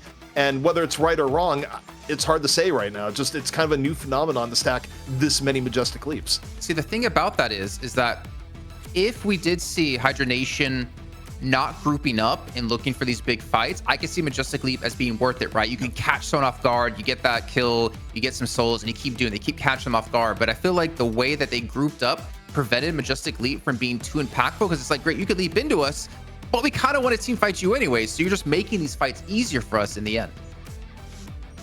All right, well, I think that is a great place to leave it for now. We can go to a break. We'll be back. Of course, it's a best of 5, so there should hopefully be at least 2 more games here, unless Hydra Nation really are going to run away with it. We'll find out right after the break.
All right, all right. Welcome back, everybody. It's going to be map 2 of the Deadlock Fight Night for our North American portion of the show. And got my Ouija board out.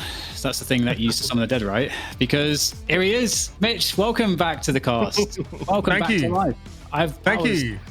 Yeah, You should have made a a pentagram out of protein powder. That would have been more effective. But Oh, I've true. been dragged from the other side. I've joined you guys. Great to be here, guys. Yeah, it's good to have you back. I thought the summoning would be a little bit more grand. You know, you're summoning someone from Australia. I don't know if you need some classical elements there. Dan just did with pure willpower and a few words. You know. Yeah, but I want to hang out with Dan. That's why I managed to get brought over from the other side. The desire is very important. You know what I'm saying, Dan? Yeah, tell me more about that desire, though. Yeah. We'll get there. We'll get there, bro. I've got soliloquies for you, my brother. Lovely. Well, I desire all of you in the chat to support our sponsor, alphazero.gg. Go check them out. They are dropping some free samples. You can sign yourself up for them. I'm not even going to tell you what it is. You got to go to the site and figure it out yourself. Which is probably pretty terrible salesmanship. But I don't know. Did I do a good job there? I needed it today. To cast Deadlock, to follow. I'm smelling colors right now. That's just how effective this album Smelling stuff colours. is. It's getting So me you're locked selling your in. shirt, which is very colorful. Let's be real. Yeah, that's basically to like distract my enemies before they try and pounce on me, and I have chance to run away. Oh, yeah, get on that Alpha Zero stuff. Free samples. Try it out. If it works for you, then let me know, because yeah, I need it for this game. Woo. Nice. All right. Well, what did you think of that first map? Were you able to catch much of the action? I know you were obviously resting on the other side, awaiting your moment to triumph here as we go into the next draft. But looking back into the past, Mitch. Yeah, I don't know about Triumph, but obviously, like, I'm locked in because there's a lot to learn. I think it's good to see some of the differences between NA and EU. I thought the 7 pick was audacious and interesting. And I love that you guys mentioned that there's a lack of hard engage on the comp of CATGIRLs and Friends. They try and remediate that with the Majestic Leaps, and maybe they're lacking for a different item in that 3K slot they could have brought in. Also, the Refresher Kelvin play, by the way, was ridiculous. The Wraith gets caught, Kelvin domes twice to save them, and they end up killing the 7 who is inside of it. So that was, and I think CP's like, this is the most important fight of the game, and they completely broke the back of CATGIRLs and Friends with that turnaround. I've never seen Refresher Kelvin before, but I think I will more now. Yeah, that's play of the game material for me, because like you said, most important fight, it looked like it was a good moment to kill the Wraith, and that's the hard carry. So yeah, do we do play of the game in this game? Yeah, we'll have play of the match. You know what I mean? I need to see more domes. All right, nice. I think the interesting thing, again, for all that is just the idea is that when you're in the late game, if you go, this person is vulnerable, you need to have a plan to take them out very quickly, because you just have to have that internal timer that the rest of the team is coming. There will be support. It is the highest level of play that we have right now, and people are good about protecting their friends in this game. So, finish off quickly or expect the cavalry to be arriving. Okay, well, we are into we just talked about the past. It's time to talk about the present. And then we'll make our projections for the future once we see what these teams are locking in. So ban-wise, or just overall picks, what are some initial thoughts that we have here? Based on what we just saw, do we want to see a completely different approach from CATGIRLs and Friends? Are there some bans that they should be thinking about?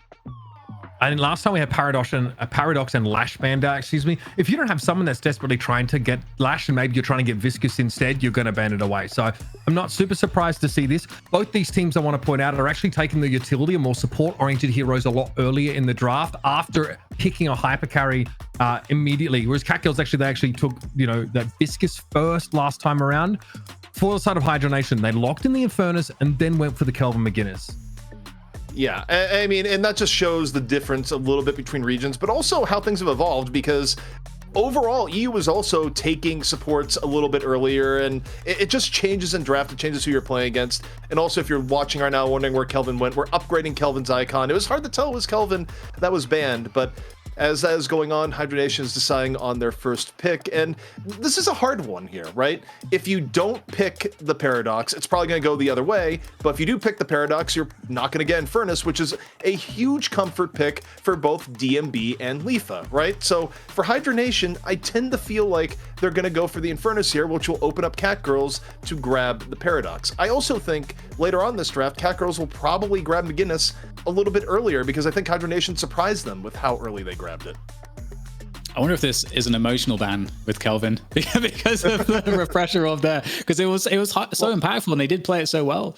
I mean, other than the Kelvin, maybe that's what they felt like was really the difference there. For them was the utility that the Kelvin had in the team fights.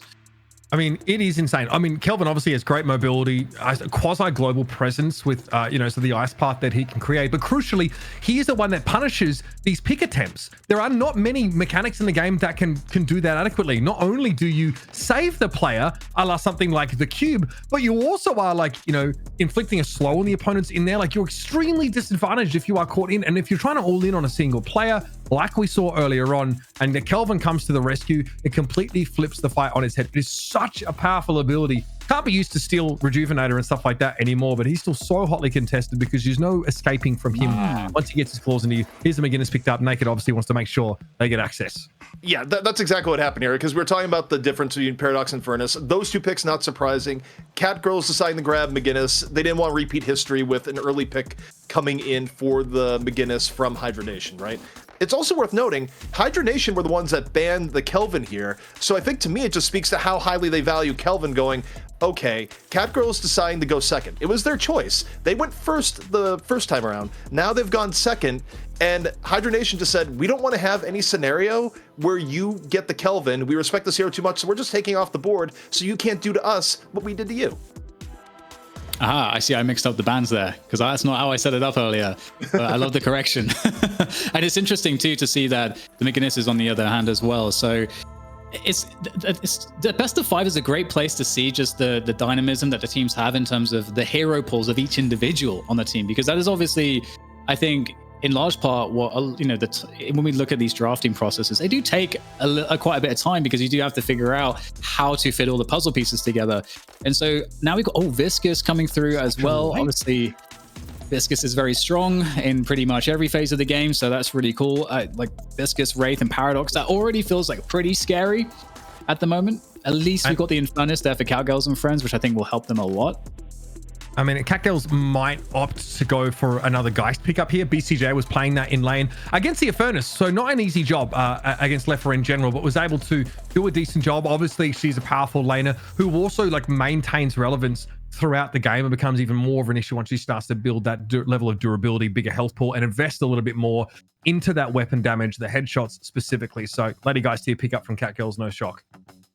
Yeah, I think the Geist, it was a good part for them. And now you wonder, okay, what is the next pickup that we're going to see here? I do wonder if they lean a little bit harder into the carry side of things here, right? Where, for me, I would go, maybe you take the Yamato off the board in this instance.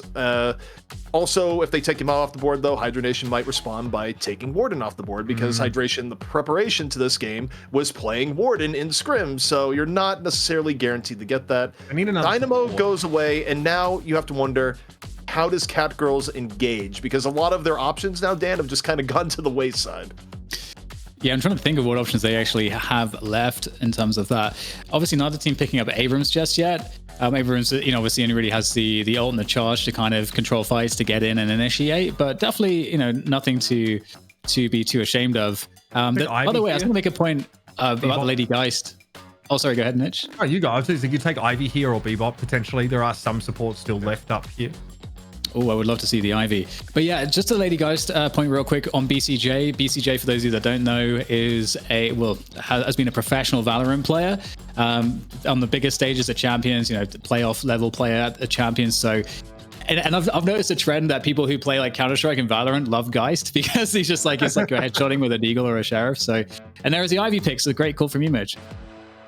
Look, I mean, I think in the absence of, a couple of those other powerful supports, and with Kelvin being banned here, it's the kind of game where you can see a sneak in. We actually haven't seen any games with like a support ban, and now that we're working our way further down the list, obviously Kudzubomb's still powerful, but has had its spirit scaling nerfed a little bit. And Ivy is not a good laner, right? That's something you want to look out early. It's like, it's a little bit tough for Ivy to carve out that niche early on, but the mobility is something that's extremely valuable, and getting extra charge of the Kudzubomb, spreading that as you get points into it, and covering more of the map, and stocking up on a lot of those useful utility items is going to be what allows Ivy to be relevant and effective in this game.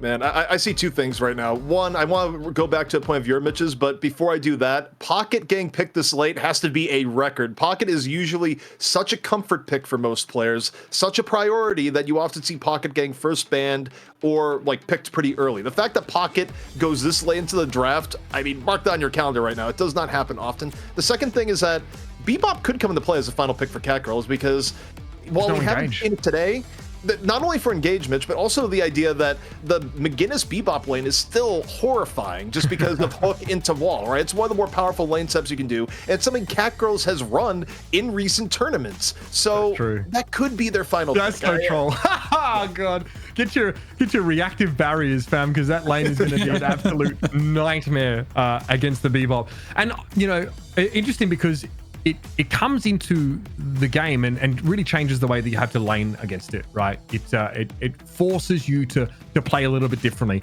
Mirage here is probably a less exciting round out to the composition here, I think on the side of HYDRA Nation, but we've seen it be quite effective, especially their global presence might be crucial to try and, you know, shut down like a potential engage. You can respond globally to what Ivy's doing as well and try and at least, you know, not get caught short-handed in any of those localities on the map. Yeah, it's honestly, I think Mirage, especially with Dynamo, is really annoying just between just like the amount of time in the early game that you can disable opponents with between the tornado and just like lifting them up with Dynamo is really annoying. And so I hate that. So I'd hate to be up against that. We'll have to see how the laning combos come out. And there's the Bebop. So we're going to get the Bebop, which is a great call. I'm curious who the Rescue Beam might find its way onto. Obviously, having Rescue Beam, especially when you're up against the Paradox, is particularly nice. So we'll have to see, you know, how that goes. Ivy obviously might be an obvious choice because of obviously when you're in the ult, you can be flying around. And typically the rule is, you know, why Kelvin gets it is because he has such amazing mobility around in a fight and can always rescue someone. Well, I'll tell you this, Dan. It's definitely going to go in the McGinnis, at least one Rescue Beam. You can build multiple, but there has been the trend for Ivy where while you can build more support Ivy, often teams right now, because of how good the Spirit is, they'll just keep it on pure Spirit, right? But McGinnis Rescue Beam is in vogue. You see just about every McGinnis grab it here. So at a bare minimum, I think you can really expect McGinnis to grab that, which is funny because there's been worlds where Naked on McGinnis has really had to reinvent themselves because they used to be Gun McGinnis at one point, they used to be Spirit McGinnis. They've actually just played like every flavor of McGinnis that's around. Nice. Like intensifying rounds, McGinnis just like grew you down entirely. Yeah, Ivy might go more Spirit build. You got to remember that like the explosion damage, if you aren't carrying a teammate into battle, it scales on 2.5x of your Spirit. So it does, if you build Spirit on Ivy, it can resemble a nuke. Yeah, it's pretty irritating. And in fact, the nerfs for Ivy were they made the old bomb into like a pancake that doesn't go through walls anymore. So it respects the line of sight, as we all must in this world. And also, it's the Spirit modifier was taken down a little bit as well on the Kudzu bombs, so they're not as ridiculous. I think those are the major changes. Right? I'm not missing anything. No, that's pretty much it. It's pretty much, you know, in this house we obey the rules of physics. It's on Ivy in terms of the verticality. I was just like, how is this hitting me? Like, what is going on here? So yeah, and it is funny because some of these nerfs that go down, I think it speaks to just how good the Deadlock balancing team is, where you look at the patch notes and you go, oh, I don't know if it's that bad. And then you look at the reality, it's like, oh, wow, yeah, we actually did get a big hit here. You saw it with Hayes. You see it a little bit with Spirit Ivy. Small changes on paper can be deceptively big in reality. Well, with that said, it looks like we're jumping into the match. So we say farewell to Mitch. For now, we'll have him back at the end to give us his thoughts. But map 2, I am liking CATGIRLs and Friends lineup, I gotta say. I'm really excited by this. You guys got me really hyped on that McGinnis and Bebop. Yeah, and looking left to right here, right? We got the double solo again coming, but this time from CATGIRLs and Friends. In the left, it's Geist and Ivy looking to give the business to Pocket. In center left, it's going to be McGinnis holding against the duo. So similar concept that we saw HYDRA Nation do. In the third lane, it's going to be Yamato Bebop. So it's not McGinnis Bebop lane versus Wraith Viscus. And on the far end, Infernus versus Mirage. So already defying expectations here, Dan. Yeah, just definitely getting some early damage onto the Pocket, which is really cool. Like you're really assisting your solo lane, especially if it's a bit weaker. But oh no, caught on the way back. Oh no, CATGIRL goes down on the Ivy. That is very sad. That is very sad. Either way, HYDRA Nation obviously going to be happy about that one, and we'll be able to keep the pressure on the McGinnis. Try to get some tower damage, perhaps. It's a good opportunity to do so. You've got that wave just right up against it and nothing to really do anything against that pressure for now. Also, you take a look at middle right lane right now. A little bit of difficulty for Leaf. Just getting poked down between the Yamato and the Bebop was very, very low HP-wise, but now a little bit of healing going on in mid-left. Things stabilizing a bit as trade-outs happen. Leafa gets Irie as Irie gets Leafa. The curse of Sticky Bomb there, Dan. Yeah, exactly. Yeah, I'm curious what kind of Bebop build we'll get, presumably. I've seen people running the gun builds, honestly, these days as well, even though the spirit builds are quite strong at the moment. But I would imagine we'll see potentially multiple bombs, and we're going to get the engage coming in here. Can Mien get out of there? The Flame Dash obviously doing some damage. Can't really follow up on that one. Just, being responsible, catching the CS there, catching those souls. Yeah, neither had a huge advantage right now. HP relatively similar. I'm just keeping my eye on the mini-map to see if Bebop lands a hook while we're looking at the side lane. And for now, this is always a lane that you have to respect, just because of Bebop's ability to turn in from everything is fine into everything is not fine with a single ability. And Power Slash Nice nearly damage. taking him out. Yeah, BCJ does seem to be somewhat of a Geist specialist. I don't know if some of you guys caught it on the previous match, but hello.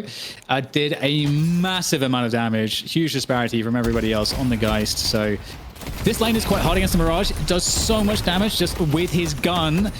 Oh, good damage done to send Mirage back. DMB is going to have to try and get out. It's a gentleman's agreement. We want no more of this. Both going to try to heal up. Yeah, DMB getting the worst end of that a little bit. Might have to buy, I think did buy healing, right? Just based on how quick DMB's health is going up. That'd be my guess. The info we have available. Meanwhile, though, both teams 11k to 10k. Not a massive edge for either team here just yet. Yeah, well, every lane seeming somewhat well contested, and even at the moment, Splatter coming in to do some nice damage. I think it connected on both players. And looks like we've got more fun happening on the beginner's lane as well, as we see Leffa trying to clean up. Oh, not Leffa. God, Frill. There's the wall. Oh, just barely being triggered a little bit too soon to get the catch. Unfortunate. Yeah, it's still an interesting lane that they paired the McGinnis with the Ivy. And it's not a bad lane by any means. It does not have the huge kill potential that the Bebop McGinnis lane, but it's also hard to call a Bebop Yamato lane anything less than deadly. But as I say that, DMB taking down the end in the side.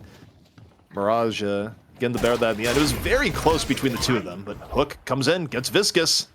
How big is the fall through going to be there?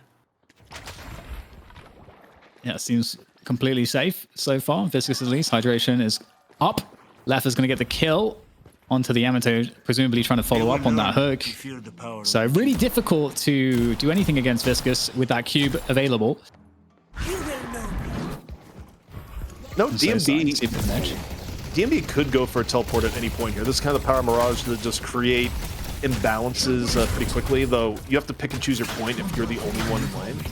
But the teleport is available, so kind of a threat at all times now, the CATGIRLs, no matter where they dive. Yeah, and speaking of diving, Leffa following up on Bebop. Can Leffa escape, though? That's the question. And that is going to be a very dead Frill on the Yamato, which allows a lot more damage to go onto this tower here in the mid lane. So Hydra Nation in a pretty good position here at the moment, at least with some of this early pressure on these Guardians. A good position might be underselling it. They've started to open up a gap where this could very quickly escalate into just a 15-minute game. They have ult advantage by far, where a good amount of CATGIRLs and friends no ult online. Singularity, not quite what you're looking for there from Quig. Goes for the Singularity, max range, and it's just out of range in actuality. Yeah, that was like pretty guaranteed. Oh, McGinnis going forward. And they're going to get the business end of that minigun. So keeping the pressure on here. A lot of attention on this lane. 3v3 at the moment on the far left lane. Yeah, everything is just gone over here. The lane one, as we're calling it right now. Left to right, 1, 2, 3, 4. And yeah, it's going to get some rotations on the other side. McGinnis might be getting caught. It's naked. Under a little bit of pressure from the rotations. Wraith and Dynamo going in. CATGIRL down. Feel free Yo. May have been on cooldown, and that is some rough catches in transition. Yes, that damage output's incredible on those cards early on. And there we go, the oppressive force of the Bebop ult trying to secure more towers for the team. Leafa finds Naked, and the kills just keep rolling in for Hydra Nation right now. And more importantly here, Dan, it's also the pushing that's going in, where both teams still have all Guardians, but that probably will not be the case for long with just how strong the pushing has been coming in from Hydra Nation, backed up by good pickoffs. 28k to 25k, but I don't know if it tells the entire story of the flow of the game here thus far. Yeah, I agree. And I'm honestly shocked that we only just saw the first tower go down, and actually down in favor of CATGIRL and friends, able to take down the 4th lane Guardian that belonged to Hydra Nation. That's the Infernus Mirage matchup. A little bit of farm here for the Yamato. And there we go, another tower coming through. Again, the McGinnis ultimate is great for this sort of stuff, the suppressing fire. The interesting thing here, when you take a look at how the pushing has gone down, is that Hydra Nation, despite having good moments, they have been losing some Guardians here. And here we go in the subway. Down goes Quig, caught out by active player, and CATGIRL's starting to bring this back, Dan, in a big hurry. Indeed. We'll see what they're able to do here on this on lane number 1, as we've dubbed it. And the wall coming in to try to keep everybody safe. Great wall. Such a good ability in these scenarios. Absolutely saving them from a terrible engagement. And now things will get to reset, and so they'll drift back a little bit. Although perhaps still wanting to leave something on lane to defend. Obviously, Pocket is still here. Rocket trying to get the CS. Get more damage onto the tower. BCJ, nice connection on the grenade. And doing a good job farming as well. And neither team super hard diving right yet. Another Guardian gonna be heading down. 2-2 in Guardians thus far. Relatively even. CATGIRL's evening up what was a rougher early deficit, now down only 2k. And now again, we go back to lane 1. It's gonna get frisky here once more. Wall goes down, Pocket suddenly. And the Planet escape route here, the barrage from McGinnis. Meanwhile, Wraith in. Leafa takes down Naked on the counter rotate. Nice rotation in from Hydra Nation. Back on front, down 1. Singularity comes in. That's going to pick up another here, Dan. Oh no. Leafa gets 3 there. I was about to say before this all transpired, ZP, that Lefa's doing actually a lot of work and is doing a great job in the farm as well. So it's not a good sign that he's getting powered up this early on. Yeah, and you kind of hit the next point I was going to go on here with Lefa, where a Wraith getting all that farm, all those killing blows, that is tough. CATGIRL and friends potentially losing a Guardian here. Hyper Beam coming in from Irie saying, okay, just calm it down a little bit. Not wanting to give up that Guardian just yet. 5k difference between both teams, and Irie moving forward, and that Guardian might be falling soon.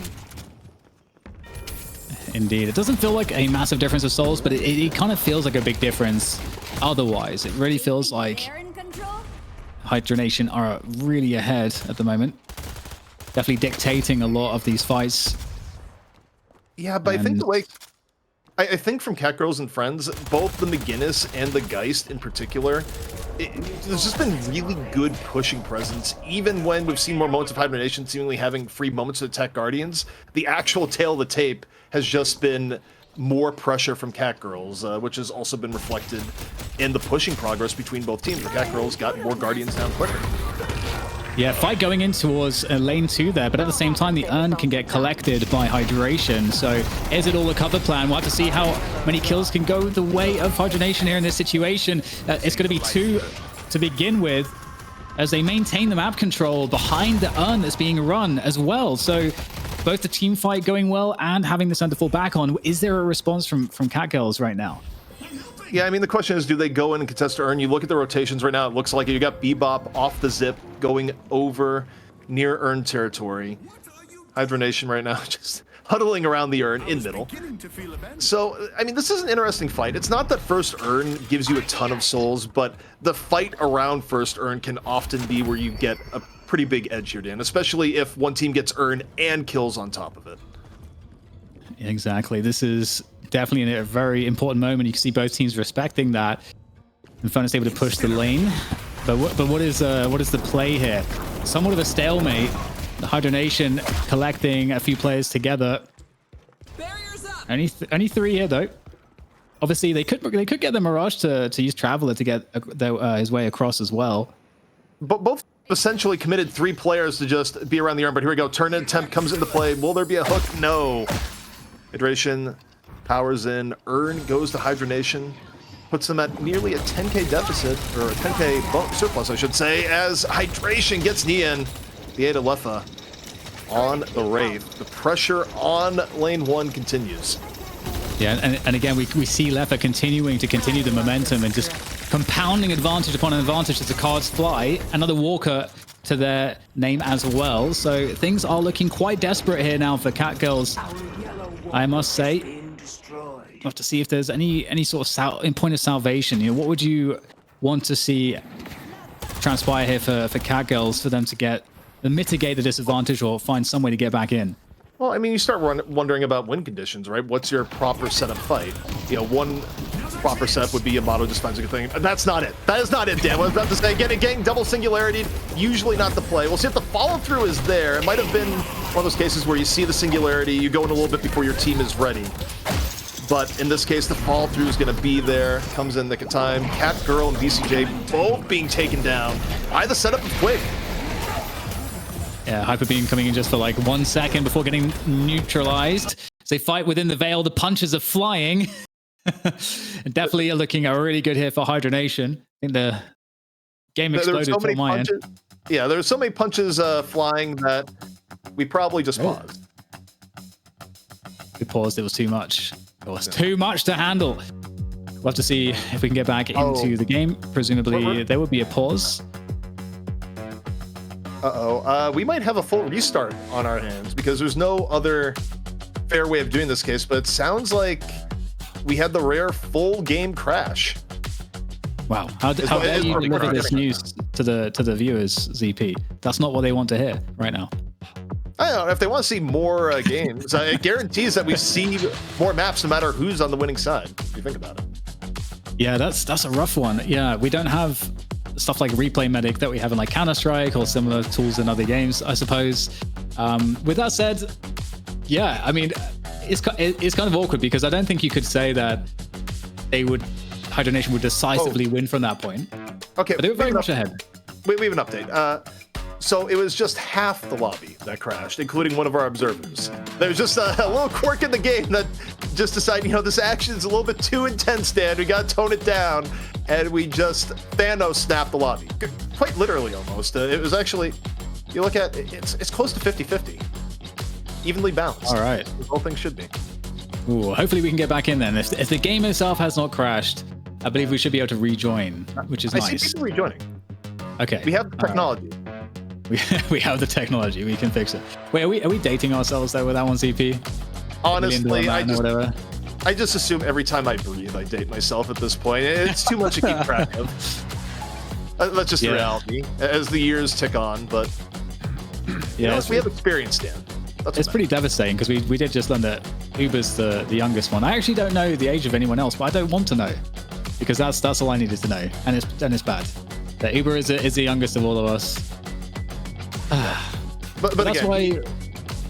Oh, go ahead. He's the one with kids. None of us have kids, so he's actually add like plus 10 to all of that and just stressful life circumstances. So, you know, once you take that into account, he's actually the oldest. That's just how it is. That's true as well. And he's Australian. I don't know how that fits into it, but I wanted to shoehorn it in somehow anyway. Great film, guys. Keep it up. Grasping at straws, but okay. Mitch is just trying to interrupt us. You can't hear him, but he's trying to interrupt us because he doesn't want to talk about how the life expectancy, you know, for him in Australia is probably like 30, and he's already outlived it all. So, you know, that's a win. That's a win. Yeah. All right. Well, we have a mid boss. We got a rejuve. It's gone to CATGIRLs and friends. Surprise, surprise. That doesn't make sense based on everything else we had seen previously, but I suppose. I just stole it. It just, I mean, come in and steal, Dan. It's a chance. It's a chance, isn't it? I'll be honest, my stream was where Discord feed was behind, just had to reload it. So I'm recovering from the crash myself, from own self-report things, but that is a huge turnaround, and the shot in the arm they needed to keep things even. Yeah, we had. By the way, we had to have some kind of tech difficulty, and it wasn't going to come from the production because they're just too goated. So we had to deliver it from somewhere else. But yeah, we can stabilize. We can stabilize, and it looks like CATGIRL's in a great position to do so as well. They are, of course, behind on souls, but obviously getting the rejuve buff is going to be nice to help them take more initiative, as it does afford you the ability to be a bit more aggressive. And we'll see what can be found here. Bebop are running around, looking for a hook. Can Ari find any kind of a decent hook? Oh, gets a hook. Teammate and sends him back with the bomb. Yeah, I think that's one where the fall through wasn't necessarily going to be lethal, but CATGIRLs and friends still alive. Team fight brewing right now. Heavy damage on the CATGIRL, gets picked off, can't get away the safety. And now up one is HYDRA Nation. As BCJ gets caught also through the middle, DMB falling through, and this is turning into a pretty tough stagger here, Dan. Yeah. Just one after another, nothing too flashy, just people getting caught. Definitely, and the game has been so heavy on team fights and these varying dynamics that it does feel also that it's been hard to come by any moments to really farm. I would have expected, for example, on Ivy, one of the features of Ivy that's amazing is you can get a lot of neutral farm, just hammering the camps with your Kudzu bombs and then just like flying away.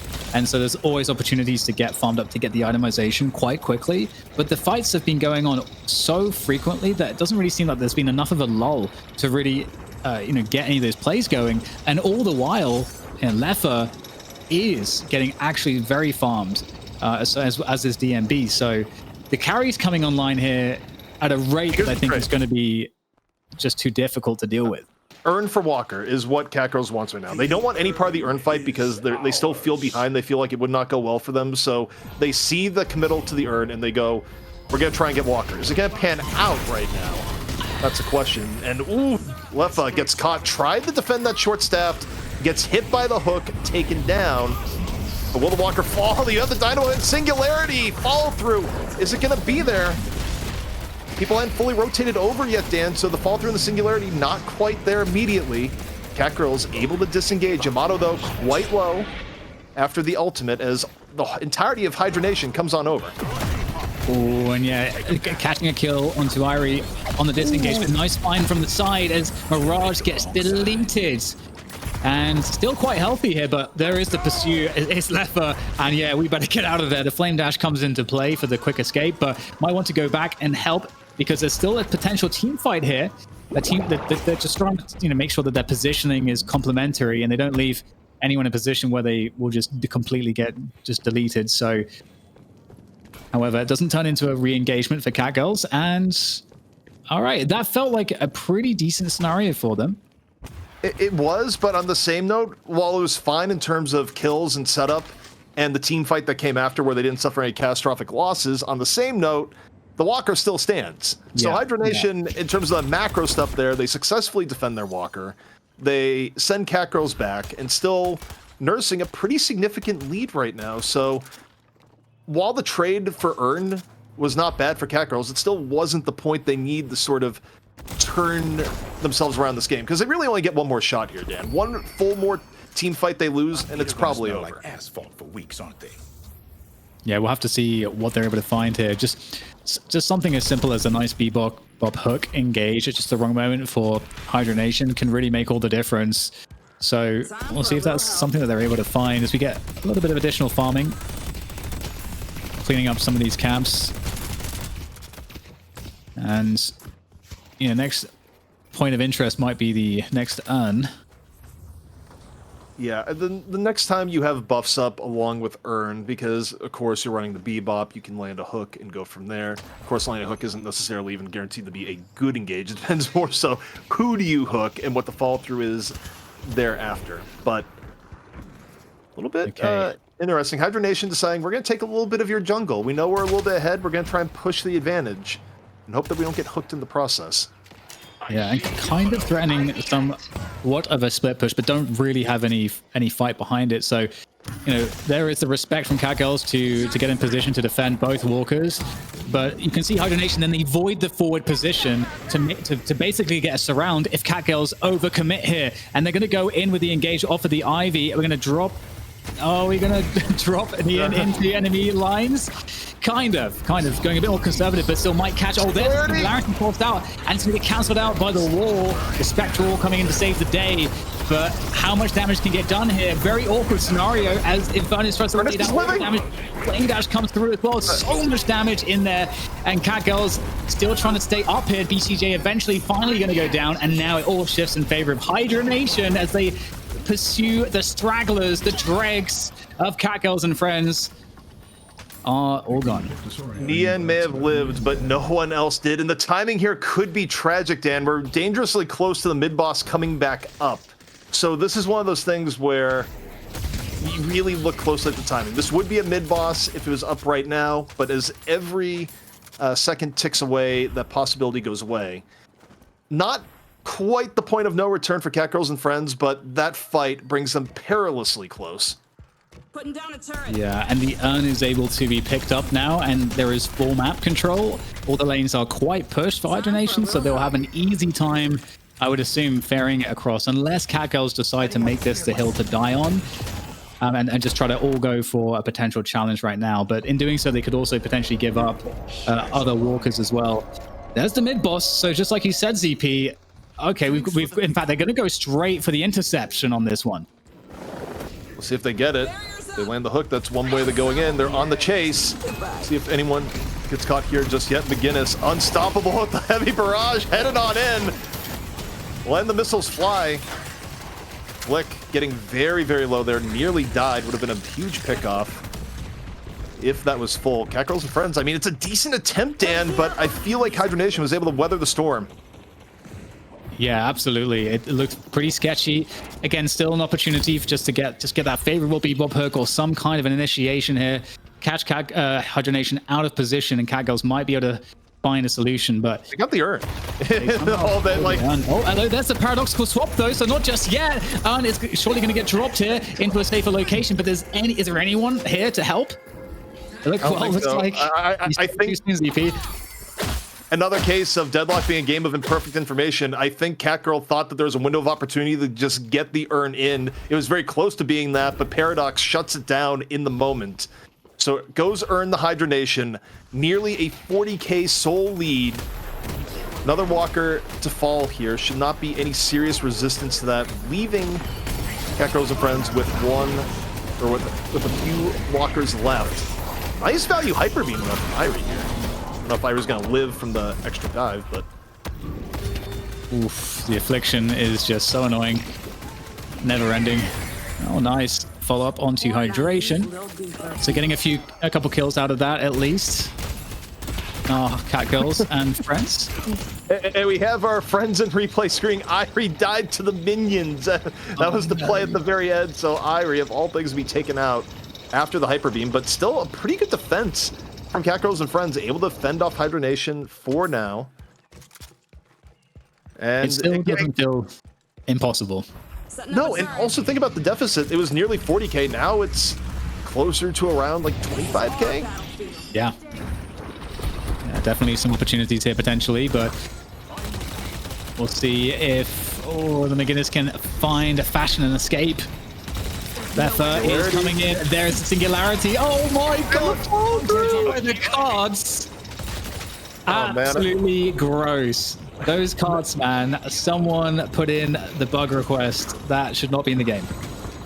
It's bad enough that you get caught by a Singularity, which is effectively a black hole, and then on top of it, your final moments are just cards being thrown at your face. But it could get even worse here, Dan. The mid-boss is in play for Hydra Nation. They have an edge in farm. They have an edge in players, CATGIRL and friends, only 4 up. And now they make the big decision. Do they go for the miracle contest here in the mid-boss and the steal, or do they fight back at home? A lot of teams will choose to go for the contest. We'll see if they have it in them for yet another steal. CATGIRL down, that's one steal threat out of it. Rocker confirms it for Hydra Nation. CATGIRL and friends on the brink. 4 down for a moment, now 2. Hydra Nation fully alive as the goo ball rolls away. This is amazing. They must have had a lot of fun designing this one. The Valve devs. Well, they made his eyes even more immersive, where the eyes were, you know, looked more normal. And they go, no, we can make these bigger and make them to shake them. You know, reject symmetry. I respect it. Man, do you ever feel bad for the mid boss? You know, he probably I should. feel bad for the mid boss. He is just kind of minding his own Never a bad business there. Yeah.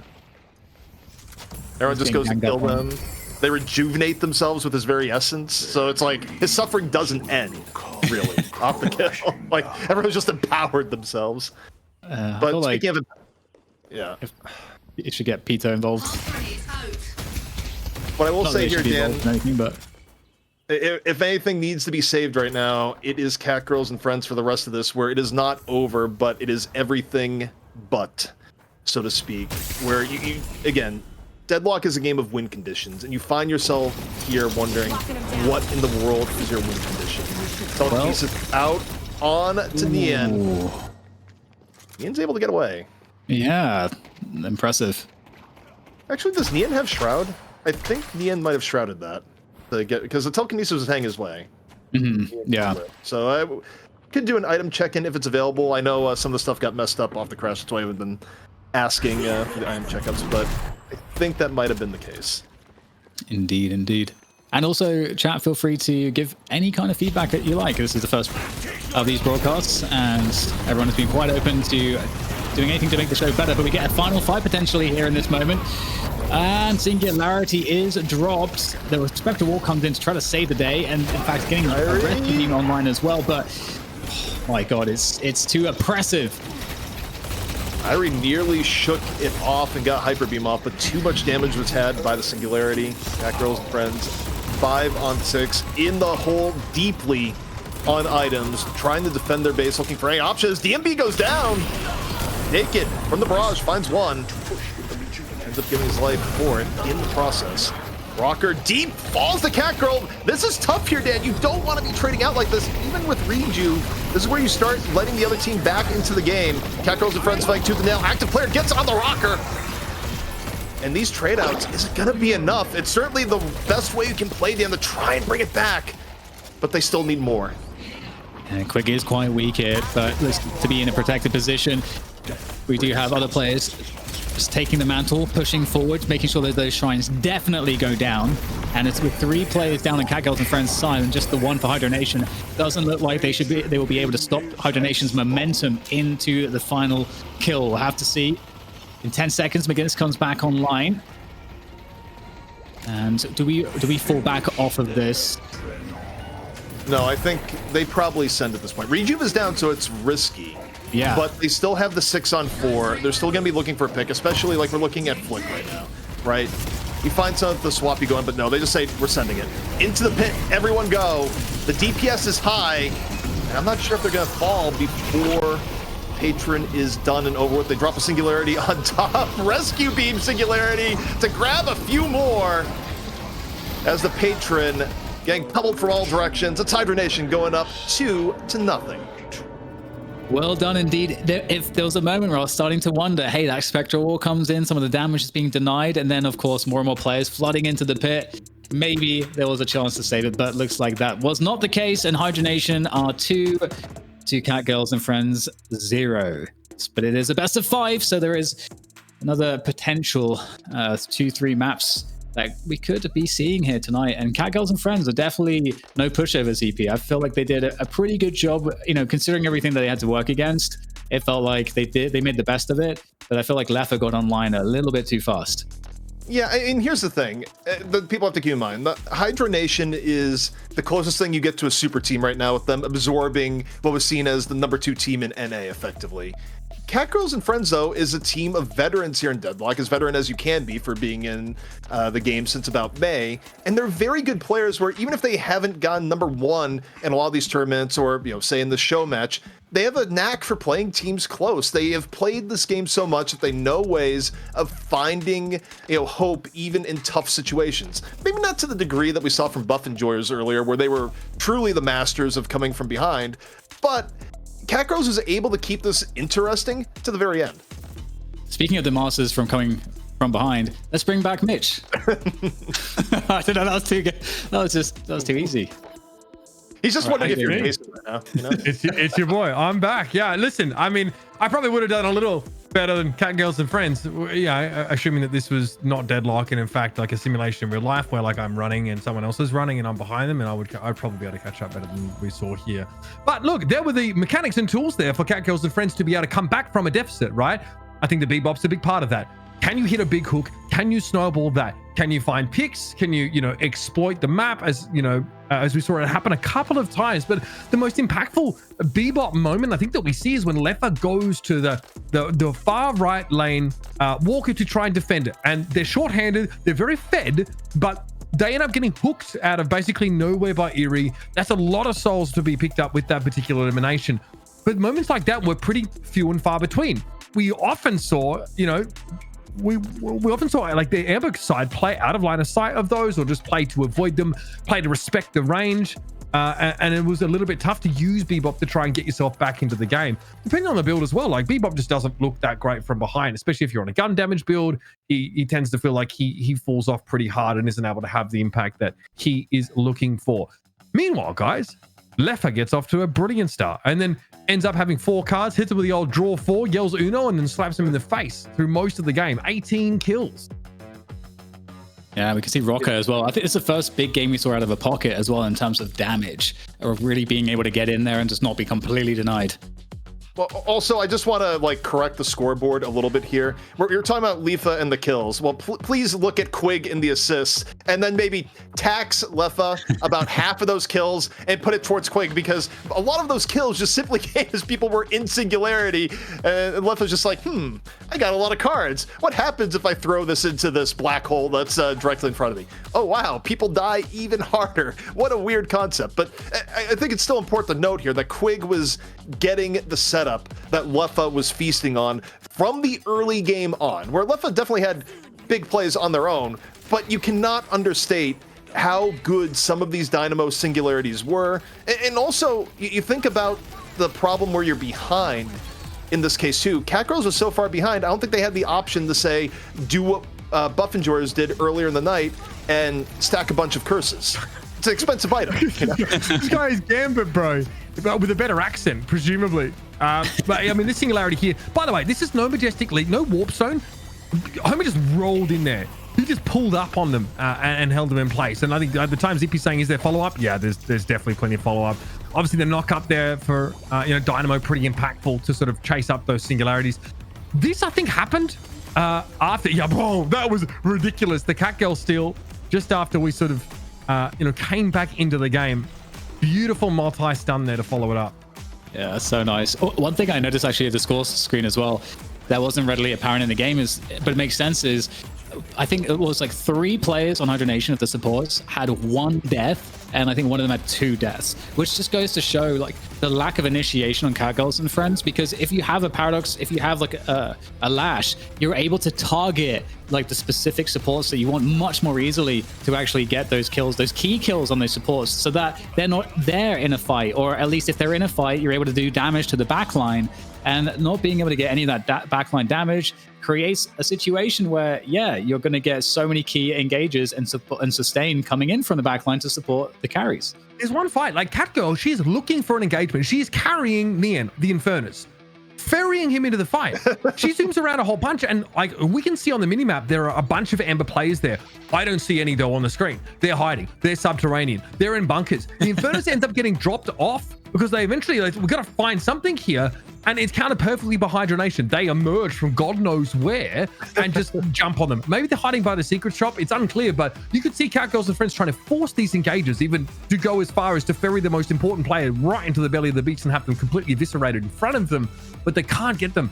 And early in the game, we have some of these lane swaps, like a 2v1 attempt on one of the side lanes. CATGIRL, she gets caught rotating back because Hydra Nation do this themselves. They know that there's a window where the very vulnerable Ivy is transitioning between lanes, so they push up, catch them, and that happens on more than one occasion when it seems like the Ivy is going to help the Geist, the BCJ, on one of those side lanes here. So Hydra Nation, great macro, and just have identified as well these windows where people are transitioning from lane to lane during that lane phase in order to take a quick 2v1 or jump in and pick someone off who's coming back into position.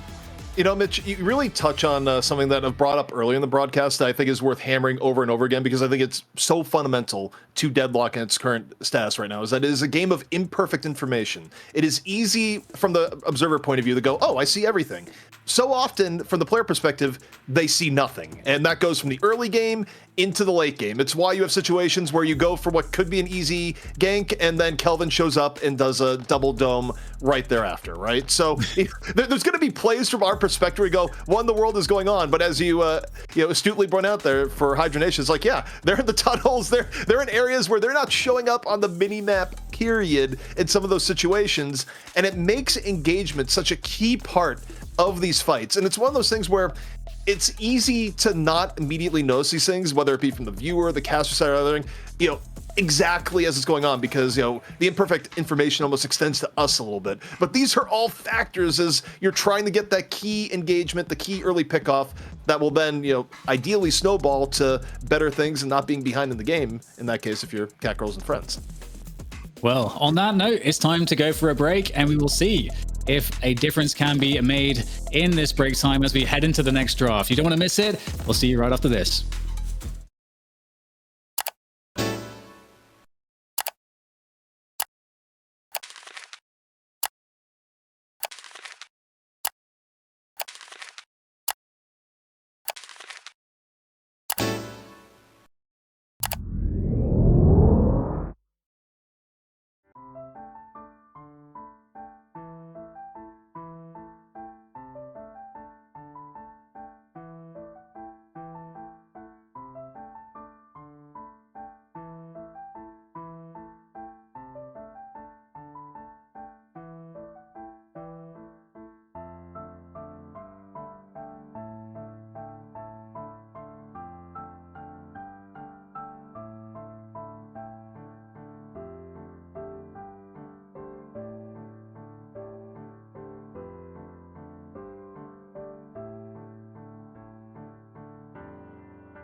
Welcome back, everybody, to the Deadlock Fight Night.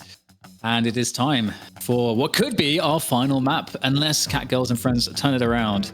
Here to tell the story with me is ZP. ZP, are you a believer? Am I a believer? I'm a believer of maybe getting one map. I think it's going to be difficult, but it'd be a cool storyline. It'd be great for the broadcast. And I think the nice thing that we're doing best of 5 is that you have time to learn draft-wise. So much is given by the draft of going, oh, they banned this, we picked this, and oh, that gave us a result that we weren't really happy with. Well, we get to try again with a different draft strategy. So the fact that you get a different draft in every map means we get a different story in every map, which means that even if one team is ahead on paper, you have the time to try and figure out a way that might catch the other team off guard, even if it's just for that one map. Well, one of my favorite stories is the story of how Alpha0.g decided to sponsor this tournament so that we could throw it on for you guys at home. So do your part and support them. Go get some free samples at Alpha0.gg, a new gamer supplement, nootropic. It is clean, it is good, it will make you fast. It'll make you fast like Mitch. Have you ever heard him cast? That's how you'll sound after Alpha0.gg. Right, with that said, sorry, see if he had a comment of my little salesman Dan mode. Oh, I was just going to add on to the sales and just be like, look, I really want to emphasize free. There's no charge. You just go and they send you a free supplement. You can do whatever you want with it after you get it. Ideally, you drink it and appreciate the product, but in the end, you just sign up, you get something sent to you for free. What more can you want? True. And with that said, something else that we have for free that we can bring onto the show is Jason. Sorry. Wait, we're not getting paid for this? We pay, actually, paid? Dan, if it was free, we paid too much. Just to be clear. Yeah, I should be paying you guys to be here, is what I'm learning. And also, I'm learning that I'm the punching bag of this group, so that's good to know. But speaking of punching bags, CATGIRL and friends, man, that last match was rough. Leffa on the Wraith, absolutely demolishing with the 4-card deal. Seeing a Singularity doing over 1,000 spirit damage to each player was insane. And honestly, that started from the beginning. It was just a straight downward spiral, unfortunately for them. But it was such a great steal of the Rejuvenator out of CATGIRL, but unfortunately, it just didn't really amount to much. Yes. Oh, go ahead, CV. No, it was just something that kept them in the game. Like, it was a great steal, but the build up to that at that point was so rough that it was just, it's like, well, you've done this, you get to continue to play the game versus you now have an edge, right? So. And honestly, the plays we saw out of Naked, I really got to give them credit because of the walls against the Singularities. There's a couple opportunities where he puts the wall down right between the two players, separates them completely. It was really well done, really well used. And I think that's why we hear about the legend that is Naked on McGinnis. Yeah, we'll see if we maybe see it again. All right, well, we're up with the first ban. We can see CATGIRLs and friends taking Paradox out of the picture. I don't blame them. Definitely being used very effectively by HYDRA Nation. Well, what do you guys want to see? What do you think makes the most sense here for both of these teams based on what we've seen? I think for me, I want to see more initiation be grabbed by CATGIRLs. I think that's one of those things where we've seen different setups. It'll depend on what the first ban is, and of course, as I bring up my screen, which was behind, Lash and Paradox are both gone. So initiation options are already at a premium, and I do wonder if this ends up being okay, well, because of that, we're gonna first pick a Viscous, which is still pretty good at creating disruption. Maybe at this point, CATGIRLs goes Viscous, and then the match that they have the Viscous, they also get the McGinnis, because last time when they were running Viscous, they weren't able to secure the McGinnis, which is still a really good core comfort pick for them, and instead, they go Kelvin, so they want to treat HYDRA Nation to what HYDRA Nation did to them back in map 1. Yeah, I mean, there was a ban in match 2 for Kelvin out of HYDRA Nation 2, so they're able to just sweep this one up and pick it up for some stability and then potentially some sort of chase factor when it comes into this one. But the thing is, Infernus is left open. Wraith is left open yet again. So HYDRA Nation, I'm assuming you're going to be picking up one of the two here. And with what we saw out of that last game, I mean, why not? Okay, so Infernus coming through, not too unexpected to see. I would like to see also CATGIRLs and friends potentially maybe getting some kind of a hard carry as well. Seeing HYDRA Nation have just a pick of the carries has been somewhat scary, especially with the players that they have. I don't know that you can really deny them having some insane power behind the carries, but McGinnis coming through is certainly a loss for CATGIRLs and friends based on how you guys were setting this one up. Yeah, that is such an early pick of the McGinnis, too. You don't see McGinnis necessarily picked that early in draft, and this was even earlier than the draft back in map 1.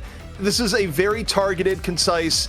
We don't really want to let Naked have the McGinnis. And you think about some of the micro plays McGinnis, or rather Naked, had even in the last map, right? Jason highlighted what a force that was, even in a losing game.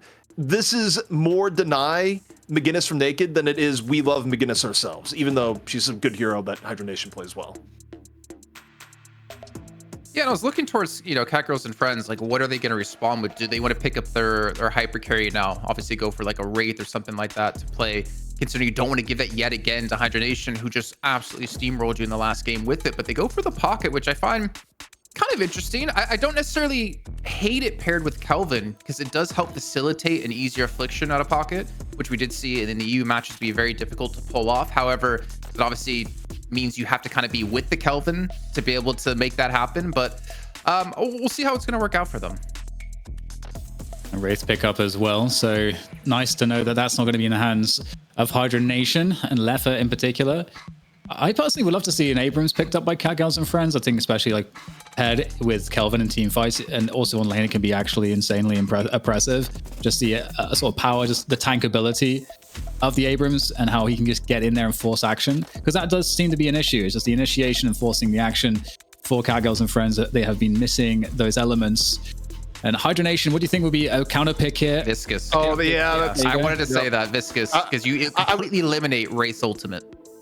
Well, not just that too, but you think about where Viscous has been ranked priority-wise. Viscous was well overdue to be picked. Like, I thought truly they would have picked it before the Pocket, but Pocket also was getting undervalued in the last one. So the Pocket pick didn't surprise me. Viscous going off the board when it is now makes sense, because it is, again, thinking back to our first draft, one of the more comfort picks that CATGIRL and friends have. In response to this, thinking about what they like playing, I think they might live and die by the Ivy. I mean, it is CATGIRL's signature hero. Even though CATGIRL has diversified and will play different things, it's still the character that CATGIRL to Ivy is basically what Naked is to McGinnis, right? So I would probably expect the Ivy to come in here when they're facing elimination. You go out with your best, most comfort heroes usually, but it doesn't come in just yet as Mirage gets brought out. Yeah, I mean, I think when you look at HYDRA Nation, right, they already have their kind of two support-esque heroes. There's no need to necessarily rush another support pick for your team. You might as well just pick another hero that you're feeling pretty confident on with the Mirage. I am wondering, though, like, what lane is this going to be in? Because Viscous and McGinnis can be very punishing. I mean, just those fists alone knocking you. If you get blocked by the wall, you can be knocked back even further away from your team. I'm not sure if that's the route we're actually going to see out of these two in particular.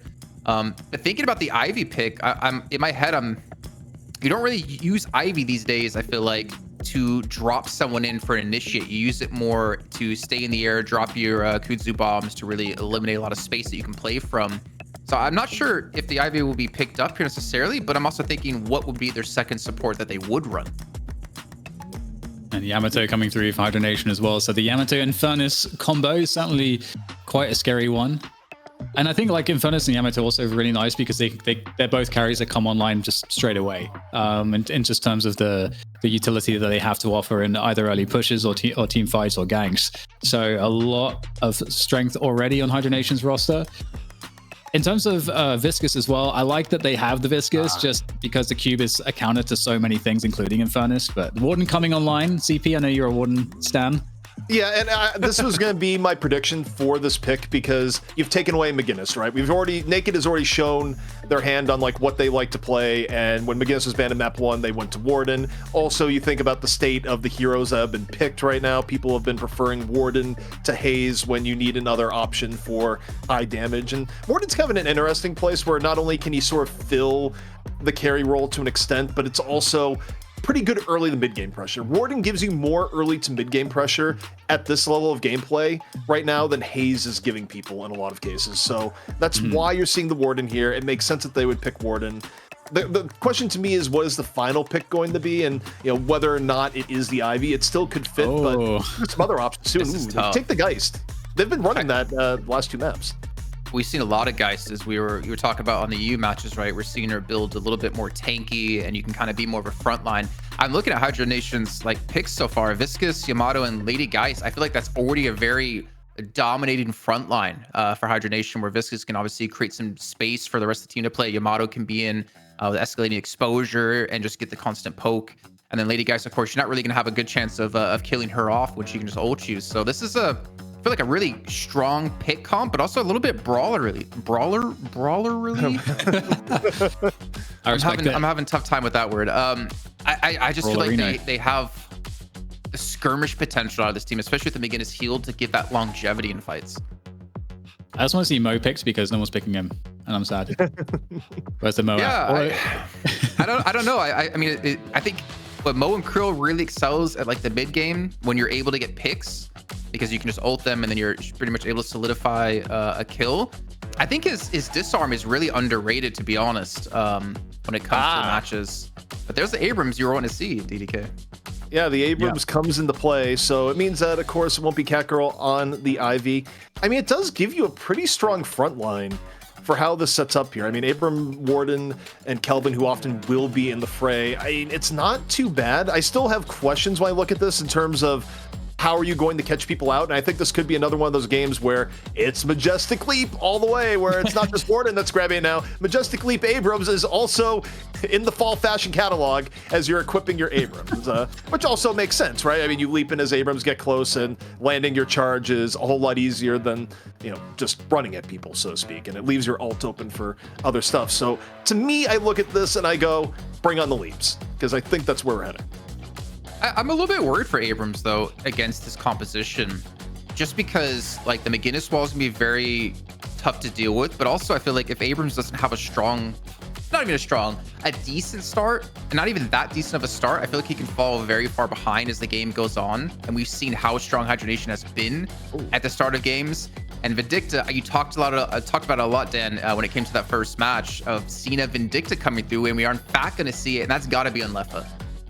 Yeah, it should be pretty fun to watch, because it is just very cool how Vindicta gets, especially in the early game where people are still kind of laning in the early to mid phase, the first 10 minutes, where Vindicta can get a lot of value. But I feel like you have to get the value for your team at that point. Even if it's just like hardcore map control that allows you to dictate flanks because of the map control, you need to get the value, because I feel like otherwise she'll fall off for the reasons why that you said previously, which is that you're airborne, lots of ways to cut off line of sight. I think there's another benefit here where they might have picked the Vindicta anyways, but you stop and think about your average Abrams gameplay, right? Vindicta is one of the more annoying characters to go after as Abrams, where, yeah, you can build knockdown, you can, and usually it will be the Abrams who's on to build that. But on the same note, going in against a Vindicta mid-team fight is not the same experience as going against a lot of the other roster where you can just leap in and immediately charge someone into a wall. There's an extra step in Vindicta, especially if she's already in the air, right? So I actually do like picking Vindicta when there's an Abrams involved on the other side, because it's another layer of annoyance to the Abrams and how you have to set up your engages. I mean, I'm looking at this though, CP. How do you even get to the Vindicta? I mean, Majestic Leap is kind of the talking point, right? But you have such a strong front line with support out of McGinnis and Viscous that even if you do get caught, I don't know how you're going to really lock down anything onto her. All right, well, thank you for the insight, Jason. It's going to be time for us to get into map 3 of the Deadlock Fight Night North America between HYDRA Nation and CATGIRLs and Friends. And I definitely love the change of pace here, ZP, in terms of the CATGIRLs and Friends composition. But I do think HYDRA Nation also has a lot of fun stuff, a lot of spirit damage, lots of burst damage. And here we go, Dan. This is wondering, is there going to be shenanigans? And, well, there's a pause, but there's also shenanigans, because what do we see in lane 4? We got the good old Pocket Abrams going down, not your actual solo lane. And the interesting part here is that the teams that have been running the actually not solo lane stuff have been teams that have been running McGinnis, but this is not the team running McGinnis that's doing it in this instance. Now, they are also doing it, because I was gonna say it's actually against it. They've both decided, haha. So our duo lane is in 4 now, and 3 is now a solo lane in McGinnis versus Kelvin. So the gamesmanship has evolved. Yeah. Absolutely, yeah. It's nice that they've been understanding like how the other team's been selecting which solo lane to actually kind of beef up.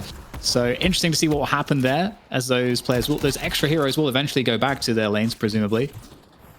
Yeah, and like, as you said, that Pocket's going, all right, I'm out of here. I'm gone. I'm going to go rejoin my buddy Kelvin. Indeed. So we've got CATGIRLs and Friends at the top half of the map in blue, and HYDRA Nation at the bottom half in gold. Or is it supposed to be amber, I suppose? It is supposed to be amber. it's a golden hue. It's definitely look as like it's a very golden amber, as it were. But pretty standard so far, though. Pretty heavy pushing in the lane 2 between Mirage and Warden getting pushed back a little bit, which makes sense because Geist pretty aggro. This early. Pretty aggro indeed, yeah. And it seems like, I mean, being aggro like this does give you opportunities because if you decide to kind of, as opposed to getting tower damage, you can fall back. You could effectively go missing to another lane at this point. And given how pushy like Abrams is, for example, that would be an option for the lane 3 players, so on and so forth. So you can kind of capitalize on it based on what opportunities you see off the positioning when you push lanes that fast. Nian just got so low, getting chased by Viscous. You can see it playing out on the mini-map right now. Nian just 2 HP and a dream. Still alive, though. Able to shake the pressure that was going on. But that was a serious chase coming in by Viscous. And so far, both teams hanging in there, but some heavy pressure, which you would expect from Viscous lane. Indeed. And speaking of heavy pressure, this Infernus, DMB is receiving business end from both Wraith and Warden as they put all the pressure on, trying to do all the damage to the tower. Wow, just really trying to be very disruptive on that early farm against Infernus, which I feel for DMB as an Infernus main. Always have an escape plan. You know, I think this is a pretty good trade when you look at it, right? Is that you're sacrificing a little bit of your duo lanes farm, and yeah, you might trade Guardians. But if you're trading out Guardians and keeping the Infernus more broke than they otherwise would because they have to play very safe against what is heavy pressure in the solo lane, I think that's a worthwhile trade, Dan. And even better if they kill the Infernus, which might be the case here. Infernus running for his life. DMB going, no, I don't want any part of that. Walker, save me, as his Guardian is eviscerated.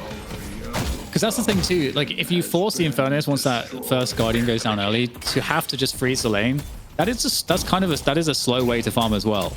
Yeah, it's a safe way to farm, but it's going to be slower, and you're not going to be as active in the jungle. Obviously, it's a bit too early for that anyways, but still, it's just not an ideal situation to lose a lane that hard this early on, for sure. Meanwhile, Warden, real sneaky here, crouching, no footsteps, which, big deal in this game, by the way, how good the audio is. As you see the rotation coming on in onto lane 2. Naked gives his life, but they get Lifa in return. Not a bad trade. Absolutely. Oh, another dive coming through. Rocker. Oh, gets parried, but looks like we'll be able to escape here. Very nice BCJ staying alive. And CATGIRL and friends actually having so far a pretty good start, I'd say. Hasn't been bad at all. Also might be even better. Quig super low.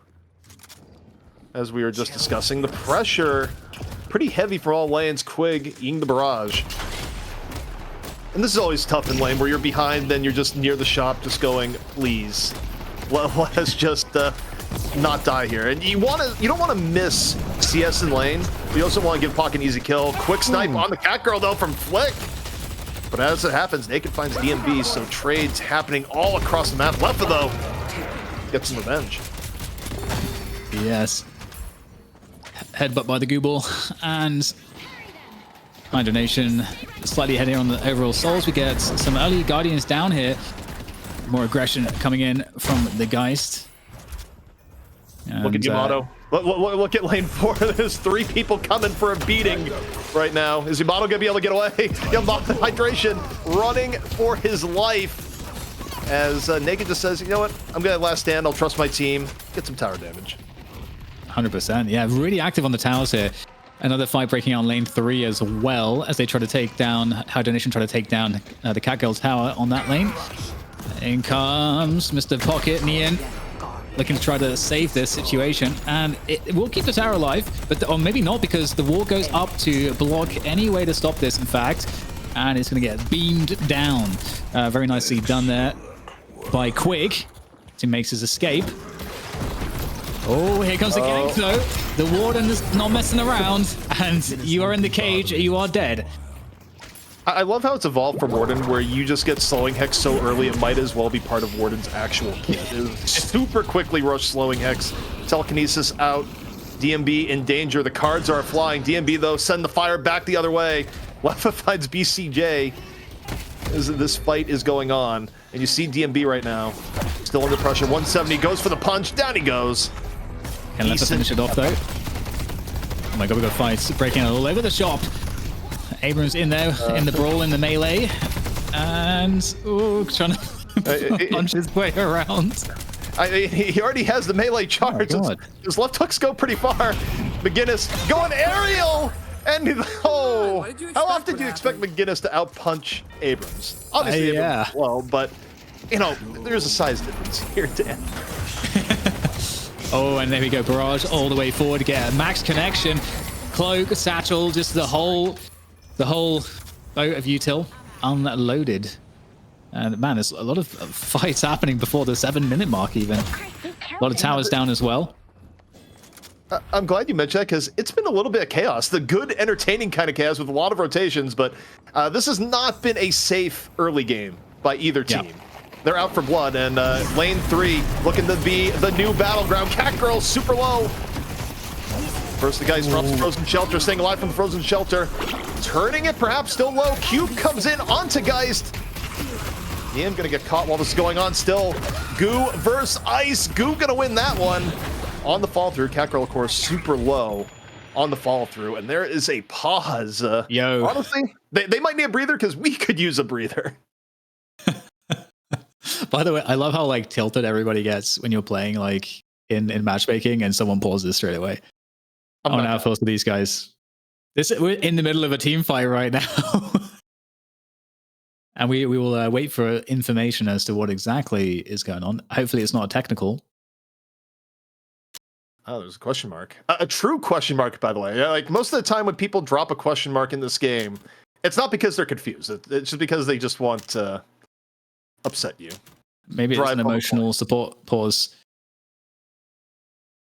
I think. What are our rules around pauses, by the way? Do we have a rule? I don't think we have a rule. I mean, there's probably unlimited pauses, so much as the game supports from spectators if we ran out of pauses, but I think right now a team can just hit pause.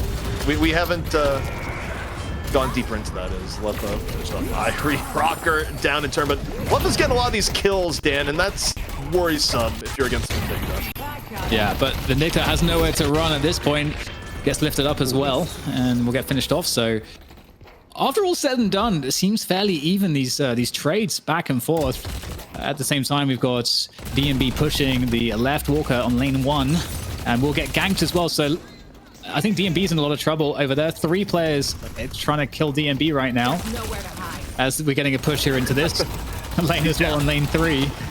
Also, DMB is broke.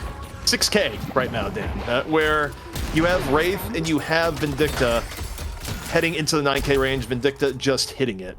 Yeah. You don't want your Infernus falling behind like this. I mean, it's early. It can turn, but I feel like CATGIRLs and friends, you look at their strategy, they went in with the idea of we're going to apply more pressure to DMB. DMB has died 4 times and doesn't have a ton of farm.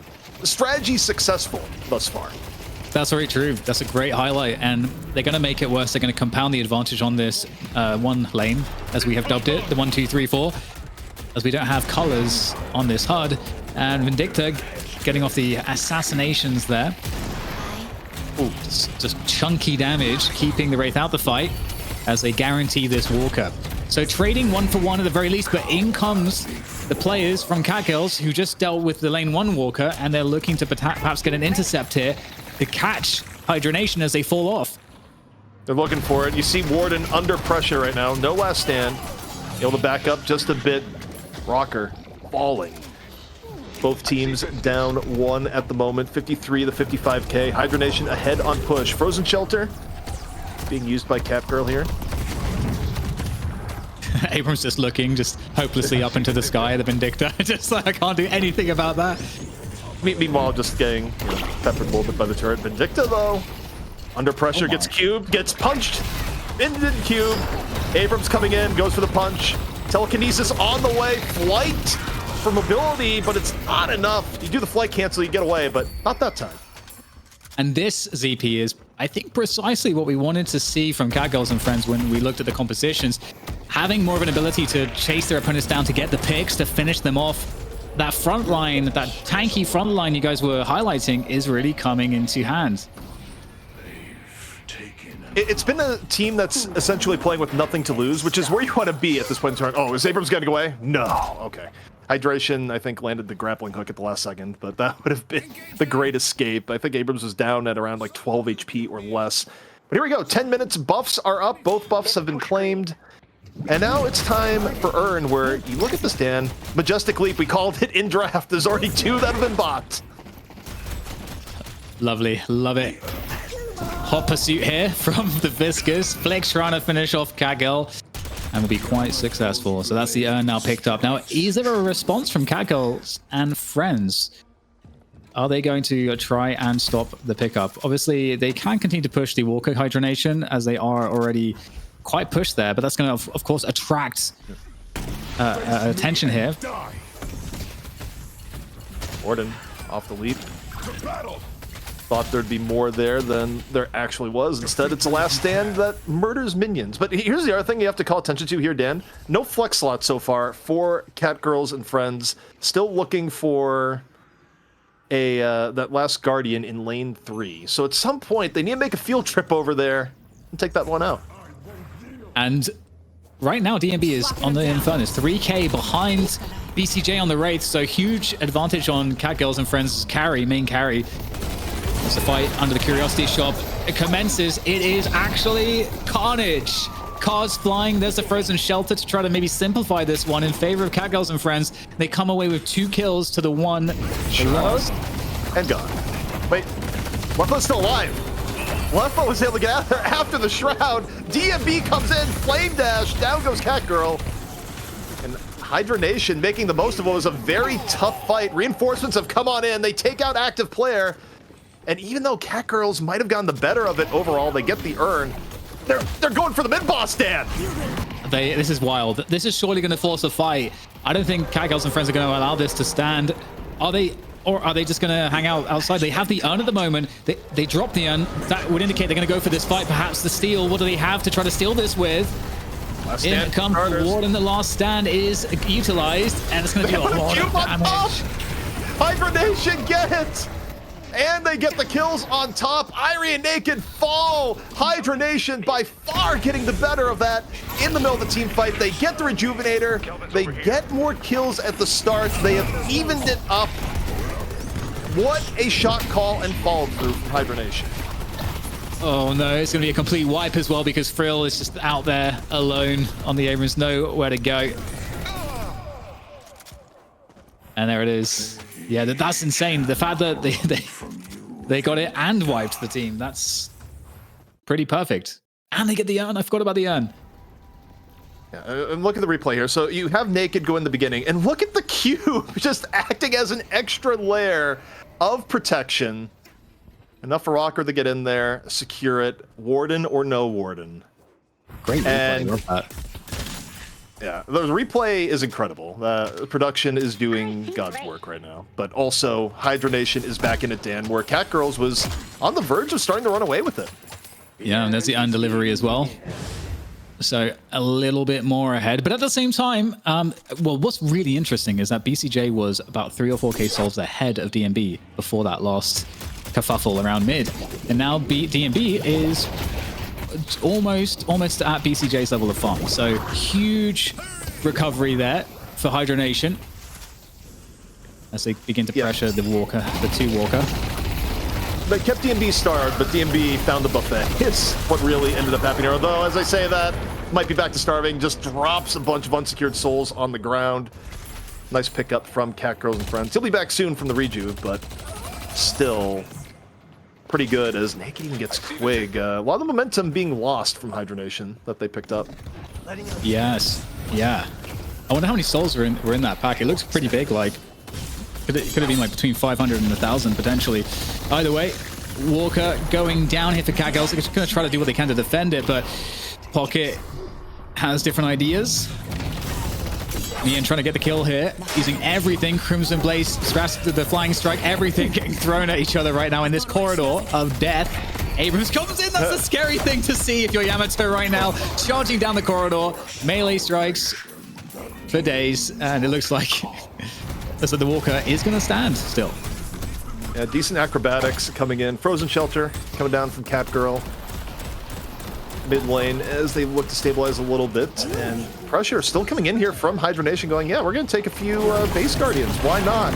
Well, this might be the why not. The jail coming on in, connects. The Vault are going to be there, though. Guy's pretty tanky.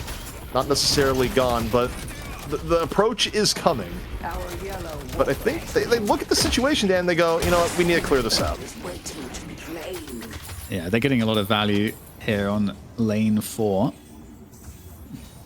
CATGIRL and friends resetting. Urn is up for the taking once again. Hydra Nation look set up for that. They're starting to create quite a nice little lead for themselves. So we get the tier 3 plus items that we can look at here whilst the Urn is being run. Anything standing out there to you, ZP? Well, you have the early Shroud that we already saw from Lefa that got used to pretty decent effect. BCJ, Shadow Weave, where it gives Wraith the extra oomph to go around and it really dictate terms a little bit more precisely. DMB, though, Toxic Bullets, nothing surprising there. Just the counter of farm is coming, although DMB's back to base. DMB's been getting bullied. He's clearly been a target, and it's not that DMB is a bad player, it's that the goal right now is kill Infernus. Don't let Infernus be, is how I think CATGIRL is playing this at the moment.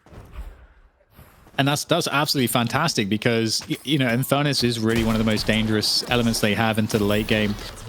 Obviously, Lefa and Hydration are actually doing quite well in their farm, but big fight here in mid. You can see this very difficult situation for Abrams in the open, trying to play with the walls and the architecture to try to break line of sight.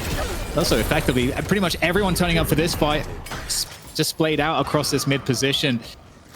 As we get some trades, and just looking to hold the high ground there. Mirage gets hunted down. Hydra Nation down 1. CATGIRL friends down 2. No objectives for play right now. Just both teams skirmishing in the middle. Pressure on the BCJ. Flick finds him. Doesn't let him get away. And just for all the same reasons that killing DMB is big, so is the same for keeping BCJ down. Yeah, and overall now, if you look at the potential damage output, Hydration and Rocker and Flick, like the amount of spirit damage between those 3 players, like burst spirit damage, is pretty insane. And obviously Lefa's doing really well in the farm as well. So it's starting to look, that 20k difference is starting to feel a little bit hard to overcome. We'll have to see what options there's going to be here, because again, as we sort of noted previously, there's not a lot of like initiation from CATGIRL and friends where they can just get a pick, like pick up a squishy and just instantly kill them. They don't seem to have a great ability to do that, so they need to engineer these team fights really effectively. Well, speaking of engineering, Warden under a bit of pressure. Naked running away, gonna get away. Hydra Nation would love to get another pick off here, Dan, because also mid-boss is close to coming back up. We're now within the range that a good 2 or 3 pickoffs could be mid-boss and could be game. That is the stakes that CATGIRL is playing against now. And it's not just those stakes here, Dan. It's also they're facing elimination. The show match could be over. The $1,000 heading to Hydra Nation if the next team fight goes awry. Indeed. So right now we have quite a few players from both sides congregating around the middle position, looking for opportunities. Is that Vindicta just commanding control of so much space here. Oh, just pressuring the Kelvin back. That's CATGIRL. It's not that tanky at the moment. Least farm player at the moment on the server. And it's looking really good, this engage right now for Hydra Nation. Oh, it's a nice stake. Better fall through off the Crow. Active player goes down. Serious damage being dealt by Lefa in the moment. Frozen Shelter goes down to try and salvage, but CATGIRL and friends caught unawares here, and this could get worse before it gets better. CATGIRL goes down. Naked and Neon low. And now the worst thing that could happen would be the roar of the mid-boss in the next 15 seconds or so, Dan. But for now, Hydra Nation just go in. They go for Guardians. Yeah, definitely a great idea. Obviously, you lose soul value for the team that loses those Guardians on that lane, so that's not fun. Mid-boss, just small edges. And this is it, just like you said, ZP. This is the moment. What is the play here for CATGIRL and friends? Can they somehow create a steal? I don't know if that's even going to be possible here. They're going to try. We'll see if the opportunity is there. Once again, the setup is here with the McGinnis turrets. Yamato is going to use Shadow Transformation on point. Will there be a steal? There is! Irie able to get it. The tornado comes in, and the punch onto the rejuve happens. The rest of CATGIRLs and friends may be going down, but the rejuvenator is theirs. They'll be coming right back up soon, and they may have avoided the end for now. It's so crazy because like one of those things where, okay, so what's worse, losing the rejuve and no one dying, or everyone dying but you got the rejuve? I feel like the second one. Yeah, it's difficult. I mean, it's not great for everyone to die, but I think the reality is that with the amount that Hydra Nation has been ahead, but let's look at the replay right here, because it's a tornado, I think, that sets us up when you look. Rejuve comes down, tornado comes in, stuns people for just long enough for the punch to do its thing. Beautiful. Okay, so we have an earn run behind all of this to try to make the gap even wider in favor of Hydra Nation. And CATGIRLs and friends, there's not a lot of farm on the map at the moment, just positioned around the right bridge. I love the picture-in-picture earn cam. It is the best thing. Agreed. All out. CATGIRLs and friends being pursued. I think it's Mirage right now that's in deep trouble. Same with Wraith, both very, very low. DMB finishes off the Wraith. Off camera, down in the tunnels. CATGIRL looking for a little bit of slow here. Might be enough. Quig not able to get away. But the overall trades here, Dan, not in favor of CATGIRLs and friends at all. Down for Hydra Nation. Looking healthy aside from losing Quig. Yeah, absolutely. Not how you wanted that one to go, but at least have liked to trade it evenly. And still to be collected though. And there we go. Lefa's going to try to take care of that one. ZB tries to keep the base from falling. Or rather, is attacking the enemy base, that is. So going just crazy on these shrines, just taking full advantage of the fact that no one is alive. Nian is unable to do anything at this point. This is just looking just like the victory lap almost at this point. I don't think there's too much that CATGIRLs have once they're all alive to really contest this. I mean, we've just hit the point where the farm disparity between the two teams is immense. Yeah. And it comes back to the idea of what is your win condition? How do you get not just one pick off? How do you get 6? You have this skirmish right now around the red camp, Infernus, concussive combustion, CATGIRL, and Irie in hot pursuit. Mirage and Kelvin looking for anything right now. The slow is in. I mean, a pick off here would be huge. It buys them time. It gives them souls, but BCJ taken down by Flick. Hydra Nation surviving on the escape. DMB pretty wounded, Dan, but still very much alive. Indeed. Yeah, just again, just falling so just short of getting the pick off. That would have been some small consolation. And now Hydra Nation is foot to the metal. They're going all the way into the base to finish the job.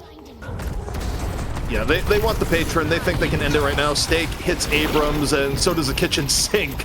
Everyone getting involved on that. Cube out saves Geist. Hydration, Shadow Form, CATGIRLs and friends being cut down on all sides, Dan. And that is going to do it. Hydra Nation 3-0 in our Deadlock Fight Night #1 NA. Just cutting CATGIRLs and friends apart with authority here in our final map.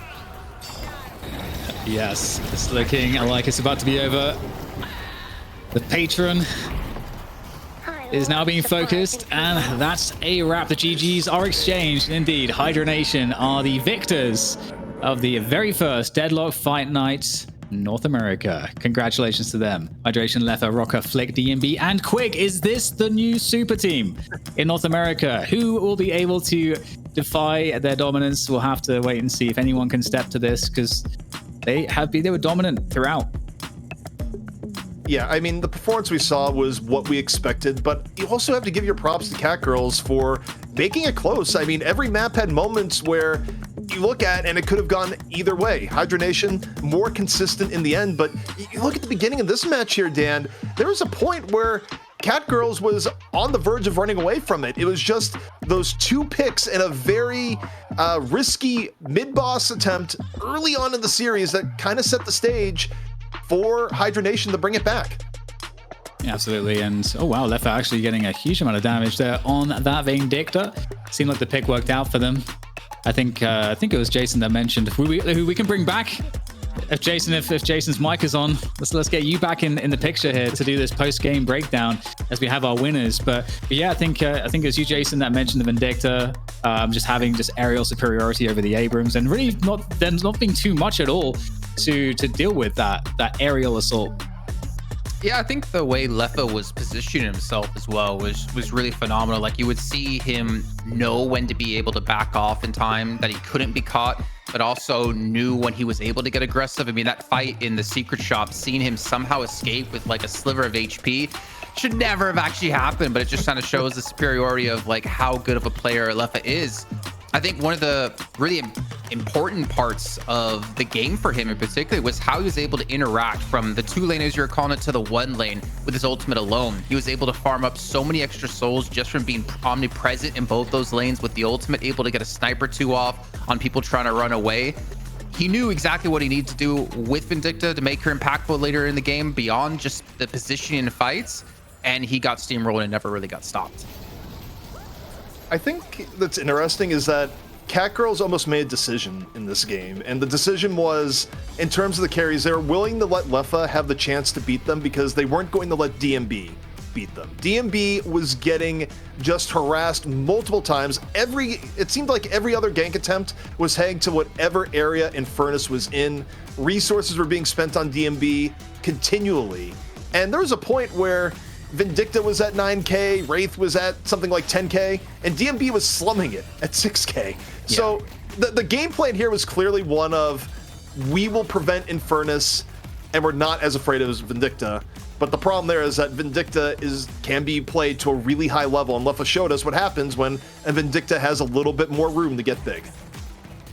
Yeah, and also you have to keep in mind, like, hydration was really going in there. Flick was really going in there as well. So yeah, you prevented DMB on the Infernus from being super impactful in the game, but there's still 5 other players on the team that you have to be careful of, and in particular hydration. I mean, he had 26k souls here at this point.